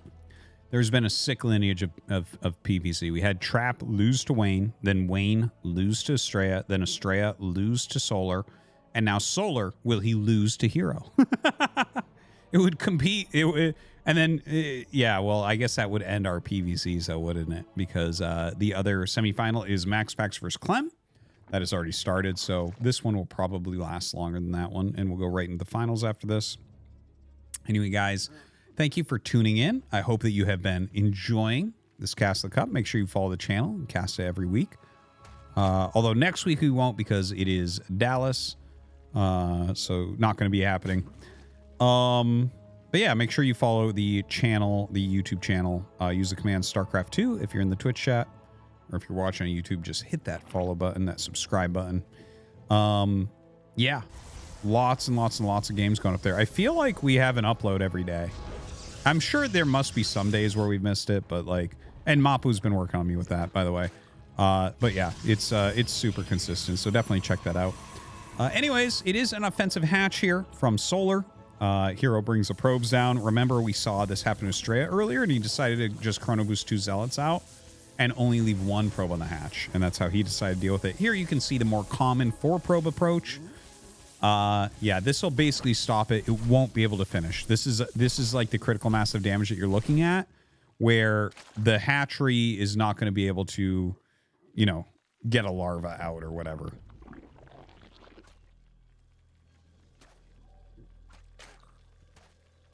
And yeah, he's already canceled that. And thrown down that evolution chamber. Since it is smaller, you can build on the little tiny bit of creep left over. And just zoops up into the main base to see if there's any attack or what's going on. I mean, if you're going to lose it anyways, you may as well.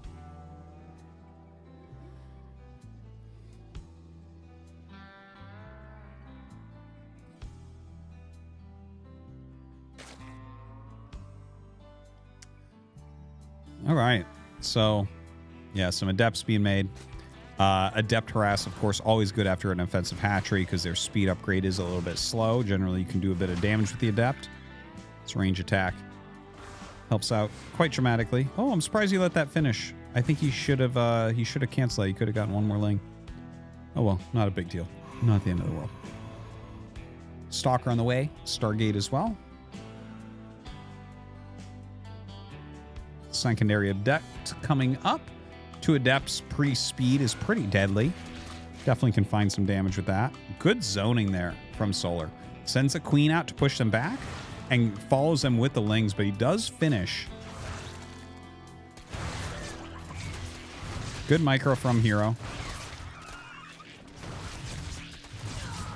Honestly, I think this was still worth. He got a lot of lings. He's forcing a lot of lings. Should feel pretty reasonably good about all this.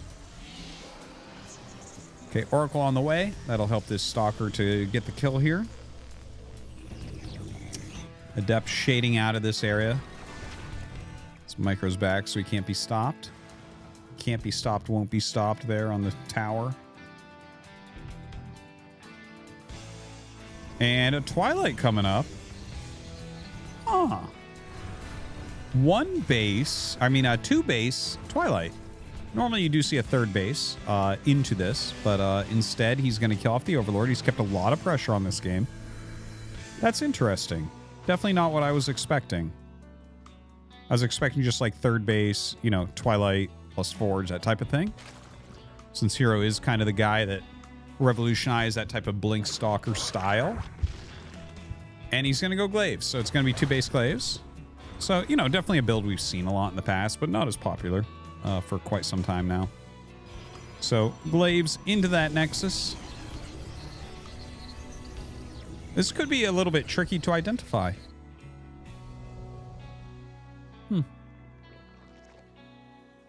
Yeah, I could see this being a bit tricky to identify for Solar.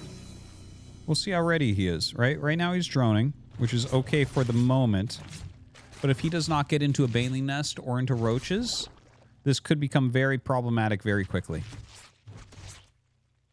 Ooh, found the Mother Load. Really good. 6 kills and gets away with both. I thought he might lose one there. Still only drones being made. Looking good and feeling good right now for Hero.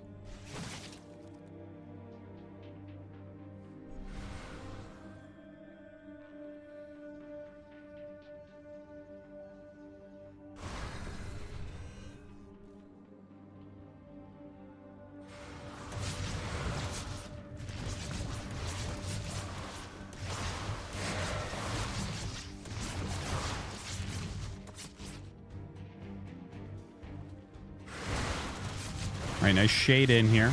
Not really super prepared.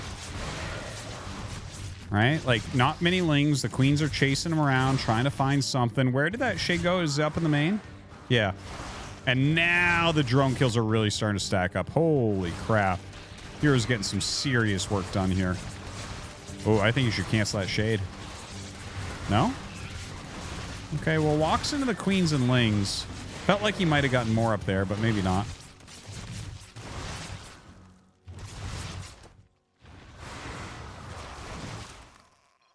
GG. Hero gonna take game 1 in commanding fashion. Really well done.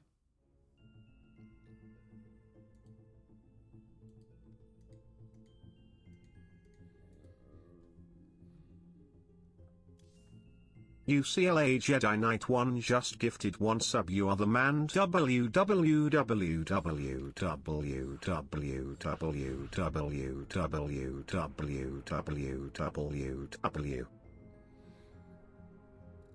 Thank you, UCLA Jedi Knight. By the way, Mapu, let me know. Well, hold on. We'll get into this game and I'll tell you.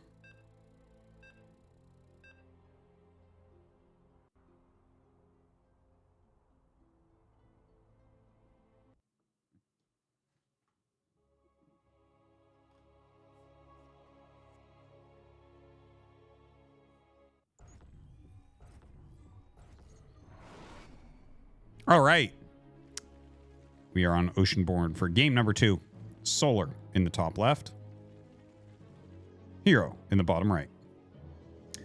And just what we were talking about before. Yeah, do use the command StarCraft 2 to follow that channel. It turns out for the last 5 months, we've had a game every day. A cast every day uploaded to it. So, yeah, check it out. Quite proud of those stats. And, of course, use the command Mapu in chat to follow Mapu's stuff. He's always working with me on these cups and on the YouTube. Great guy, great stuff. Check him out. He is our observer tonight, as always. All right. Probe comes up, and the hatch goes down immediately. So Solar not wanting to be chased away to a different location.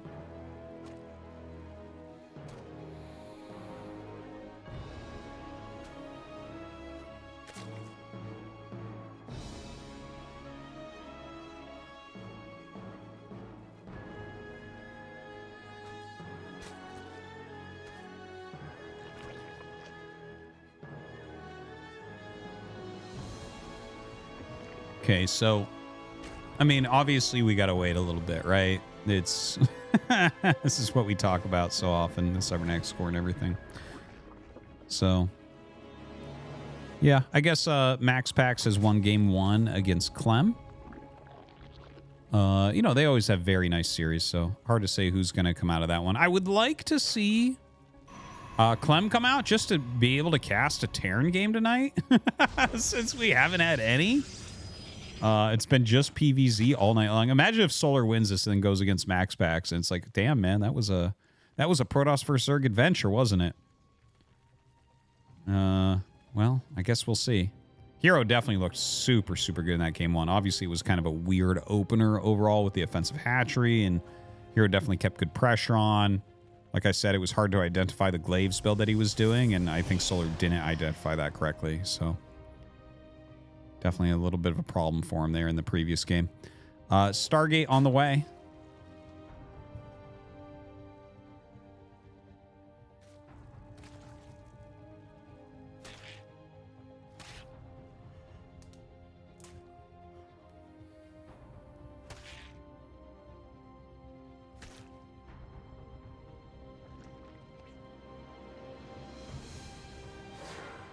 Probe makes it out.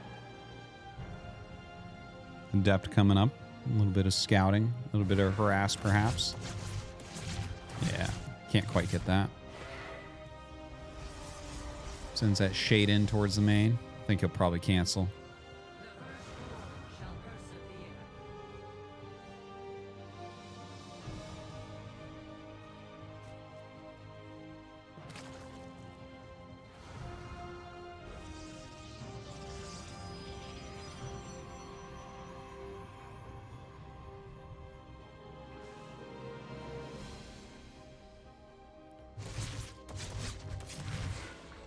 All right, the Adepts not being sacrificed.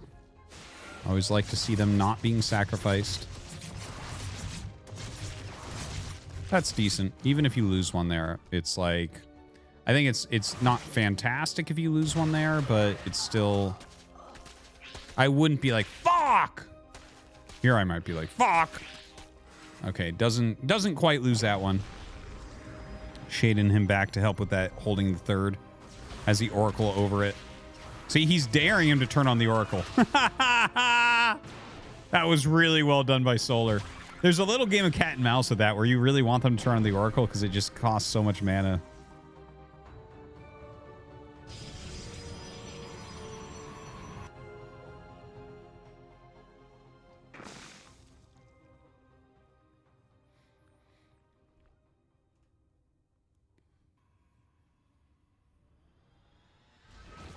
Yeah, luckily no other lings have been made. There's only a single Adept there to guard. Oracle's trying to fly in. There's no Spores. They just fly over the double Queen. Ooh, he's going to have to recall out of there.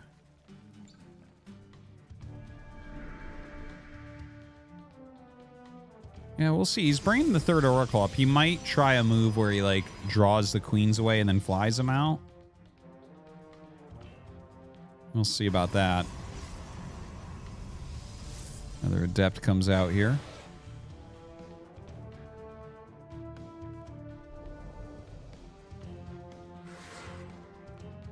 Additional gates and that +1. What are we upgrading, man? Come on now. You have to buy an upgrade. Hey, he does make it out. Kills 2 drones too. Nice. So I guess we're just going to chrono boost this and upgrade nothing out of it.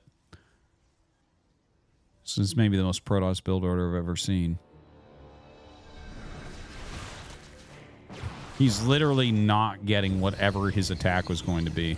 Looks like it was going to be Blink, but instead it's just going to be Stalkers without Blink. At least he has the Twilight so he can start +2 attack right away, right? Yep, he just keeps chrono boosting it. Oh boy. Oh boy.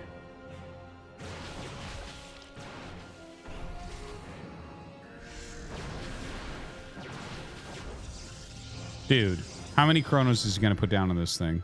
Please chrono it a third time.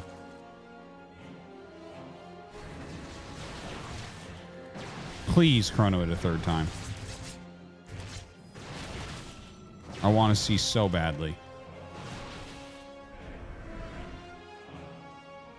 Okay, +1 attack is done. Okay, I think he just realized. He just realized. So he starts charge. He starts +1 armor. He knows he's pretty fucked at this point. His entire build was supposed to be a blink-based attack. And now, dude, if he still wins, if he wins without getting blink, if he wins chrono boosting no upgrade, and then not having blink, that's really going to be something, isn't it?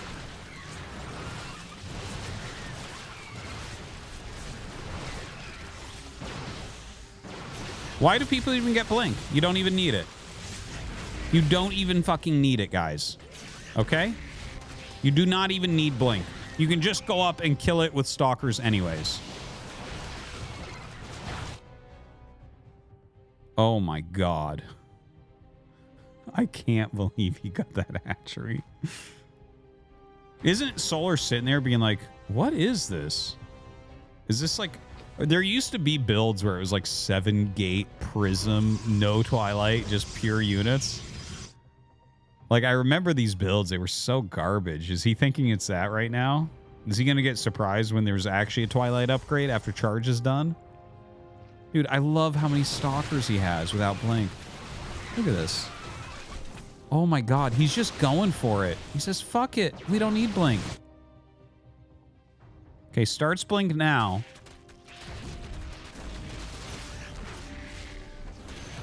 That's really annoying.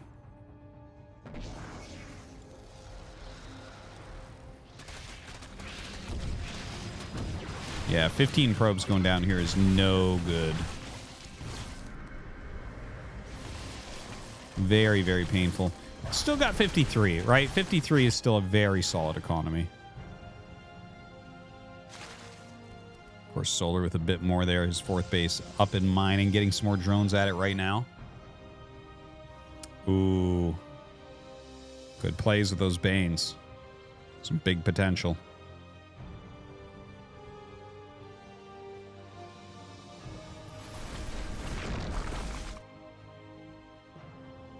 Good pull. Good pull. Yeah. Honestly, Hero's doing as well as he can for chrono boosting a non-existent upgrade for that long.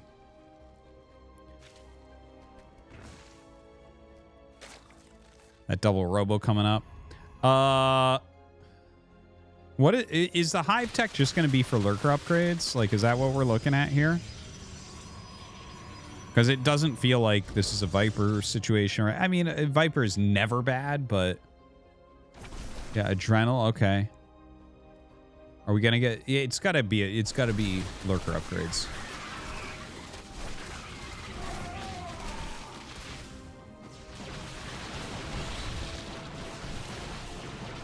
Hey, it's blink. 10-minute blink timing. Excellent. Excellent.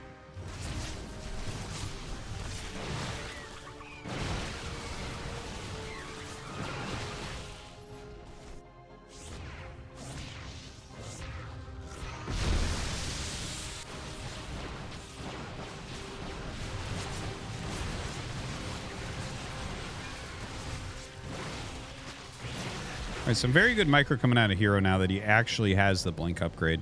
Adrenal's still coming. +2 melee still coming.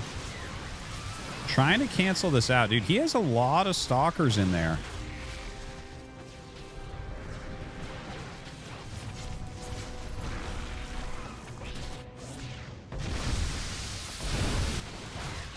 Oh my god. Most insane stasis ward ever. What the hell? That is the hugest stasis ward ever. Oh my god. Absolute madness. Absolute madness. He kills his hatchery. I think he should turn around and kill this army as it hatches. Yeah. Or hatches. Unfreezes. Dude. Hero doesn't even need for any of his fucking build to work. It doesn't even matter. Doesn't matter in the slightest. Look at him smash. 50% more efficiency. He's had blink for a minute and a half.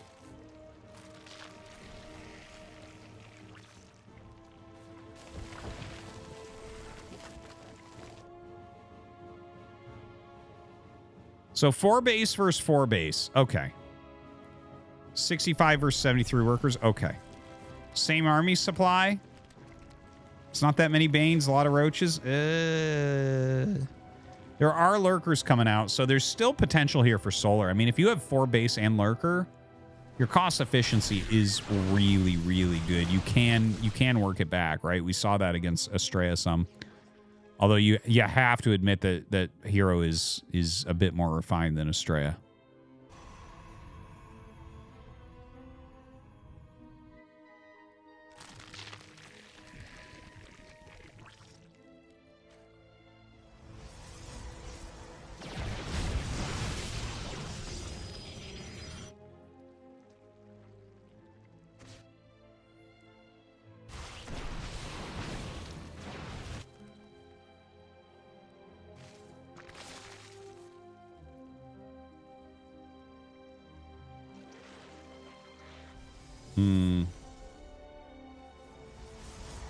So those lurker upgrades are continuing forward. Solar is getting that 5th base. You know, Hero, he's getting his own 5th set up. He's got a good spread of units here. I like how he's spread out at the moment. We don't really see him transitioning. Like, I feel like you should make a fleet beacon and get +1 going, +1 air. Because there's always a chance we get into that. And like, the only thing gating your air upgrades is the time they take. No one cares about 100-100 right now, right? So, like, I think it's really smart in a situation like this to start that 100-100. It's like, dude, you're maxed out on Blink Stalkers. Just start air attack just in case. Just in cases, right?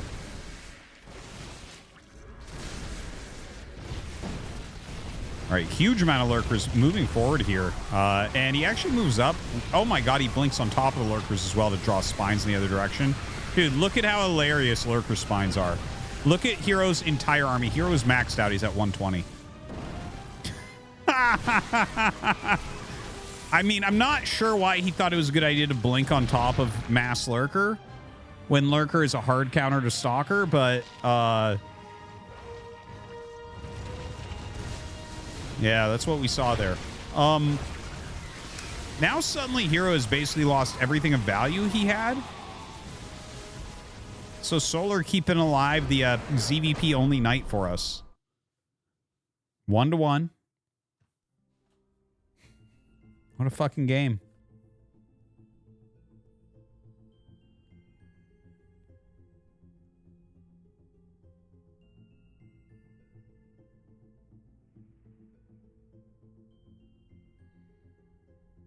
Woo. He actually, like, if he had gotten Blink, the game definitely would have gone to him.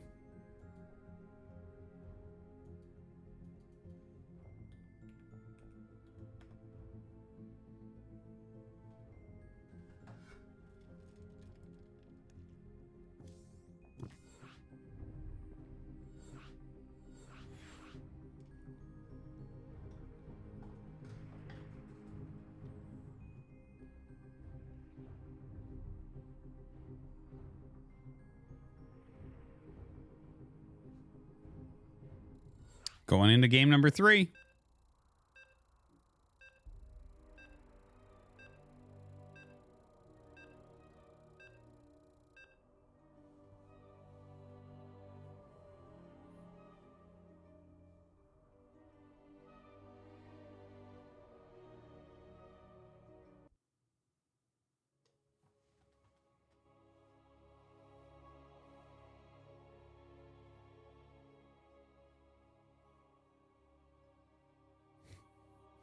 Starcraft 2 fans eat thin crust pizza with a fork. Oh my god. All right, top left of Site Delta in game number 3. It is Solar. And in the bottom right, Hero. Tied up 1-1. Hero chrono boosted multiple times for a Blink upgrade that never started. Still killed Solar's 4th base. And then kind of threw there a bit at the end.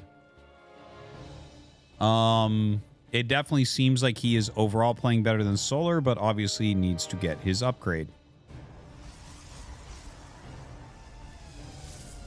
We Nexus first, boys? No. Never mind. Getting the gas. Scoutless, you can get gas before Gateway. It doesn't change the build. Other than you get more gas. As you hit your 16, you can put the probes on a little bit more early.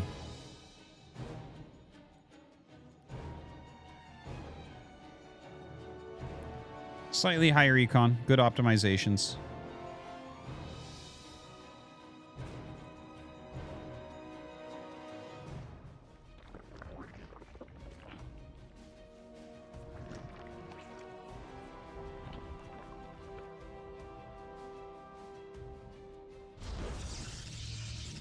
All right, Nexus goes down. Everything pretty standard.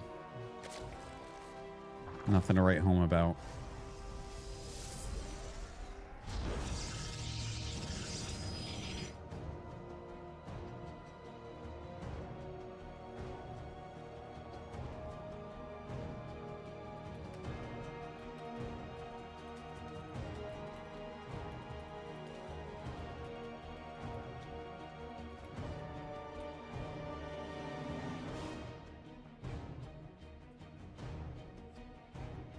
Oh, come on, Cybernex Core, you can do it.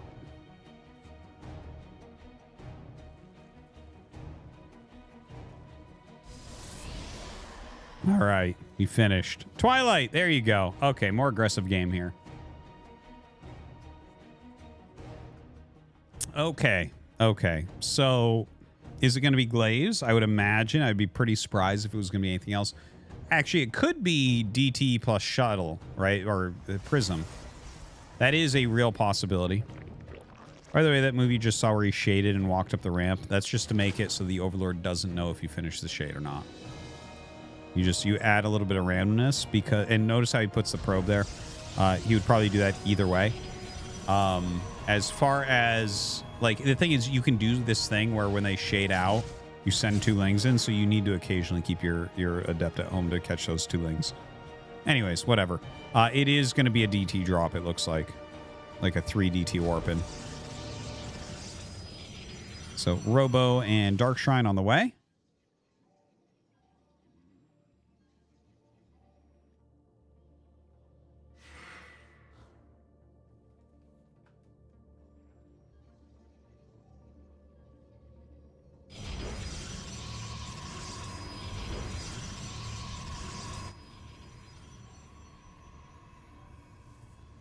So, oh, he's going up to 4 gates. Okay, so this is the older version of this build. That actually catches me a little bit off guard. Okay, so guys, basically, DT/Archon drops were the supreme meta of this matchup for a long time. And eventually evolved towards 3 gates instead of 4. 4 gates, it's actually really hard to afford all 4 DTs. But it allows you to get 2 Archons more quickly. As the metagame evolved over the years, though, we absolutely saw it go towards 3, and then it went away, and then it came back recently a little bit. Like, I feel like I see 3 DT warp-in with Shuttle once every 10 or so, or once every 15 PVZs, maybe. All right, so he warps in 4 DTs. And Solar is going to absolutely understand what's going on here. The 4 DT is going to run up here immediately. Ooh, nice catch on the Queens. Back away from the Spore. Back away from the Spore. Oh, he lost one. Ouch. Oh! Okay. Never mind. He's okay. Okay, so from here, he should turn them into Archons. Warp 1 more in, get double Archon. So what this does, like the reasoning behind this being super meta for a long time, look at that. Oh, LOL.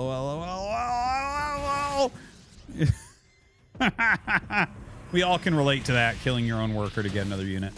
Okay, well, that's unfortunate, isn't it? Damn, dude. Only PVZs tonight.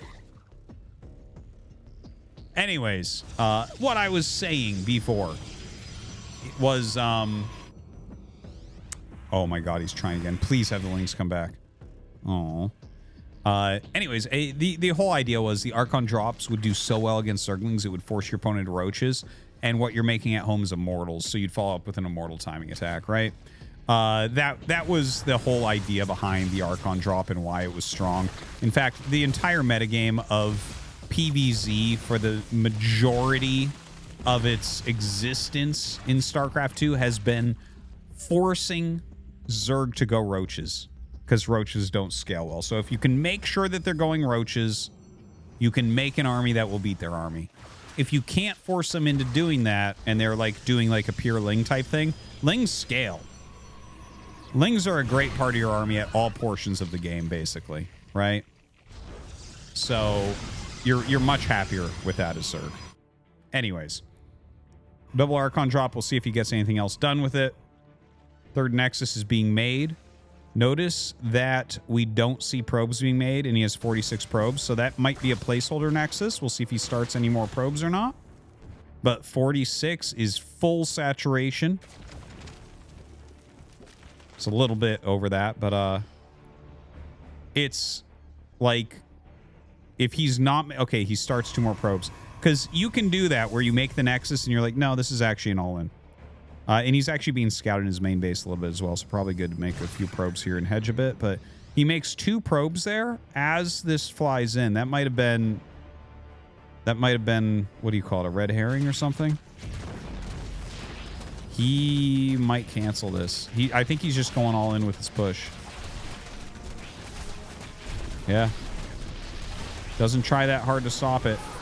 No fucking way. No way is this working. There is not a chance. The Immortals are sick, though. Holy crap, can they kill a lot of roaches. Look at them just eat those roaches alive. My God. They are so ridiculously efficient against roaches. So everything has gone wrong for Hero for like 2 games in a row, basically. Yeah, some nice juggling going on. I don't know that any of it is going to matter all that much, because he had to... If that third Nexus was done, I would give him a much more reasonable bill of health here. Oh, that's good force fields. Very, very nice. But he doesn't have enough here. He doesn't have any batteries or anything. Like, the juggles aren't going to be quick enough anymore. Woo! Oh, my God. Yeah, has to cancel that out once again. It is only 59 drones across the map, but, like, that's not that bad. 3 base against 2 Zerg is feeling pretty happy about. Gonna go across with that Prism with the Immortals.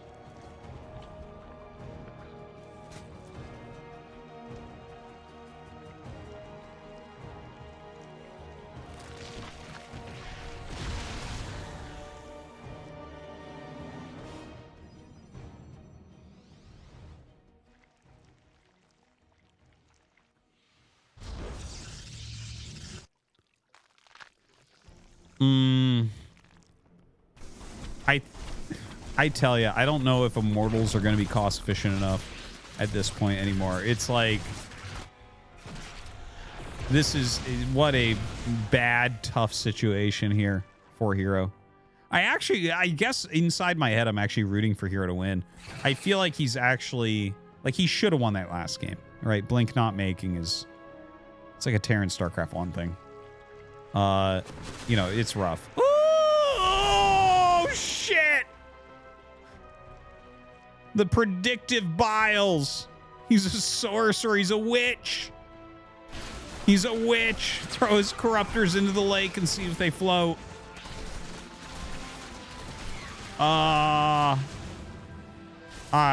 Dude, Hero's dead. There's nothing left. He's down 100 supply.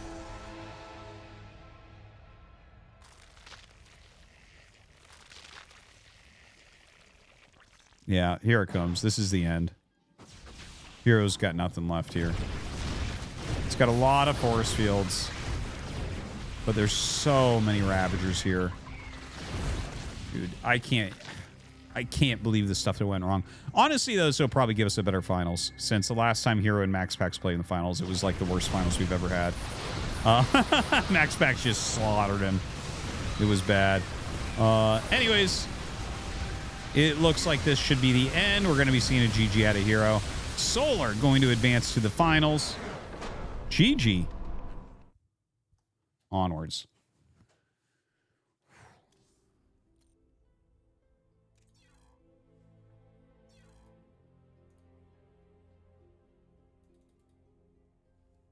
Yeah, and as expected, Max Packs goes to the finals.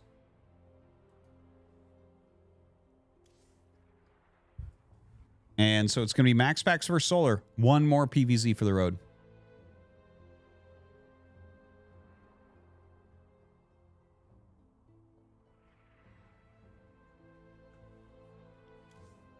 PVZ maxing. That's what we're doing.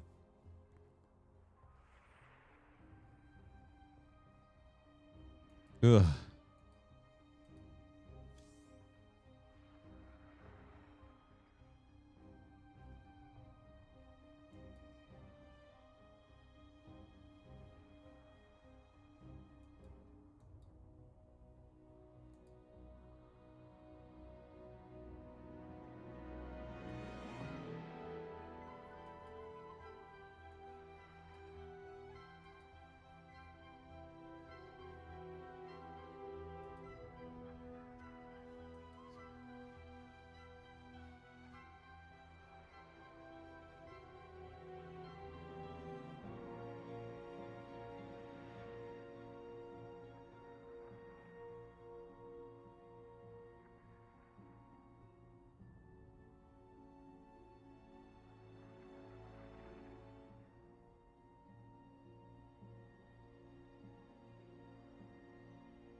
We're just waiting for their map vetoes and all that jazz. Should be starting pretty quickly. One best of 5 remains.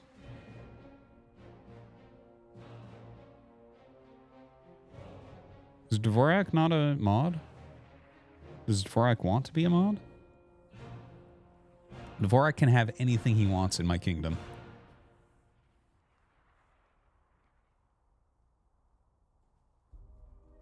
I don't know how to spell his name. We'll do it tomorrow, I guess. I don't think he's here now. Only non-degenerate in the chat.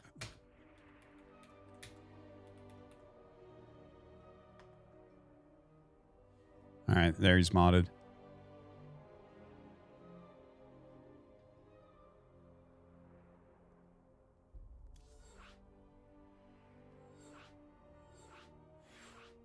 We didn't vote for this.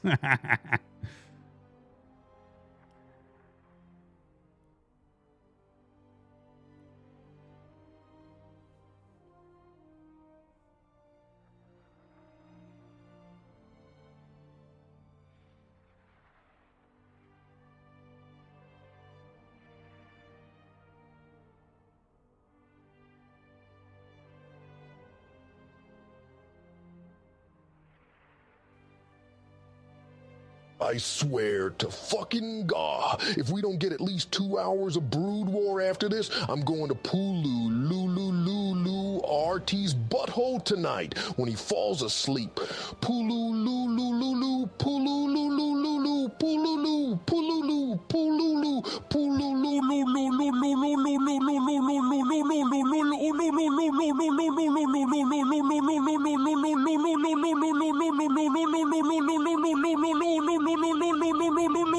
Abilet me pululutos big knockers.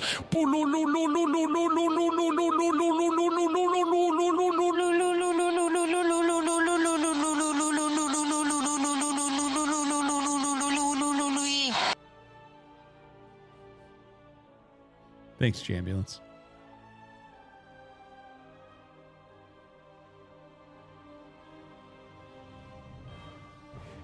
What's above mod? Literally everything. They're the lowest of the low.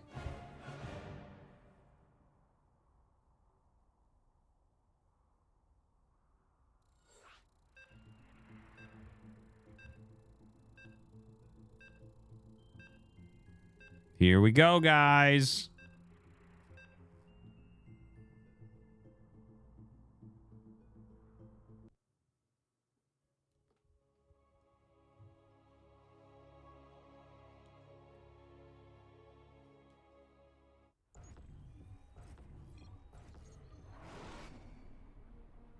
And in the bottom left, we have Max Packs. And in the top right, we have Solar.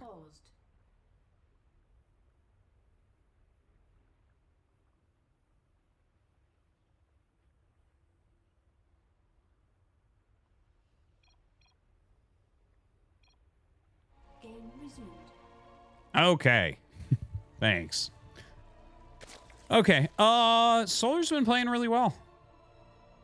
Max Packs, I feel like I watch him PvP so much that I don't even like that's like what I feel like I know the most about Max Packs is playing. But he's absolutely excellent in PvZ. His Blink Stalker control, really, really good. He executes his builds just excellently. He's coming up for that hatch block, but Solar has some counterplay, but not quick enough. Max Pac's going to get right on there. So Solar's going to go forward and take this Rich Vespine base. The Rich Vespine base, when you see them take it, generally it turns into some sort of Ravager-based attack. Of course, we don't know if that's what he's going to do or not, but that's generally what we end up seeing.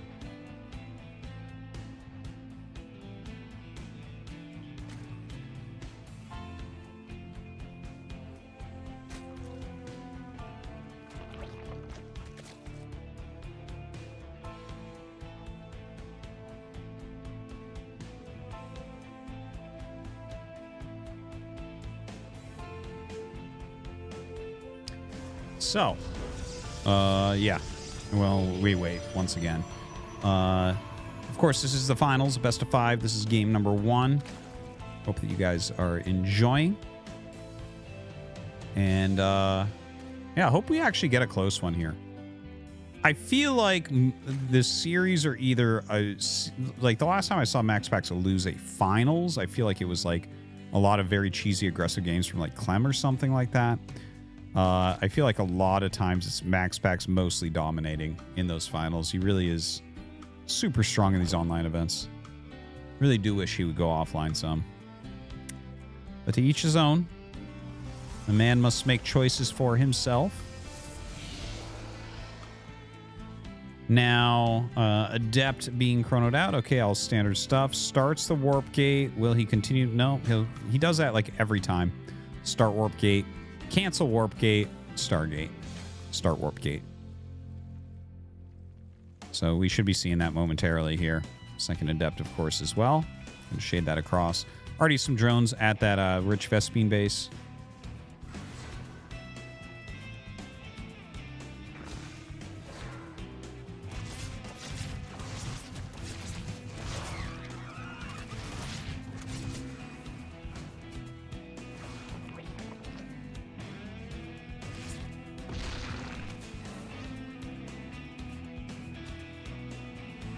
Keeping some pressure on with the Adept, but not losing it. I like it. Plops in with the secondary one, so like really going hard here. I do like the amount of pressure he's attempting to put on. I think he's trying to stall out the taking of this Rich Vespine geyser. Right? It feels to me like that's a big part of his aim right there. It's because he wants to slow down any potential incoming attacks from it. Because again, normally it does turn into like a Ravager-based thing. So the more time you have to make your regular stuff, like your oracles, the better you're going to feel about playing against something like that.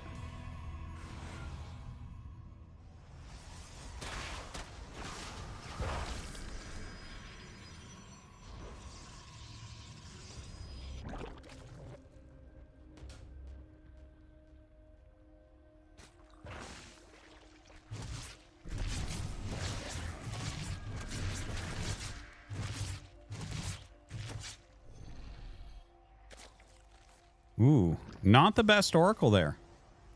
Seems to me that we're having a very high-quality game from Solar right now. Now, notice how Max Packs is adding on 3 gates here. He's going for that Twilight. Blink right away. Notice how he starts Blink, so already better than Hero at Protoss. The third Nexus gets started on the Rich Vespine gates for him as well. I like that he adds the gates before going for the Nexus. It's going to make him a little bit stronger, like, you know, that one additional warping round against potential incoming attacks. Really only focusing on that Stalker production as well. you know, when they take a base like that, it's never Ling based. What's going to come after you? It doesn't make sense.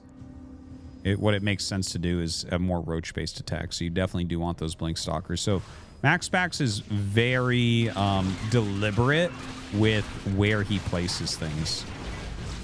You know, he's just so strong and makes these really great decisions. And I think that this one is going to be one of those, right? He's going to have the right number of shield batteries.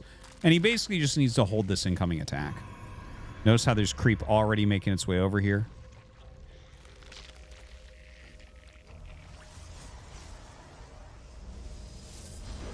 Going to try to take his own rich geyser. Yeah, look at that.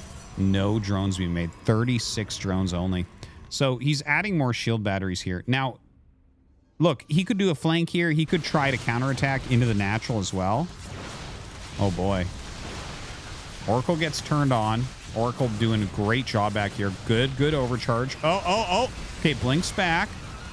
Biles, not enough to get rid of the overcharge. The overcharge is basically getting full value. He finally gets it, but it got like 85% of its value. So insanely good hold here from MaxPax, as anticipated. He needs to actually get these picks. Oh, that... Maybe he needed to be that safe. But I feel like there was a real opportunity there to pick 2 queens. Okay, pulls back. Excellent building placement here. Biles actually hit and do a good job. He's out of shield battery energy. This is an issue. He's mostly out of the Oracle energy as well. Biles coming down on this new shield battery. Yeah, he's targeting that as well. Does Solar have enough to cut through this all? Okay, gets the shield battery there as well. 11 probes fall. Still more workers for MaxPax. He has 2 more gates coming up, so his warping rounds are going to get bigger and bigger.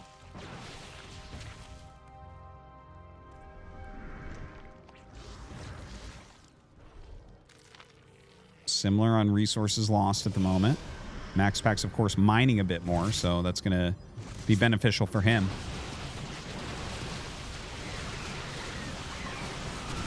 Wow, really great targeting.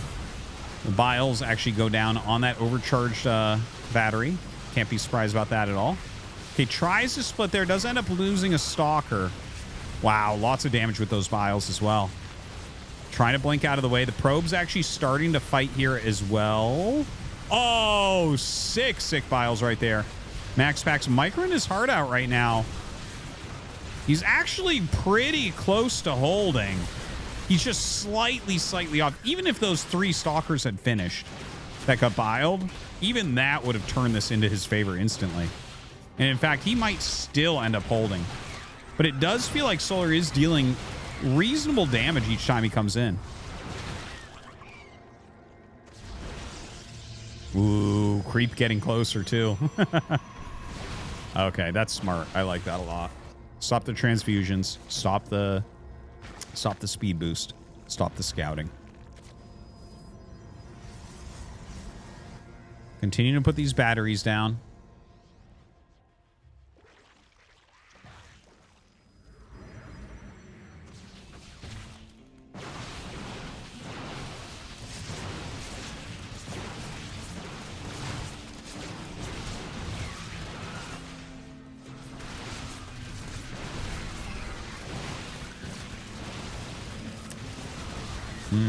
Now, this attack, like with this many Ravagers biling all those batteries and that many Lings coming in, I feel like Solar's going to actually maybe break him here.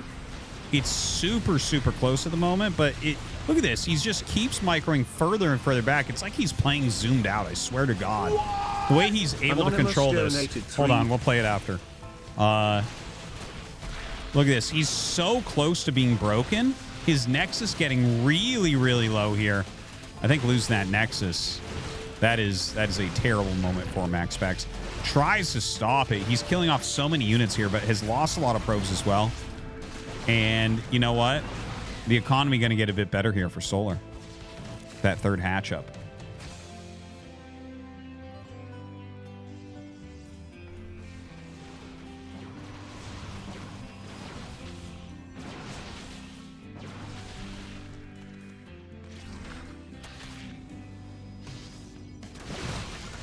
right, backing up and trying to retake this base. The Ling surrounds are doing a fantastic job there. How many Ravagers do we actually have right now?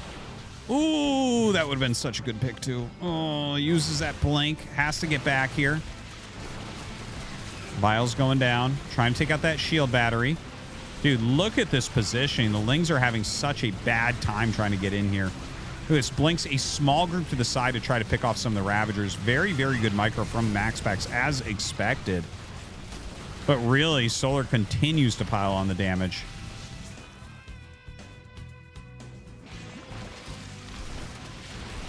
GG. Solar going to take game one.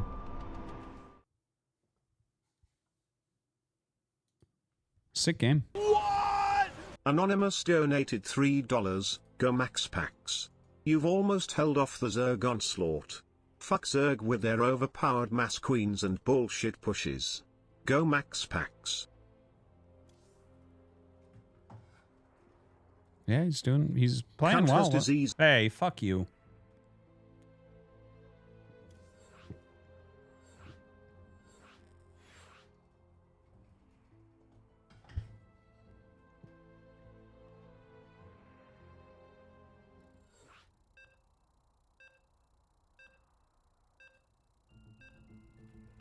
All right, here we go. Game number 2.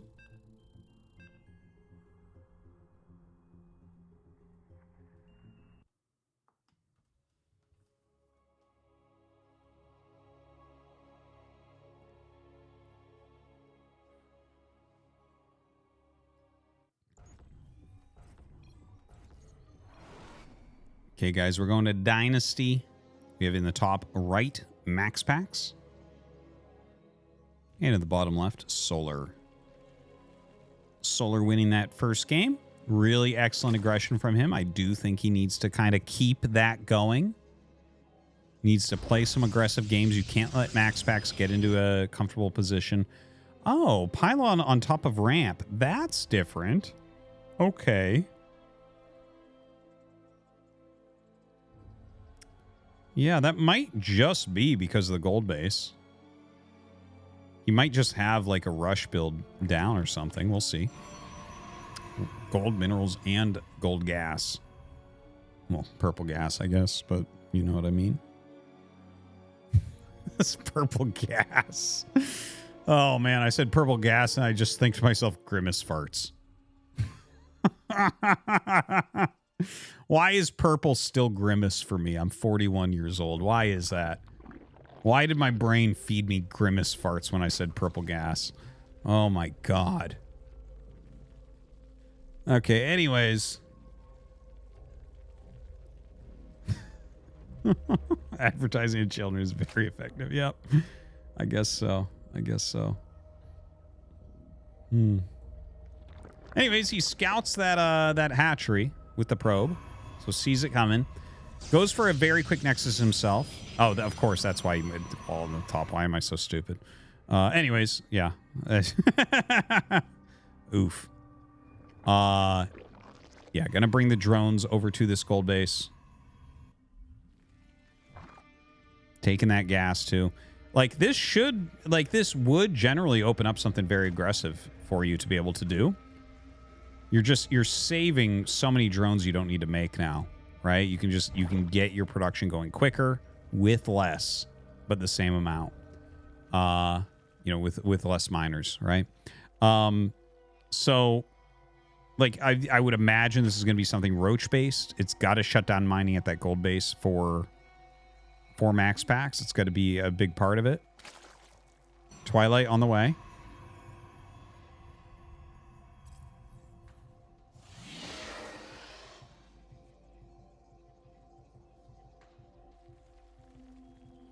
Oh, did he just go for enough for speed? Quickest speed mining ever? Third hatch at the... Wow, this is kind of cool looking. This actually reminds me of some Brood War builds. There's a Brood War ZVP build where Hero stays hatchery tech for a while. He gets just 100 gas, goes into Zergling speed, and then goes like 5 or 6 hatch super fast. It's like this unbelievable production. I wonder if this is going to be something similar. He's not mining gas. He's just getting speed here. Really interesting. Okay, nice kill. The thing is, if you were going to do this, you would probably want one more hatchery, I would imagine. Right? That would make the most sense, is to get one more hatch. Like a macro hatch, not at another base, but, you know, just for production, because you're going to have so much income. So, like, he has droned really well, but lost some here. Obviously, Max Packs with a killer economy, with a massive glaive all in. On the way. So speed is almost done. He's back to mining gas. Yeah, doesn't see too much there. The additional gate is not that much of a tell. Okay, well, he will surround a couple units here. That's kind of nice, I guess. Sees the prism. Okay, you see a prism in that many adepts. I think you have a very good idea of what's going on. Oh, yeah. And look at that. Loses the stalker. Has to warp in another one. Overlord just casually flying in here. Yeah, he knows exactly what he's against now. Okay, so can Solar defend this is the question. Grimace Fan Club donated $3. Oh, no. Open up, Garfield. Here comes the purple. Shouted Grimace as he bent over and spread his asshole wide open. Don't ruin Grimace and Garfield and the finals. Okay? Jesus. Now, Mass Ling here as a defense against glaives is not super great, but you can use it for a little bit. Need those queens added in as well. Already 5 drones going down. Massive shade in. Uh-oh. There's not much up here. Uh-oh. Popping drones. A lot of lings coming up now.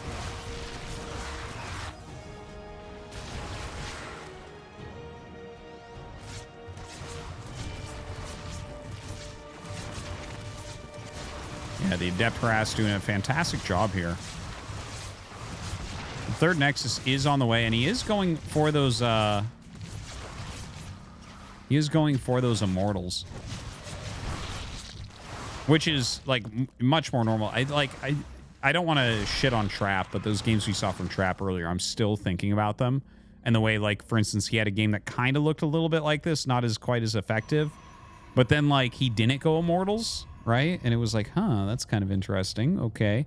But obviously that game was like, there wasn't like a bunch of roaches running around here. I think when you're playing against Solar, you're expecting maybe a Roach Ravager Ling counterattack coming up. So probably a good choice in that, and because of that. Observer here, very nice to help him clear some of this out.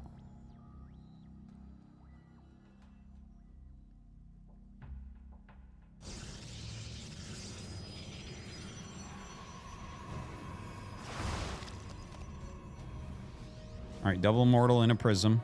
Ooh, he's going for it. The pressure is on.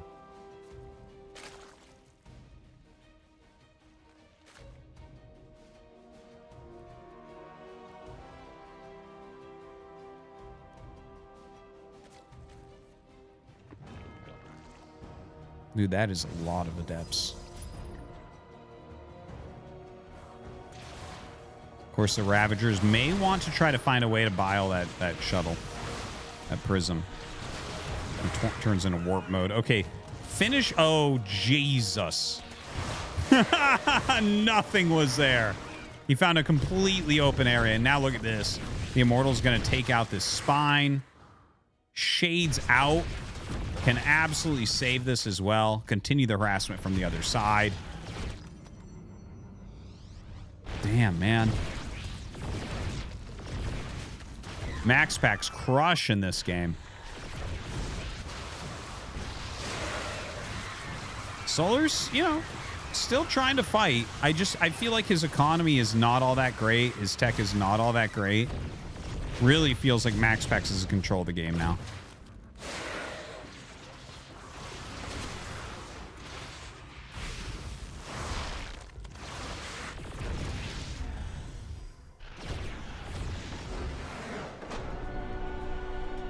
All right, Max Packs gonna win game 2.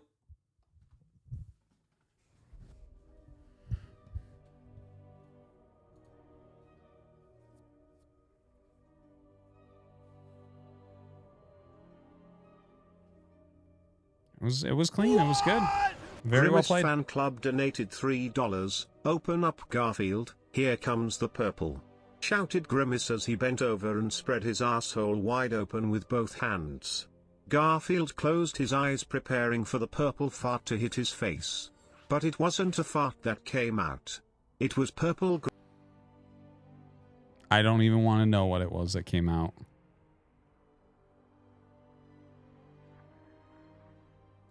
Literally don't want to know. We'll never know. It's not getting through. You can donate 1,000 times. It's not getting through.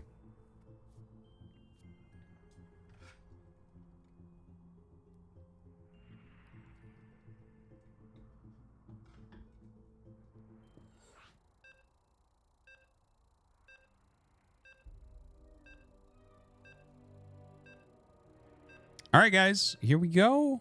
Getting into game number 3. So who's going to get up onto match point?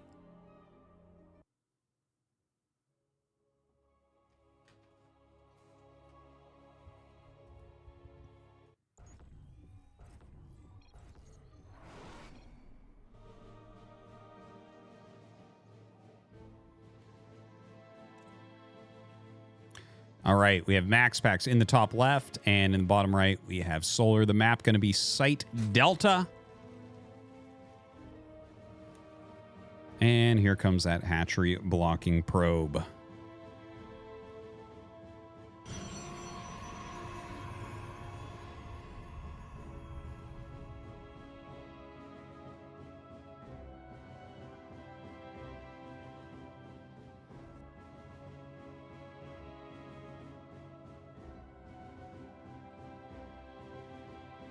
All right, gonna block where that hatchery was meant to go. Of course, here there's no like rich Vespene base that you can run up and take, so gonna be a bit more effective here for Max Packs. Of course, you know, forcing him into that rich Vespene base previously did lose him that game number 1.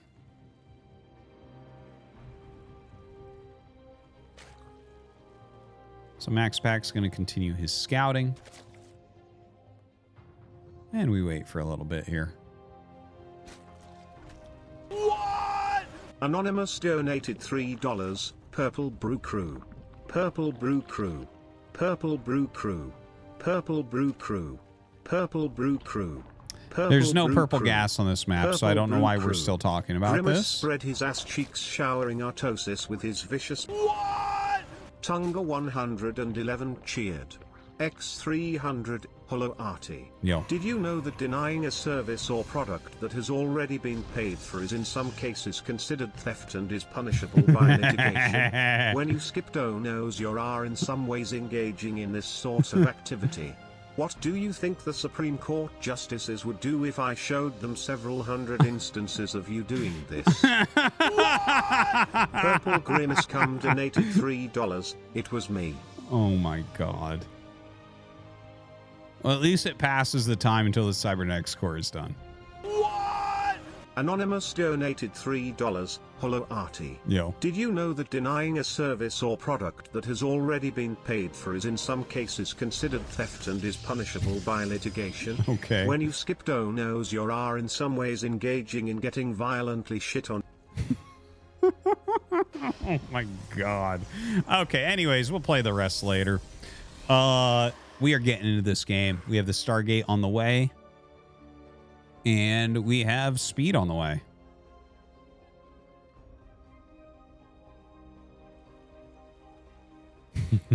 I'm pretending to be decent.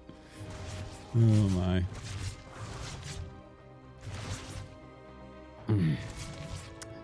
So, yeah, I assume it's just going to be straight Oracle like we've seen previously. Couple Lings make it up. Very nice scout there from Solar. A little bit annoying for Max Packs as well.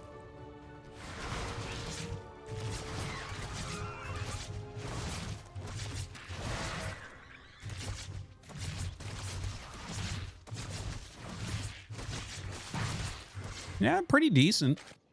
Good control. Good execution there from MaxPax as always. Oracle on the way. Second gate, blocking the rest of his choke.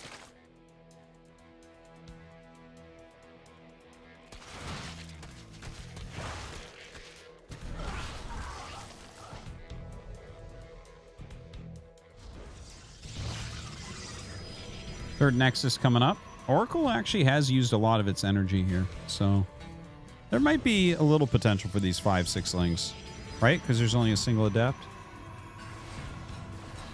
Yeah, not a terrible idea. Second Oracle comes out, time to get out of there. But yeah, he's forced a lot of the energy away, so that's kind of nice for Solar. Not nearly as much to work with over here. Ooh. Ooh. Very nice, very nice. Zoning out the Oracle beautifully. Oracle trying to swoop around. Overlord sees it. Queens can move. Oh, and he swoops it the other way. Second Oracle comes into the Nat. This one trying that main flyby once again. Only gets a single. Good decision making.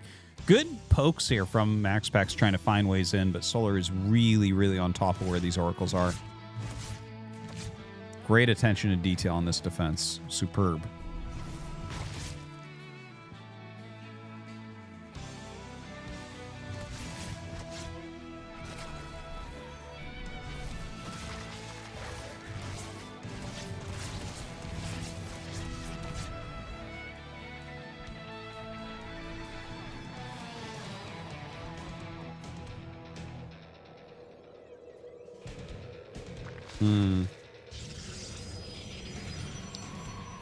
Okay, so +1 melee on the way. Okay, blink and +1 here. So MaxPax is playing like very, very normal. Solar getting the +1 melee, which isn't weird by any means. Roach Warren coming up. Fourth base is on the way, very importantly here for Solar. Oh man, yeah, he's actually going to lose a bit here to these Adepts.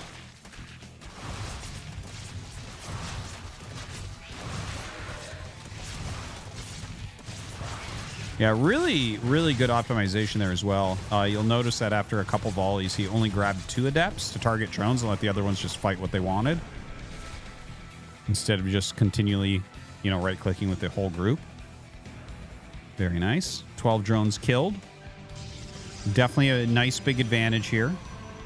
More drones coming up. Some lings coming across. Hard to imagine very much happening with these lings. I think they just run. Double Oracle across the map, still scouting.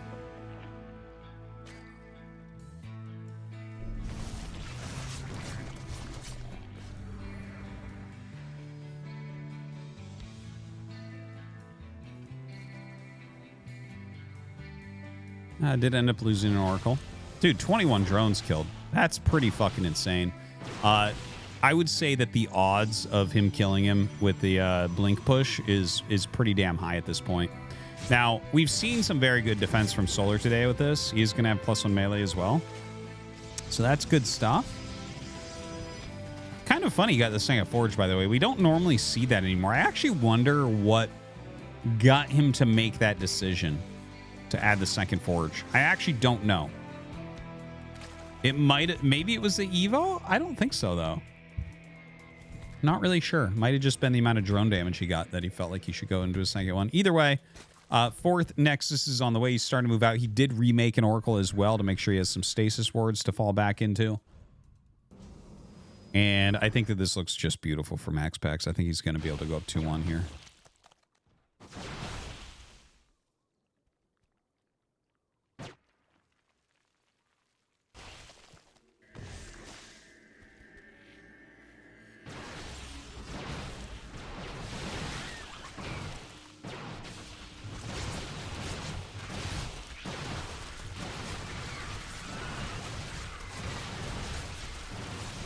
Very, very good micro coming down, of course. Oracle's sitting back, waiting. All right, pulls back. Little Zealot warp in over here on the other side. Charge is not done yet. +1 is not done yet. All right, going to just drop these off at the natural, it looks like. Continuing his attack forwards. The multi-pronged stuff that MaxPax does really is second to none for Protoss. Fantastic, fantastic control.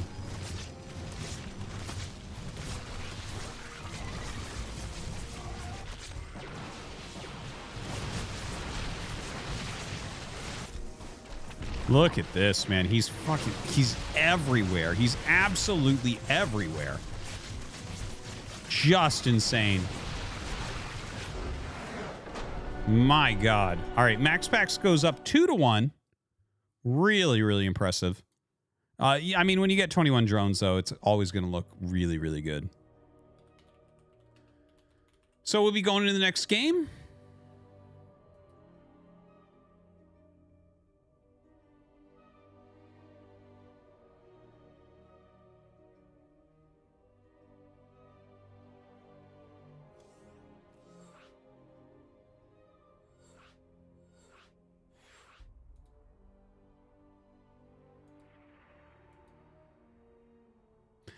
And we'll have that starting in just a second.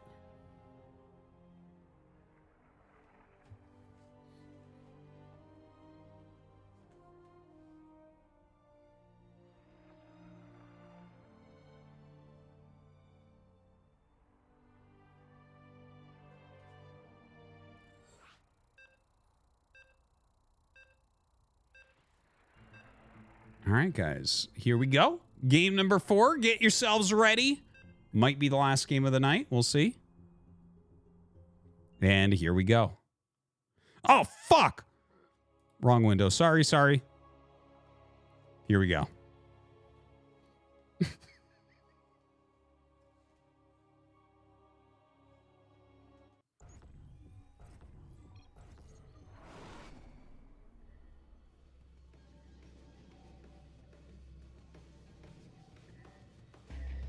All right, we have MaxPax in the bottom left. We have Solar in the top right. Alcyon going to be our map. MaxPax on match point.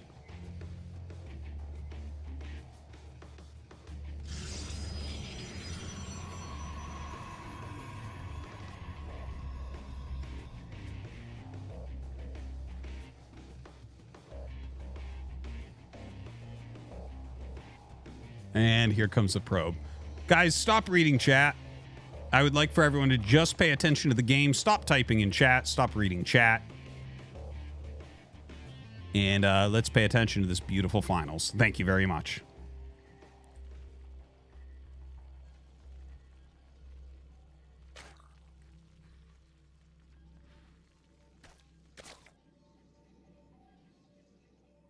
So, are we going to see anything really different here? It seems like, Solar does get his hatchery down at his natural, so that's nice.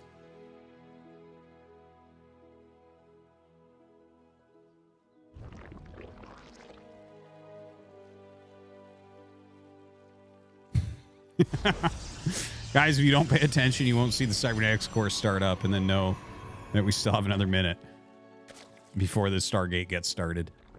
Now,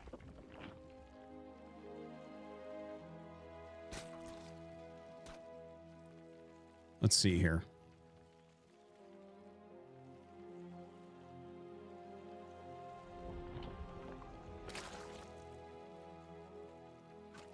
Well, I mean, it's the same. Yeah, the probe is harassing slightly. Solar, not caring for that, just does chase it away with some damage.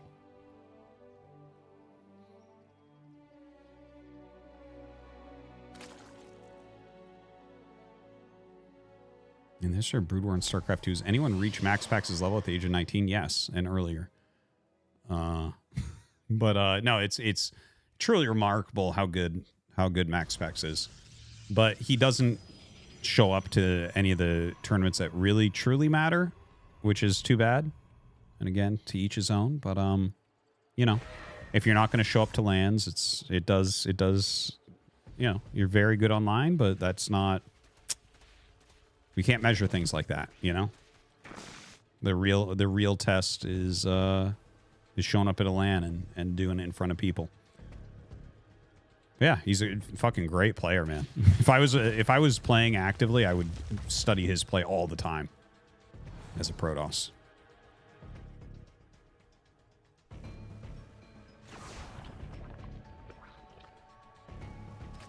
No, he's never gone to a LAN.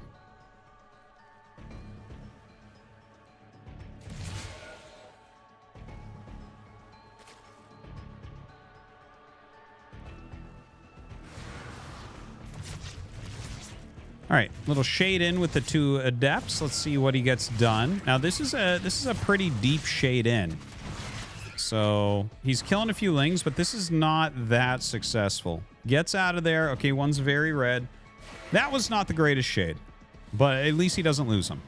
That's important, at least. Oracle coming across the map. Third Nexus gets started as he flies across.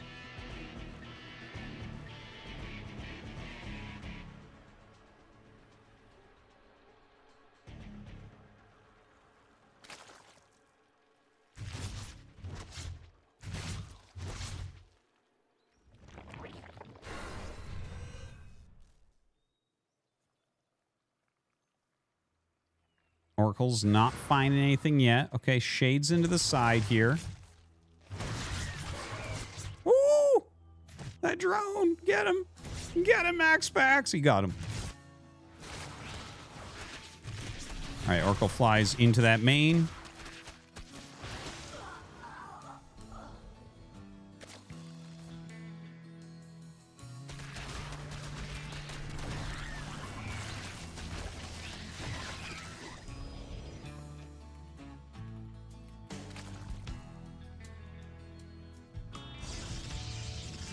So the triple Oracle kind of chilling at home right now. Evolution Chamber on the way. Forge and Twilight. Looks like a very normal game from these two. Pretty standard stuff coming out.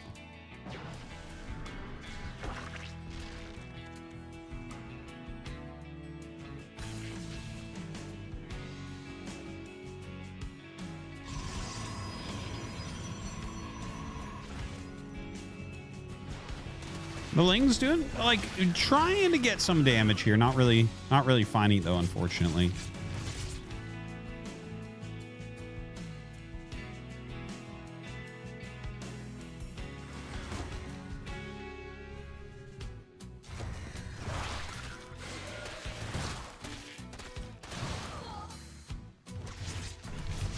Solar's defense this game is really, really on point so far.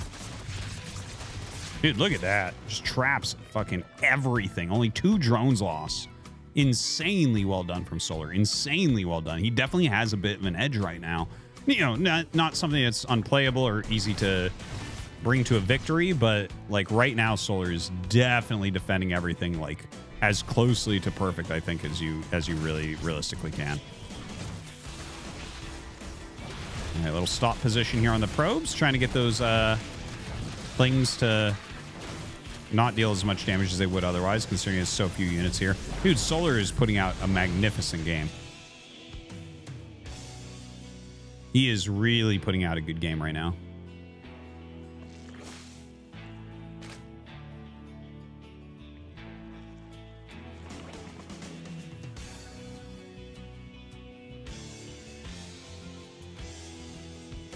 All right, so Hydralus Den and Infestation Pit on the way.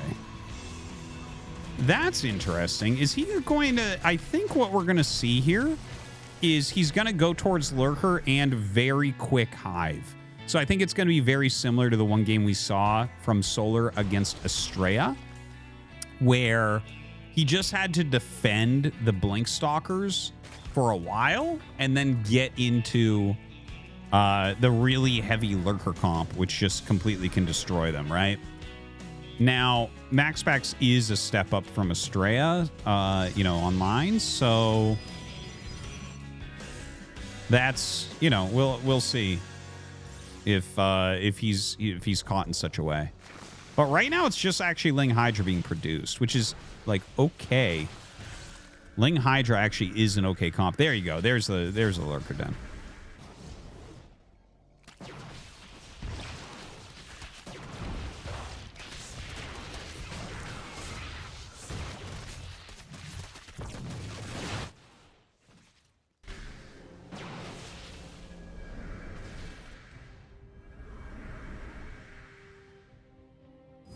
But look at this, okay? Like, MaxPax is really on top of things. Look at this. Okay, first off, the shield battery at the net. I love him having that there. Charge, +2/+1 on the way. But he's going into disruptors already. Well, I assume it's going to be disruptors. But, like, I think he realizes what's going on, that this is a more turtled position. And disruptors are going to be, like, a very, very good call here. Now, you can actually play against disruptors with this as well as solar. Like, Abduct is very, very good against disruptors. So just want to throw that out there. Yeah, can't do too much there. Ooh, the charge lots actually get a hatch. Very nice. Hydras move over to the side to deal with these zealots. And that is going to allow the stalkers to do a bit more damage down here. But it seems like there's just enough. Push him back. Oh, it's Colossi. Okay. Well, I mean, I guess if you're against Sling Hydra, Colossi are a good choice. Colossi not as good against lurkers. Like, you can technically, with Thermal Lance, like, dodge, like, walk in, attack, walk back, but, like, it's not actually that good. It's so micro-intensive and doesn't deal that much damage. Definitely, I would say disruptors are better against lurkers specifically. But yeah, against this comp, that is... Those Colossi can be very, very good. But right now, you know, MaxPax, he's going up to 5 base, which is insane, right? Like, his multitasking is out of control. But Solar is playing such a good game right now. Like, Solar's very good at this strategy specifically as well.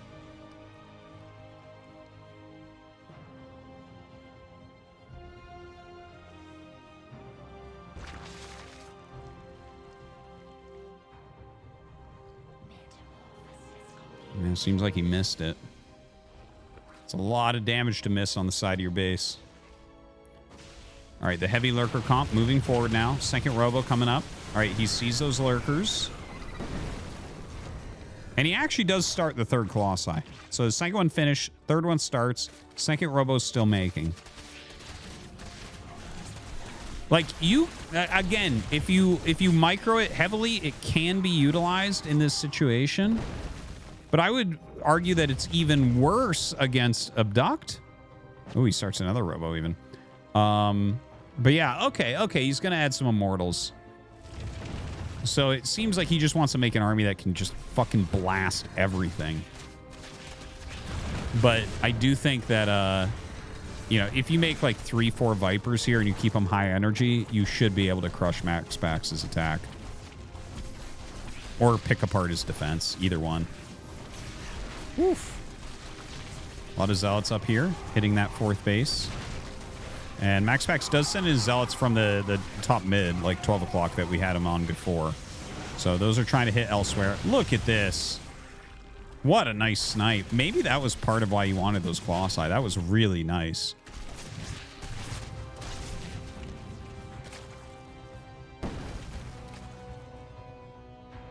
Three Immortals on the way. Storm and +3 attack.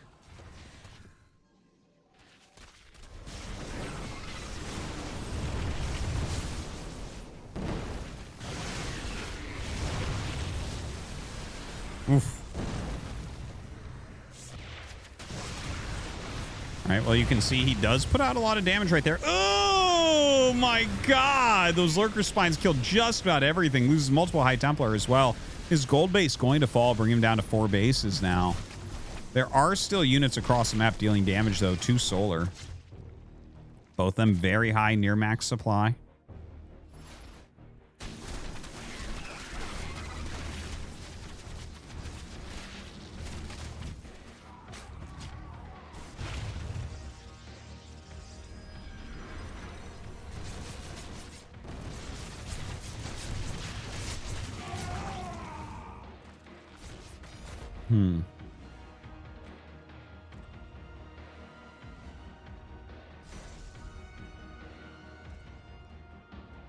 Okay, so MaxPax is re-expanding the gold, continuing on Immortal-based production, adding a lot of Archons in. The Archons are kind of a funny add. They're not particularly good against anything here.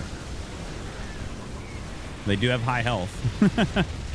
They definitely can tank some damage and deal some damage. Dude, those, oh my God. Like, seriously, those changelings actually got in the way there. That was sick.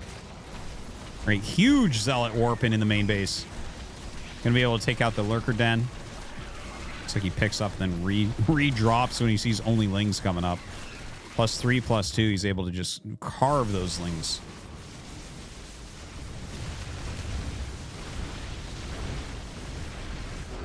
GG and Max Pax gonna take down the tournament. There you have it, guys. Sick run there from Max Pax. And we'll take a look at that final bracket real quick. All right. We got Max Pax taking out Solar there. He took out Clem. He took out Beyond. He took down Shadow. And that's a sick run.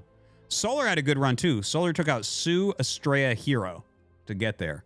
Really, really, this was a good cup. That was a good, solid cup right there. Thank you for watching, guys. I hope that you did enjoy it. Make sure you use the command Mapu to follow Mapu, who is our observer all night. And use the command StarCraft 2 to follow the VOD channel for StarCraft 2. Lots of casts there. We've had 5 months straight of not missing a video. Every day a video. A cast.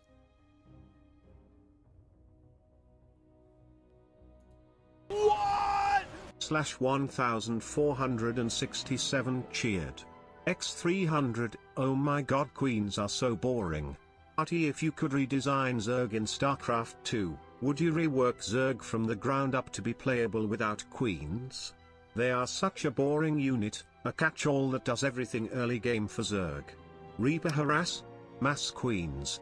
Phoenix adept play? Mass queens. Hellion harass? Mass queens. It would be nice if Zerg didn't just mass queens and drone to 80 less than 3. Yeah, it is annoying. Grimace the macro donated mechanics aren't $3. great. Stop Googling me, you fucking pervert. You should be flattered, Grimace. Yeah, it is. I don't know. The queen definitely does too much. Definitely agree with that. Okay. So guys, that does it. It's fucking late. Tomorrow will be pure Brood War. No? Okay, we'll play some Brood War. Fuck it. Fuck it. Fuck it. Fuck it. Fuck it. Let's play some Brood War. If you were here for only StarCraft 2, bye. You should stay. But it's up to you, I guess. It's your life, bitch. All right, let's go. TTS is on, bro. It's on.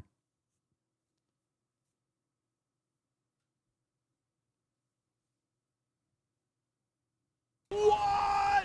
Shield_battery cheered. X300, okay, goddammit. It's about time.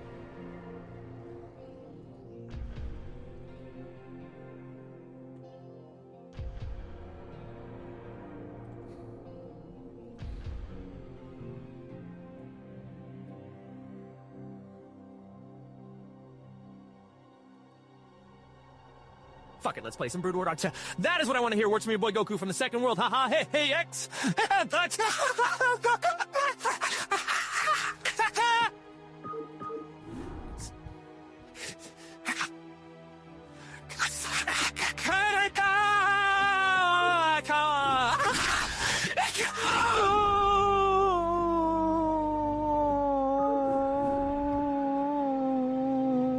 TBT break.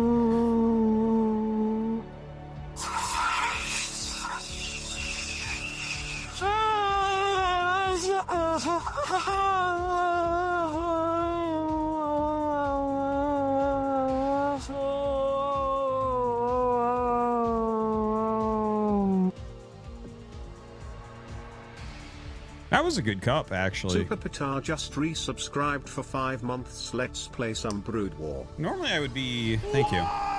Anonymous donated $3. Bigum Too Easy says fucking SC2 is a no-skill garbage game where you can get to Grandmaster massing units no-skill garbage.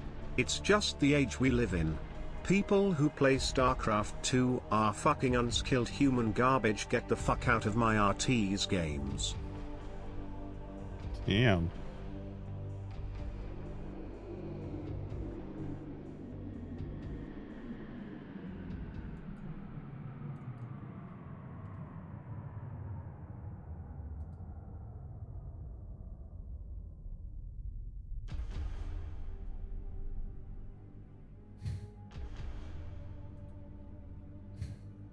Brood War is closer to the pyramids than today.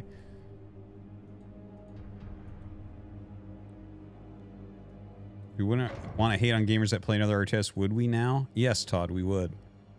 Warcraft 3 fucking sucks, bro. Oh my god.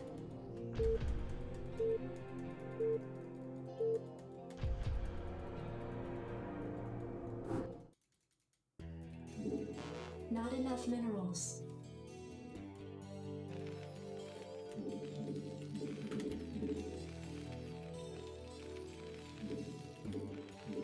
Not enough minerals. Not enough minerals. SCP good to go, sir. What in the fuck?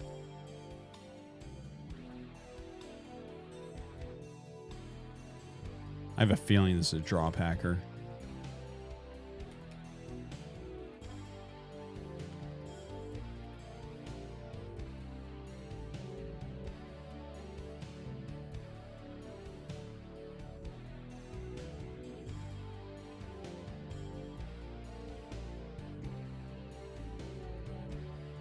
Martin asked me, is it true that Artosis' wife is keeping him thin and withholding food so she can be the only fat one I am gooning? I am really gooning, brother. Please, can you help me? Can I goon to Artosis' wife during the week? I love gooning all day and all night. If you are not gooning, if you are not shitting your pants, then you are not living, brother. If you are not gooning, if you are not shitting your pants, then you are not living, brother. I goon to wife Tosis. If you are not gooning, Artosis is new. Yay. Martin, let's get something straight, Grimace brother. Fan Club No donated need for all that $3. gooning Tom, I've nonsense. never tried it. Yeah, I'll play it again in a Artosis second. is a legend in the StarCraft world. I And we lost gotta points respect for that, that? dig it. Focus on the Did I game, lose focus points on the for that? ladder, and bring that Enough minerals. big energy where it counts. Don't worry about anyone's wife or personal life. Keep your eyes on the prize and rise to the top like the cream of the crop. Oh, yeah.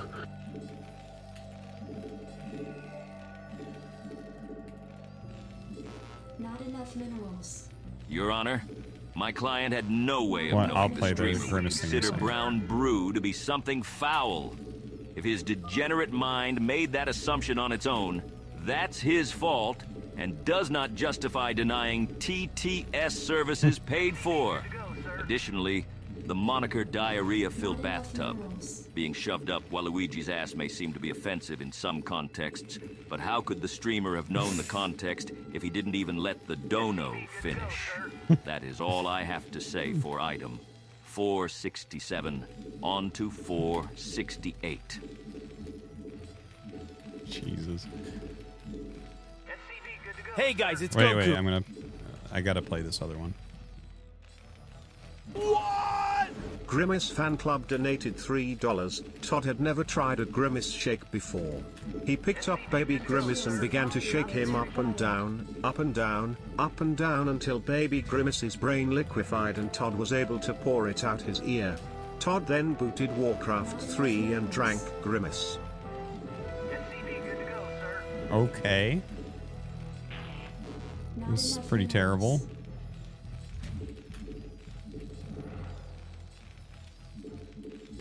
Not enough minerals. SCP good to go, sir. Hey guys, it's Goku.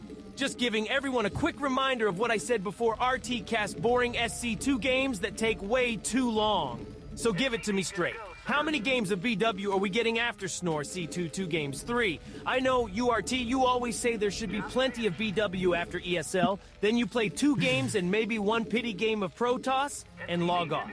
Tell us the truth, RT. And look what happened. More broken promises from RT. I hope you get cross-spawn. Nexus first all day tomorrow. RT Beach. Damn. Hater. Artosis playing checkers with his kids. This is fucking so dumb. He just sits there in an arc forcing me to take bad engages. Not to mention how unfair and unbalanced the red faction is. Your kings are so unbalanced, just moving wherever fucking direction they want. Game is over 100 years old and this garbage company can't release a single balance patch. Fucking bullshit. And he is still just sitting there in an arc. You want a piece of me, boy? SCV good to go, sir. Cerveza cristal. Cerveza cristal. SCV good to go, sir.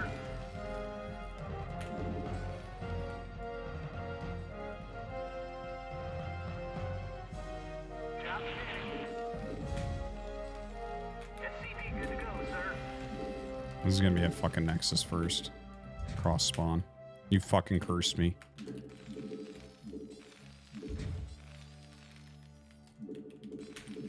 Not enough minerals. Cerveza cristal. Cerveza cristal. Bowser's Rape Dungeon donated $3. Bowser walked into the room. Mario was waiting for him.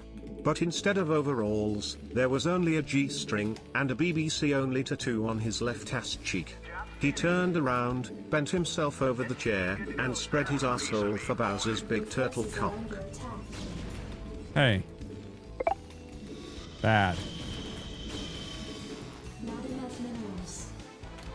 SCV good to go, sir. You want a piece of me, boy?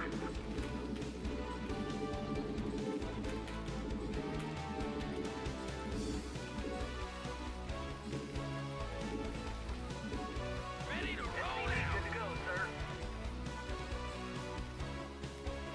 You want a piece of me, boy?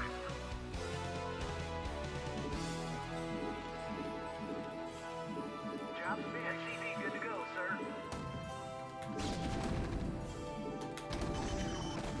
All right, bring it on. SCV good to go, sir. Research complete.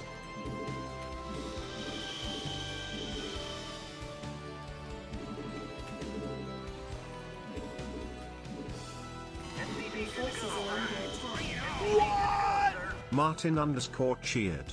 X300, you are mine, tasteless grunts out, as he sloppily kisses Artosis, the length and level of his arousal brutal.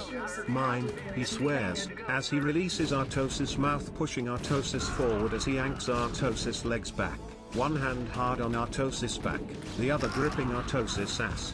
He doesn't slow the movement, giving Artosis full, hard thrusts, the mirror above the sink giving Artosis a full view of his slutdom. He kissed Artosis' ear, as he said, I don't want either of us to ever forget. SCV good to go, sir. Anonymous donated $3. Interesting, I feel like I don't see you push out of your natural with a tank and some marines. Normally either you bunker rush or you turtle while the dragoons bash the entrance.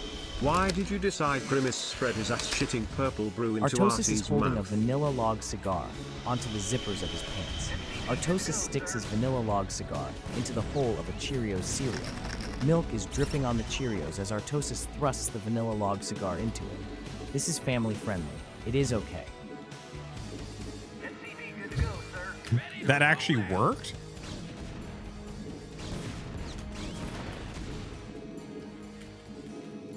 Job finished. Zinthros just resubscribed for 20 months ye.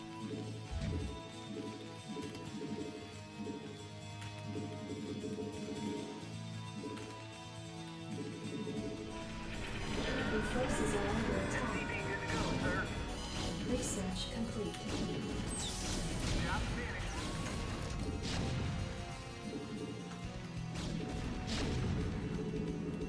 SCV good to go, sir. Additional supply depots required. Job's finished. Job's finished.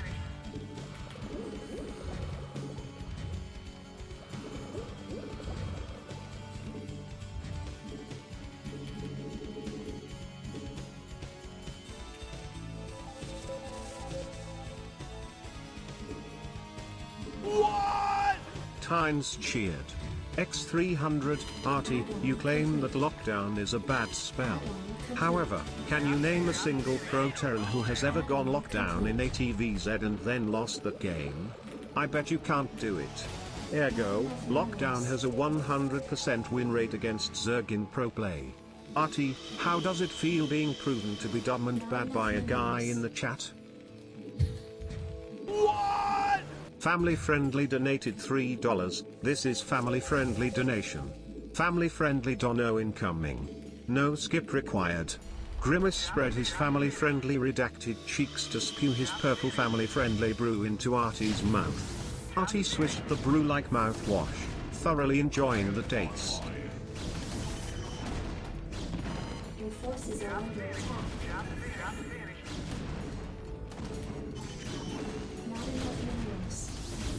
Mittens just resubscribed for 10 months. Go my god peach. I'm in the goon cave. Gooning for 6 days straight. My pasta balls That are is the literally dumbest about loss. to blow. Go Bowser. God, he's not even good. It's just the dumbest.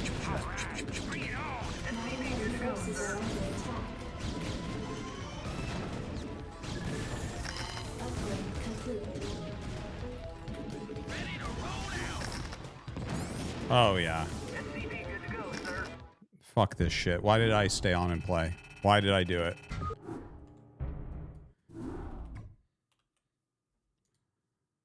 It's just, it's so fucking stupid. It's so fucking stupid. The guy is just a complete fucking ape. He's not good at anything. Doesn't do anything well. He's just like, I don't know. Maybe this will work.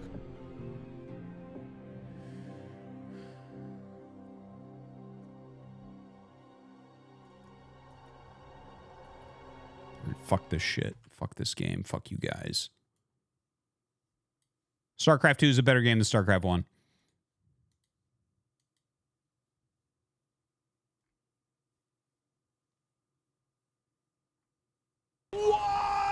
Shield _ battery cheered. X300, also do you know what a fake port build is? Have I been talking about fake port this whole time? With unoptimized starport? What? Guys, we're going to raid day 9. Have fun getting banned from his chat. And we'll see you tomorrow. And let me know how it went. GG's. Enjoy yourselves. Martin _ cheered. All right, what's up? X300, it is really upsetting how Artosis fundamentally misunderstands this game. I am done with resorting to attacking his large Canadian wife and will only attack the lack of skill to the game he has dedicated his whole life to. This is really a sad version of the movie The Truman Show where Artosis just keeps losing and nothing changes other than he gets older and dumber. Is that original enough for you, Mr. UCLA?